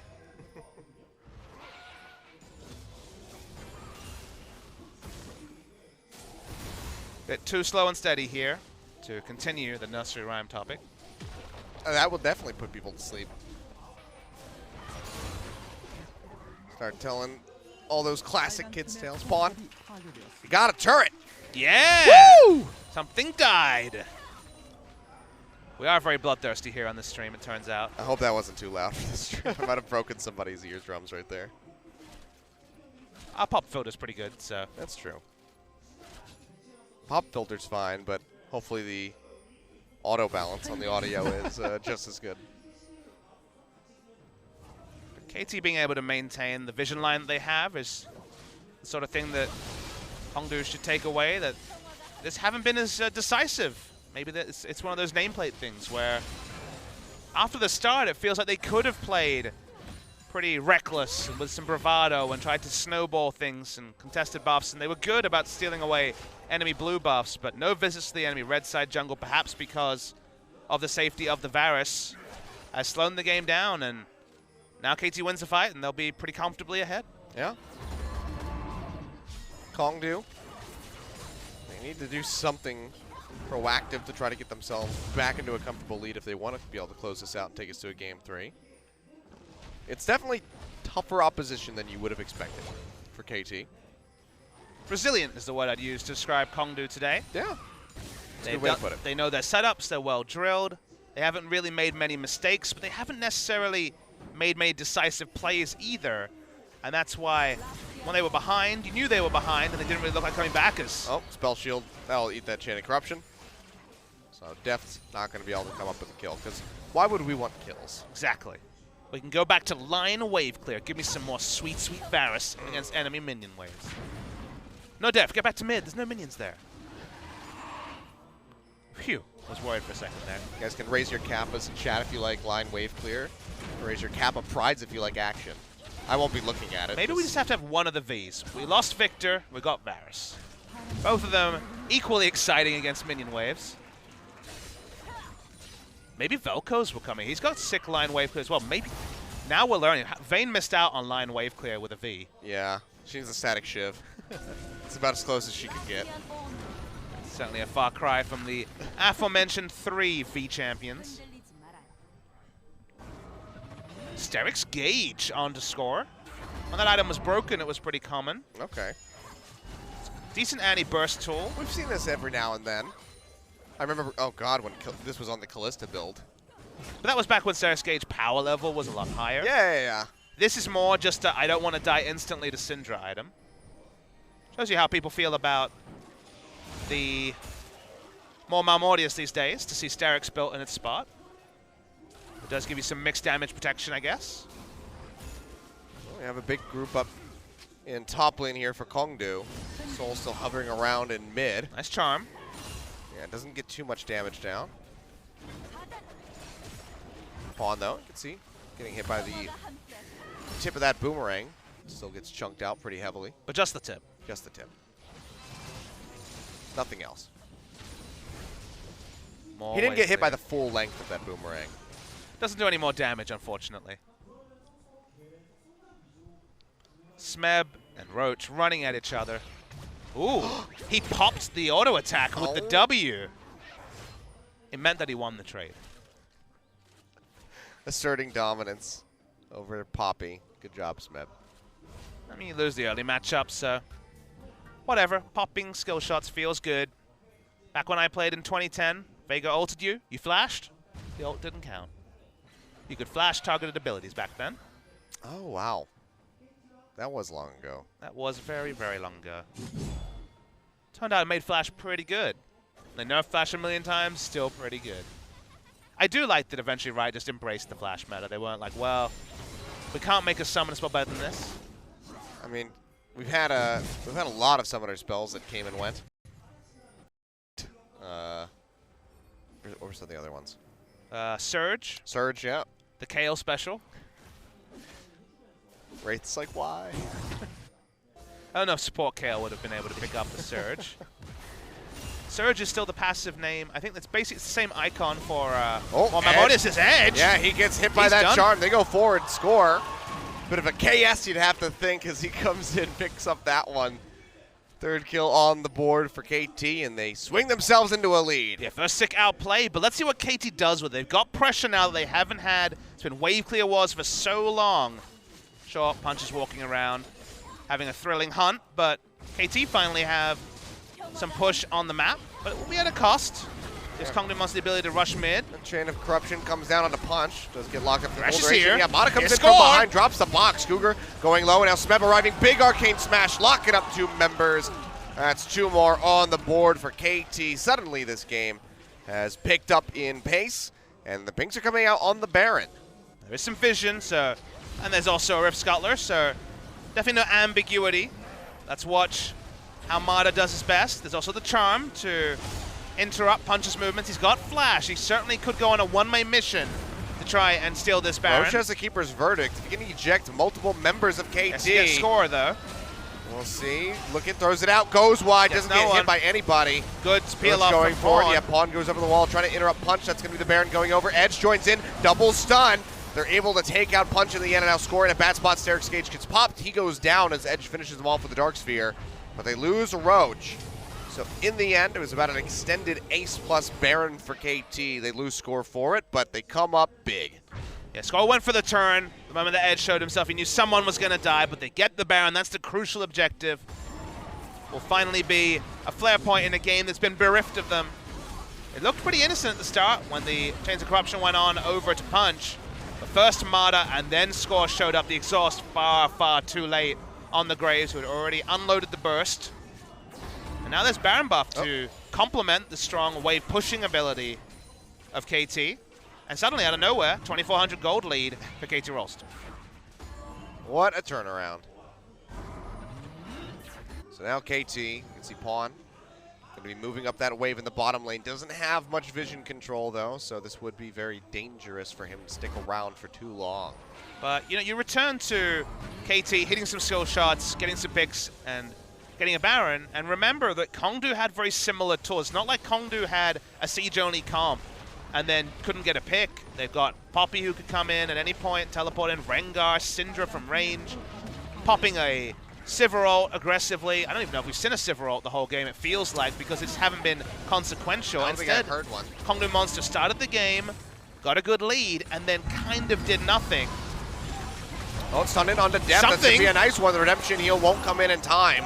They pop him back up. Smeb gets that big shield, but goes back towards Soul, just really trying to commit in for the fight here. Gets a big burst off with the Maelstrom, goes back in with the Twisted Advance, comes up with the kill. Good Lord, Smeb, what a monster. Takes down the Sivir. Meanwhile, Pawn just casually sitting by himself in bottom lane, gets rid of that inner turret. Now starting to wrap around up with Mata. Dashes forward, looking for Punch. The hook not going to connect. Wolves takes that big burst from end of the line. Now Roach in a bit of a rough spot. Dark Sphere over the wall. Pawn goes low. He gets taken down. Edge comes up with the kill. A bit too greedy from the Ahri. KT get punished. They're able to take out that one turret and bot, but they lose so many buffs. So Kongdoo finally pressed the go button, and it's after Baron has gone down. So they get something from it, but not everything like they could have if that was 5, 6 minutes earlier, 10 minutes even, you could have suggested. KT just back away. Hasn't been any map pressure from Kongdoo in this area for a long time, so the Ocean Drake is a free take. Sorry, not Ocean, the Cloud. Cloud Drake is a free take. All 3 Drakes are Clouds this game. Hooray! Made them pretty fast for this engage. Death was instantly deleted. That's what happens when Sivir pops EO and there are gap closers on the side of Kongdoo Monster. Smeb on the back end is the hero. He decided he was going for it, and he did it. By God, he did it. Unreal. All right, well, good job, Smeb. You got a kill. But in the end, Kongdoo, they're able to keep this very close. Still still under 2,000 gold for KT. As far as their lead is concerned, and Mata, the only one with a remaining Baron buff. Scores waiting, but he got spotted out there. If they lose this game, it's going to be what if territory for Kongdu.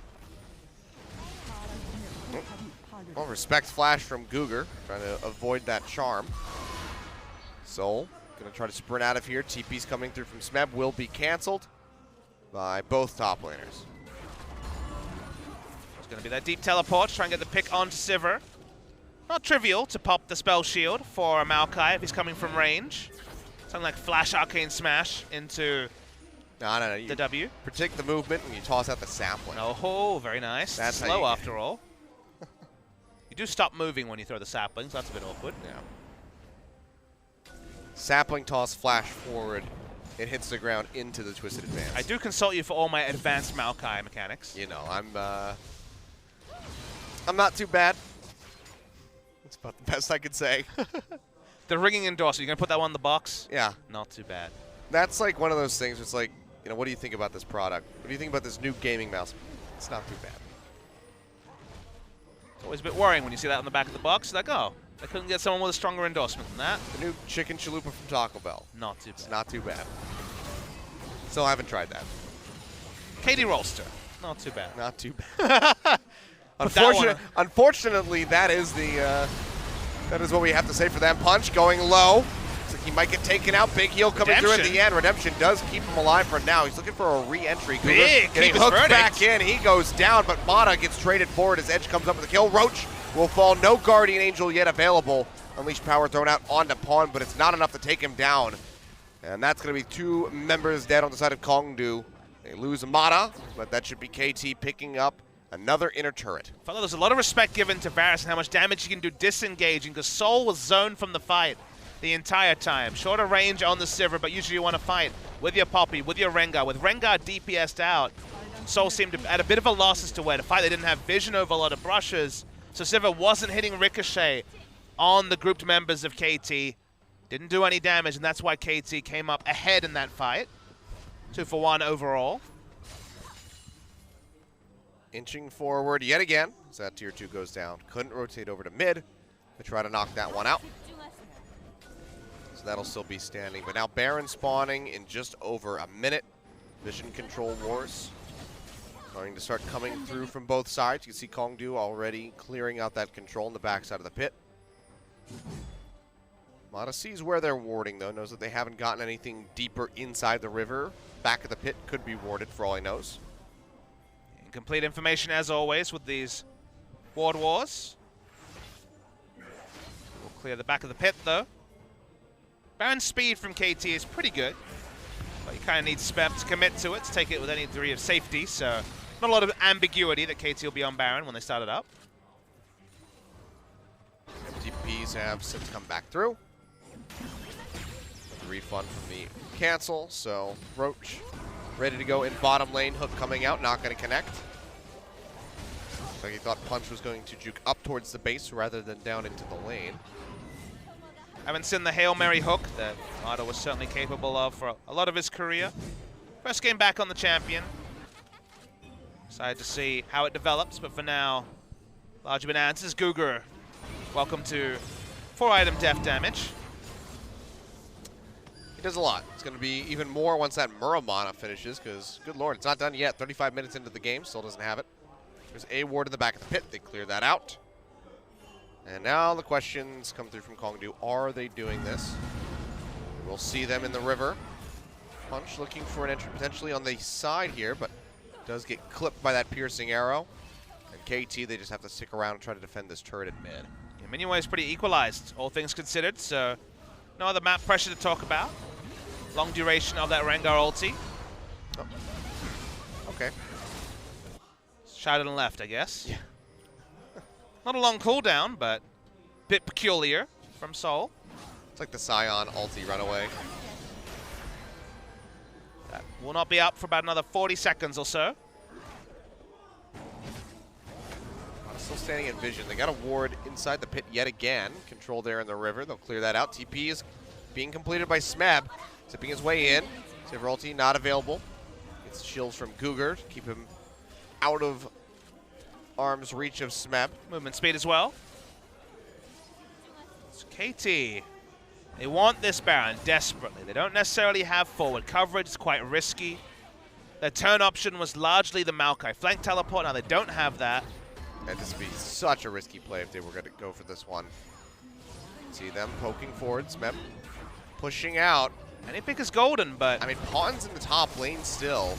This could be very risky. Smeb uses the Twisted Advance. Score wrapping around from the sides. Kongdu Monster have the fast track onto this turret. It only takes a couple more hits to take this down. Punch tries to backdoor it. No backup for him.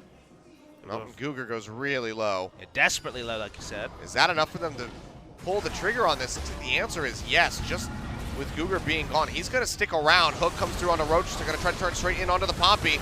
A lot of damage coming down. Redemption. Pop by both teams. Just negating the damage that came out. Roach, of course, still does have that GA, so he's still all right. And Kongdu try to go right back over into mid. They try to knock down this turret, but KT, they won't have any of it. Yeah, a lot of this engage is so short range for KT that it's kind of flash reliant. Also requires Kongdu Monster walk up. That's why they have to start Baron, because otherwise, how are you hitting a Charm or a Chain of Corruption? Oh, Hook not going to connect, but Smeb goes over the wall. He flashed as well. Yep. Okay, now Soul's chunked out. Doesn't have a lot of life steal. That's looking a bit better. Still trying to knock down Roach's HP bar, but that is a bit of a lost cause. Hook again, not going to hit. You see the piercing arrows barely tickling that Poppy, but now Edge has to go up towards the top lane, immediately has to peel back. He's got plenty of wave clear, so the turret will be fine. Baron goes fast, but not super fast by KT. Yep, this is no double Mountain Drake like we saw in last game. Hook gets thrown out. Respect shown to Mata as they back off, but the Baron again resetting, and I think KT, they just might have to let this one go. The teleport going down Big twice stalemate. for no big engage means that the game is stalemated, Achilles. It's very difficult for KT to do more. They don't have the tools to kill things around Baron. I think they need to throw away the brute force Baron and play the side waves a bit cleaner. Sure, they have big minion waves going down, but even that's not easy, because if they walk over, and right now Smeb doesn't have teleport, are they willing to trade a Baron for an inhibitor? Probably not, so they're just going to go straight back to that Baron. Well, the recalls came through from Kongdu, so their response time is going to be They want Poppy's a bit more teleport limited. at minimum here. Yeah, Roach has not used it yet, hasn't started channeling, but they're going to go ahead and peel back. There's so much They vision haven't in the released it pit. yet. It's down to 4,500. Smeb is still tanking this. Takes a decent chunk from Edge over the wall. Cougar takes a lot of damage from the piercing arrows. Roach just ran his way over, does not want to commit the TP, so KT will gain nothing for this, and they actually lose that mid-tier 1 in the end. Oh, Punch going It's all forward, alone. completely cut off from the rest of his team. Hook comes through, but he's got the W to cleanse it, so he's able to waltz right back out. Mata saying, damn it, I want 6.3 right now. They go in, they find Soul, he gets popped. Mata comes up with the kill, but Pawn gets deleted by Edge on the back line. Throws out big scatter of the weak, setting up multiple members, but now Roach, the only one far forward, has to flash over the wall into the Raptor Pit to try to save his GA. Another stun comes through, locking up Smeb. So far, it's a 2-for-1 in favor of KT. But can they go back over towards the Baron right after this? Couple members still low. They have the waves moving up towards the base of Kongdu, but it would still be a very tall ask for them to go for this Baron. Looks like they're going to go ahead, just clear out some vision, and then back off. But they got the pick they really need. They got the pick onto Soul, dies with his flash up, had to heal. But finally, the pick CC was enough. I wasn't sure if it was which of the line CC it was. They have so many different pick tools. We'll have to see on the replay. I assume it was Mata related, but he didn't have to flash. Regardless, Sivir short-ranged. Spell Shield was not enough. Died early in the fight. No way for Kongdu to win an extended fight. Not enough consistent damage after that. But as you say, KT, get the big pick they've been looking for. Get an advantage in terms of trades, but can't start the Baron, can't get more. And thus we are once again returned to that oh-so-comfortable stalemate that we've been in. The gold lead has not grown. It's 2,000 gold this whole time. Well, Kongdu gave it to KT. Okay, yes, but I mean, since KT got it, 2 is the magic number. it's just been That's floating. how many casters we have. For now. It's true. That's how many casters we'll have at one time. We don't do 3 anymore. Or do we? I don't know, we could. It's true. These are flexibilities and options open to us. Maokai teleports again, but it was a defensive teleport this time from Smeb. So now Roach can actually split push in the future. I mean, we already saw like how hard it was for him to commit that TP. Oh, Smeb though. He's all alone in the river. This'll Still take a very while. tanky on the Maokai. Throws up the Maelstrom, goes back in on the edge, trying to lock him down. Pawn now arriving. He gets locked up by Roach and gets pinned to the wall. Big collateral Big damage. chunking out Cougar and Soul. They have to hightail it right back out of Roach there. Soul alone and now. now Roach, all alone, still has that big shield coming through. They cannot kill him. Can't even pop the GA. And looks like it's just going to be another stalemate. Maokai doesn't have mana. If Maokai had mana, I think you go for the Baron. You know that Edge and Guga are out of the fight, but with no mana on Maokai, no ability to turn, probably smart not to go for the objective, much as we're looking for the Bloodlust to reach the Rift. Bloodlust is abated so far. We're so close. Yeah, so far. 42 minutes. Oh boy, Kongdu, they're starting up this Elder Dragon. The pinks are coming out, so it looks like KT have an idea that this Varus is occurring. scenario, way away from this. 50% HP. Need to slow down this throwing out the hook, DPS. can go over, and it's going to get taken by Punch. Only have one Drake to get bumped by, but that's still true damage coming through. And Smeb goes low, almost loses his Guardian dead Angel. yet. Punch jumping forward, almost has it, but the shield comes in right at the last second to keep him alive. So will maintain that GA for now, Onto but now Deft. Deft getting jumped on. Punch getting a lot of damage traded back onto him. Deft has to flash away from that Scatter of the Weak, keeps himself alive. But Smeb's low, no TP. Kongdu, do they just rush the Baron from here? Looks like the answer is going to be yes. Those Chains of Corruption flash at the same time to slow down Edge and also get out. Nice mechanics from Deft, but his safety in the fight is now at the whims of a Sivir ultimate, you have to think. All right, well, Kongdu, they don't want to commit in for the Baron. They have that Elder Dragon, though. Now KT grouping up. They're going to start this up. This is so risky. Scrying Orb comes down, gets cleared out. Redemption will heal them up. Smev has rejoined the team. Doesn't have a flash. Do they want to stick this? Only down to half HP. All of Kongdu Monster fairly healthy. Drill the Hunt gets popped. Punch jumps forward, gets locked down immediately, and he gets popped. That's going to be score. Coming up with a kill. Big Keeper's Verdict from Roach, but it's not enough. He loses the Guardian Angel. Soul and Edge still have plenty of damage, and they're very healthy, but they just can't do anything to keep their puppy alive. Roach goes down. A double kill picked up for score.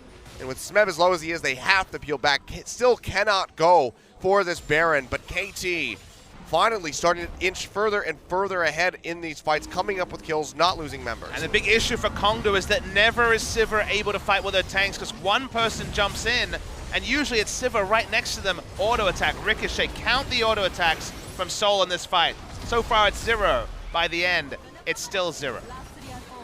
Soul is completely zoned out while teammates, there it is, look, one auto. Woo! And a boomerang. A couple of boomerangs, but one single auto. You need to be auto-attacking consistently as Sivir for your late game damage. Now it's Baron once again, 2 dead, including the smite. This will be Baron for KT Rolster. Yep, they finally pick it up. 20 minutes of prep later. Now, one hell of a back and forth, but they're able to net themselves that Baron. So now, what can they get done with it? They didn't get a whole lot the first time around, lost a lot of their buffs off the bat. They were just relying on Mata. So now, have the Baron. Late game items coming through. 6-item Ahri. Can they break the base? That bottom inhib turret still very low for Kongdu Monster. They're not going to taxi any minions into it, so they're playing one lane only, Achilles. It's mid. Yep. Oh, man, big poke coming out on a Soul, down to half HP off of one piercing arrow. But you can see the damage onto the turret's still rather weak. The awkward thing is that Soul can't just press the spell shield, then walk up to wave clear to counter something like the Q. He needs to hold on to that to be able to twitch multiple other spells, even with the Makura Scimitar he has. The respect means that he ends up getting pretty extensively poked. Has 10% lifesteal coming through from the Scimitar, but when you're taking big chunks like that, you need multiple autos to be able to get that life back. Good C-score, bringing up the minion wave. They're playing multiple lanes now, finally. Wouldn't be great, but I'm kind of curious whether or not, or how the spell shield plus like an Edge of the Night would interact. Whether it would just consume both at the same time or one after the other. It should be one after the other, otherwise it's a bug. But there has been Banshee Veil spell shield interactions in the past. I think those are now pretty much fixed. Got them taken care of, hopefully. But yeah, don't think we're going to be seeing Edge of the Night Sivir anytime soon. There was some Yomu Sivir once upon a time, but this wasn't necessary. It's like Ashe, Rageblade, Tristana. We've had some fun ones. This build is stuck. Very much. Waiting for KT to find a way to actually break one of the inhibitor turrets. Like you said, the bot one's the one they want, although score. He's going to get locked down, takes a lot of damage to Sterix, not enough to keep him alive. Redemption much too late, and that's a kill going over to Edge yet again. KT lose a very crucial member of the crew. And might just back off. They have to respond to that big wave in top lane. So it looks like that will just be the play. Baron already 3/4 of the way done, so they might not get much other than just the tier 2 in mid. The good news is we now have an explosive gold lead, 3,000. Way more than the 2,000 we had for 42 minutes. No, it's almost 4,000. You take that back. It's not 4 yet, Achilleos. It is now. Okay. Oh, God. We've seen some stuff this split. We Some have of it indeed. amazing, like Afrika taking down what looked like an impossible to beat SK Telecom. That was definitely, for me, the highlight of the split. Of all of, if they win, even if they win this, of all of the games that would be KT's hardest fought victory, it's against Kongdu Monster. And then a little come from behind games, worth noting, like I said. To all you EU teams out there watching, I hope you're ready for a really long Well, Smeb better be ready. set. Yeah, Smeb getting jumped on now, takes a lot of damage. Dark Passage is up. He's able to take that out to safety, but not before he gets taken down below half HP. Committed a lot to that, though. Europe definitely in a great spot to win IEM, but They need to be able to outlast this slugfest that is Kongdu Monster. I don't think they have to worry about Rox Tigers. I think Rox Tigers will be more manageable. But Kongdu could surprise a few people. They're better than 10th spot would suggest. They're better than CJ Entus was last year. Ooh, very impressive. Hey, they were also 10th. And then they got relegated. Well, being better than 10th implies maybe they won't get relegated. Could still finish 10th, though. Fair enough. Or they could get relegated by CJ Entus. The new look CJ Entus with Veritas, a man who will not be at IEM, despite Unicorns of Love being there. Pure, Winged, Longzhu, CJ, and Jinair represented in those names. Mid lane, I think, is Candy, a player who's been around the challenger scene. I think you're right. I forget top. Uh-oh. Well, Mata finds a hook, but there's no one else there to really do much. Deep teleport from Smeb. Yeah, he's coming into the Who back. does he want? Looking Probably for Googer. But he's got shields and movement speed. I tried to get excited. Yeah. What a foolish thing to do. They're trying to keep them away from this mid so they can, get onto the turret and try to break this. It hasn't taken any damage yet. This game is what my flight to Katowice is going to feel like. Long and arduous. Yep. Unsatisfying. Oh boy, Roach gets hooked up. Punch comes into Big the back damage. line. Big damage in on to score and pawn, but can he make it out of here? Has to flash the wall. He'll get out to safety. Mata goes in trying to flank Edge on the done. Edge, but Edge does go down. Smeb comes up with a kill. Now Punch way too low. Has to back off before he loses that GA. But KT, they still really can't do much to the dirt. There's no wave there yet. And waiting for the mini waves. Coming soon, though, Achilleos. Soul is full HP. Didn't ult, though. That's not that relevant in this scenario. In a walk up, this should finally be an inhibitor turret falling at 50 minutes. Smeb goes forward yet again, trying to get on top of Soul, gets stunned into the inhibitor immediately by Roach, goes back in, trying to use that sap magic. Big shield comes out onto him. He still has not gone down. There we go. Finally, we'll see that GA get popped. The rest of KT focusing on burning out the inhibitor. Able to find it. Smeb comes back up, locks down Punch, just trying to come up with a Soul. kill. Won't be able to do it, but Pawn is able to take out Soul. Big pickup here for KT.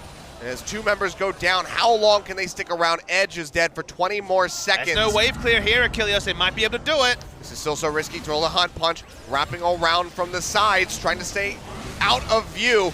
Play comes through from Mata, trying to keep him pushed away. Still has that Guardian Angel up. He gets chunked down, has to run back towards the fountain, but they're finally able to break one of the Nexus turrets, but that's about all they're going to get off this push. Yeah, it's probably smart to back away, even with 40 seconds remaining on Sivir. Edge respawned, low health bars, low mana bars. Bit harder to get things done. So we all take a deep breath. We all chill out. That's a very deep breath. That wasn't broadcast appropriate, Achilleos. I'm sorry. Apology accepted. Forgive me, Papa. I will, my son. Go back. But this time, KT, you know, they spent so long around Baron trying to set up this sort of advantage. It took them a long damn time to do it. They finally got the inhibitor as well. That's putting it lightly. Time's relative sometimes. They try and Baron again. This is still so risky. Roche has his No GA Sivir. back up. Box comes down. They find a 5v4. hook on the edge. Can they pop him in time? Redemption coming down. Mitigates the damage, but Deft comes up with a kill in the end. Piercing Arrow does come through and nets that one for them. Roach gets his GA popped right in the middle of 4 members, and you have to think that he will be going down. There it is, the kill coming out as Punch dives right back into KT. Trying to leap away the best of his ability, but Deft, he is hungry for the kill, chasing in. Almost gets the GA. Piercing Arrow comes through, but he's just too slippery, and Rengar! He makes his way out of there. So just the 2 kills coming through. Roach and Edge going down. Modest gonna cancel the backs as much as possible. They want to end the game here. Keeping Rengar out means only Sivir is a wave clear threat.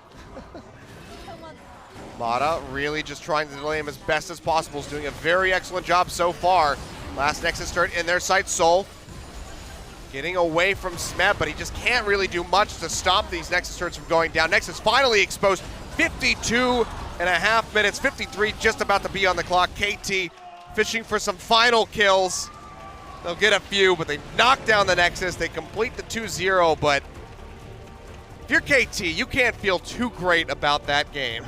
You won't necessarily feel awful, but it was a slog, Achilles. It was a long, drawn-out game. They didn't necessarily make too many mistakes, but it feels like they could have looked for more inventive ways to try to end the game. And kind of the feel I get with KT in this series is that they went back to basics. Very clear from the Game 1 draft that they understood that the MVP series was a step too far. It was silly with some of their choices. Their drafting also was disrespectful. And the MO for this game was to play cleaner and safer.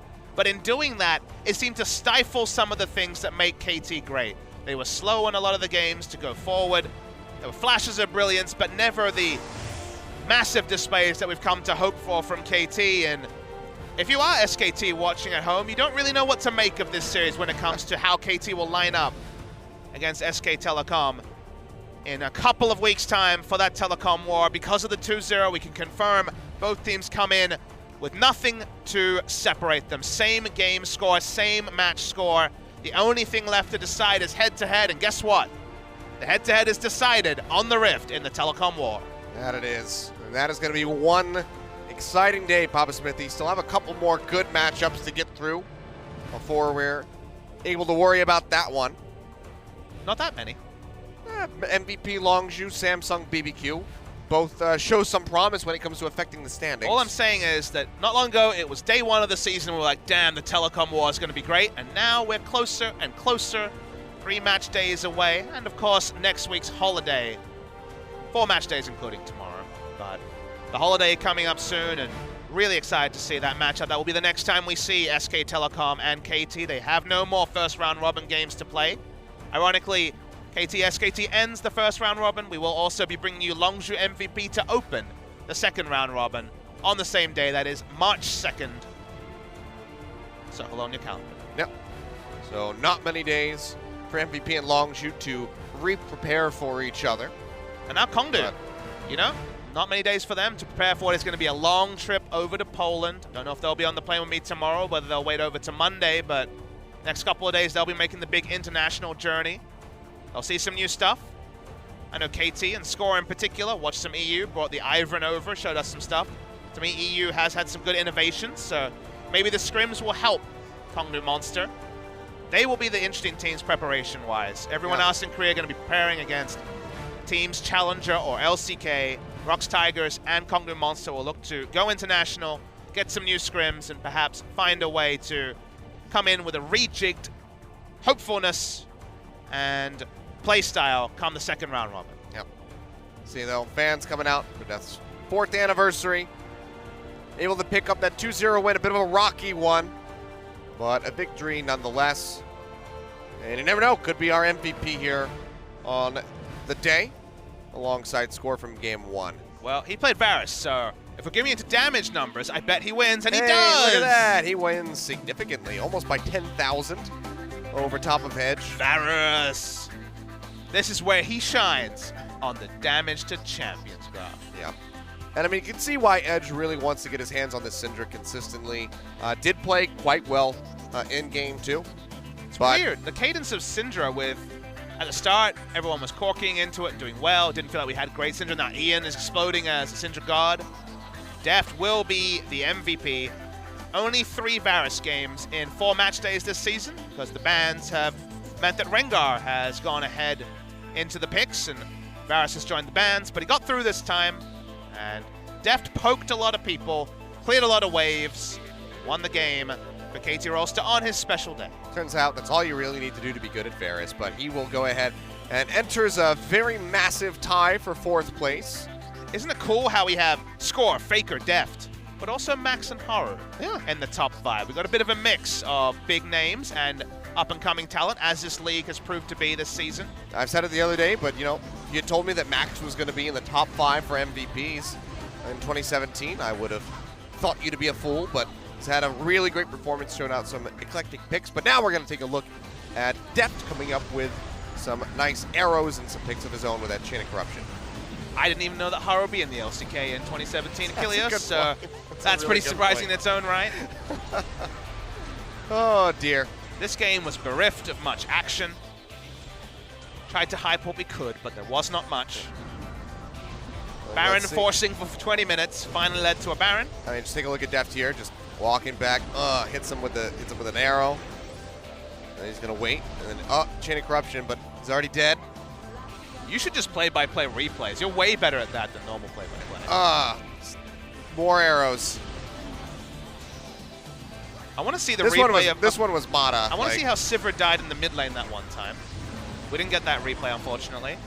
I want to think it was Mata hitting a God Hook because most of his other ones went wide this game. But we get to interview Deft on his 4th anniversary, so at least we have a narrative MVP.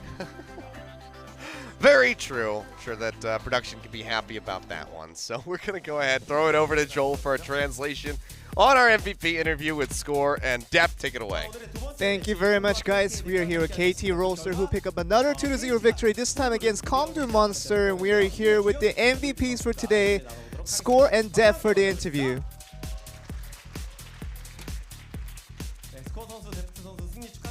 Score and Deft, congratulations on the win. Would you like to say something about the win? First game was a pretty easy one for us. It was a stroll for us. And I felt like the second game was going to be the same, but it was a lot harder than we expected. So we're a little sad about that.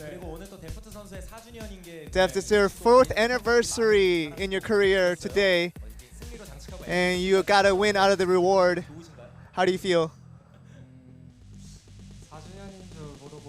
I didn't know it was the 4th year anniversary today, but as soon as I came into the stadium today, a lot of the fans were telling me that was the case. And I'm glad that we got the win today.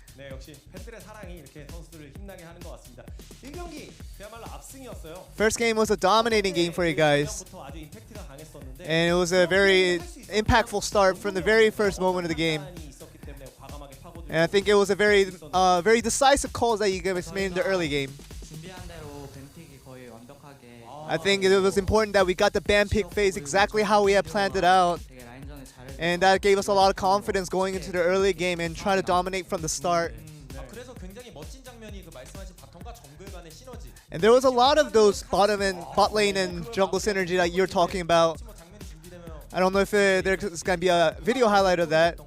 But how was that like? You know, with being the 4th year anniversary, Deft, you know, he was hitting every shot, and as usual. Do you want to see what Deft was saying here? What did you say when you said? What did you say when you shot that? It might hit. That's what I said, and it did hit.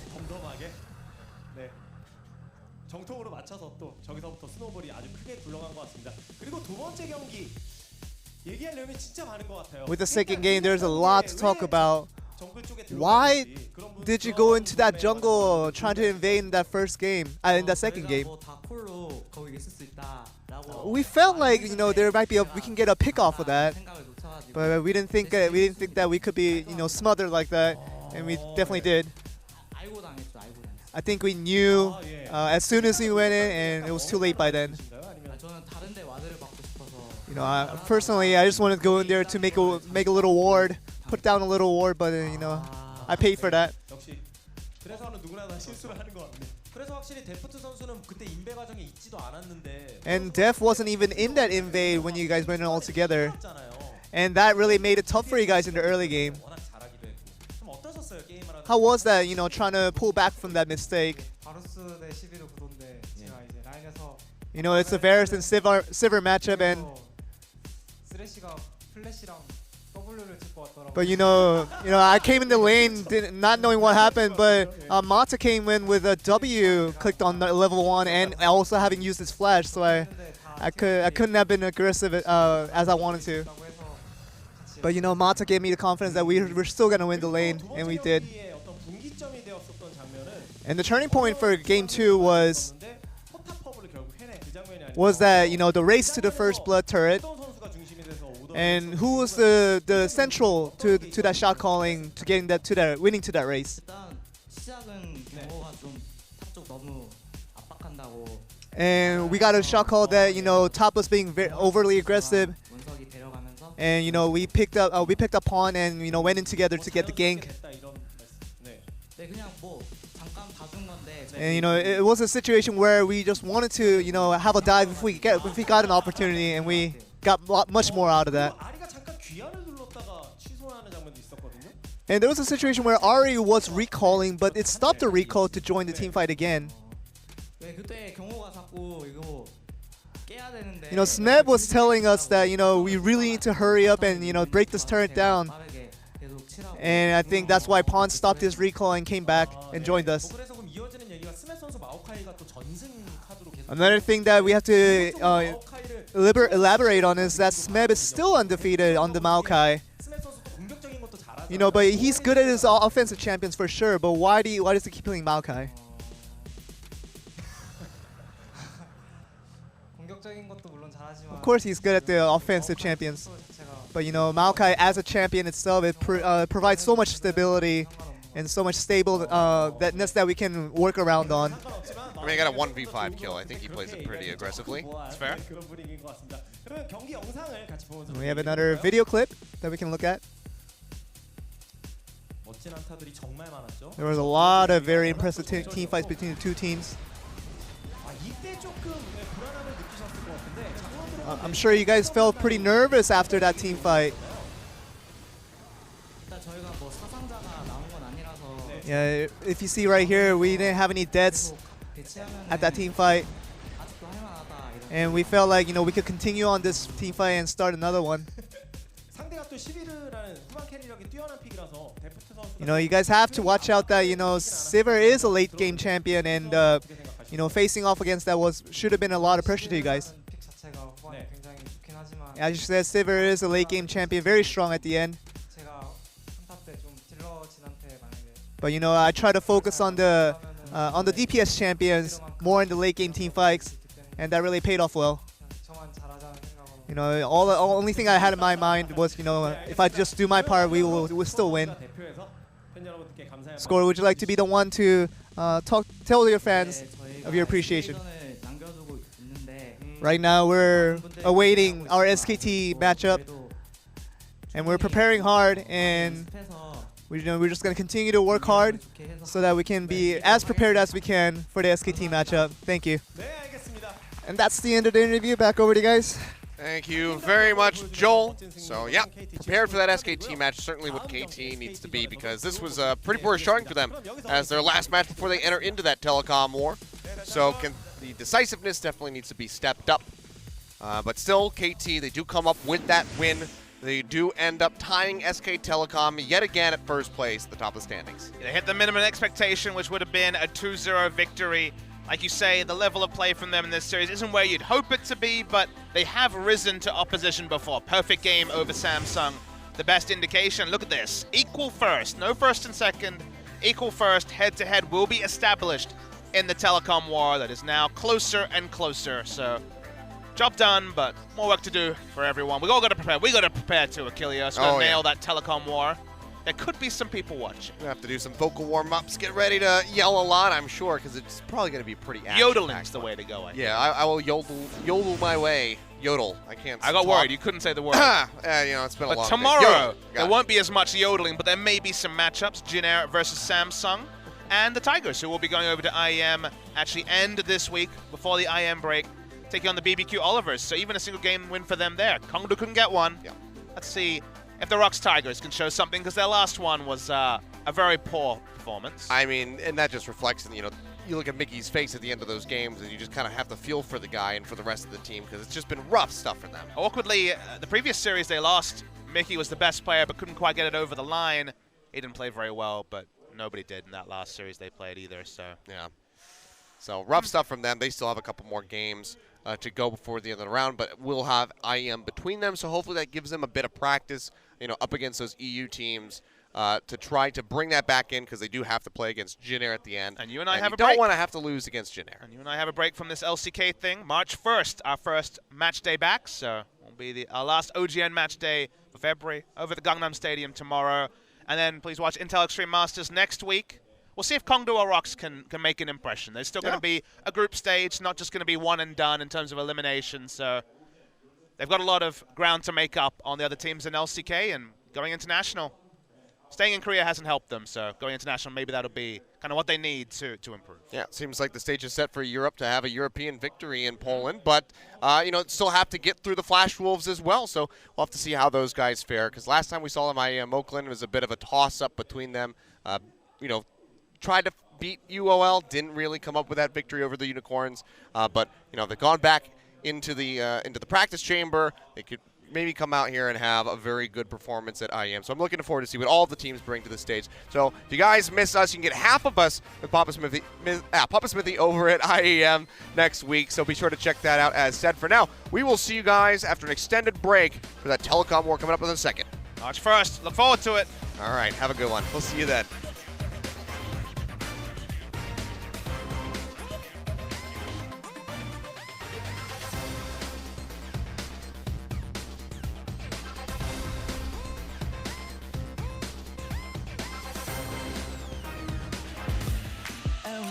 Just need a little something to hold on to. Another day at the puppet show.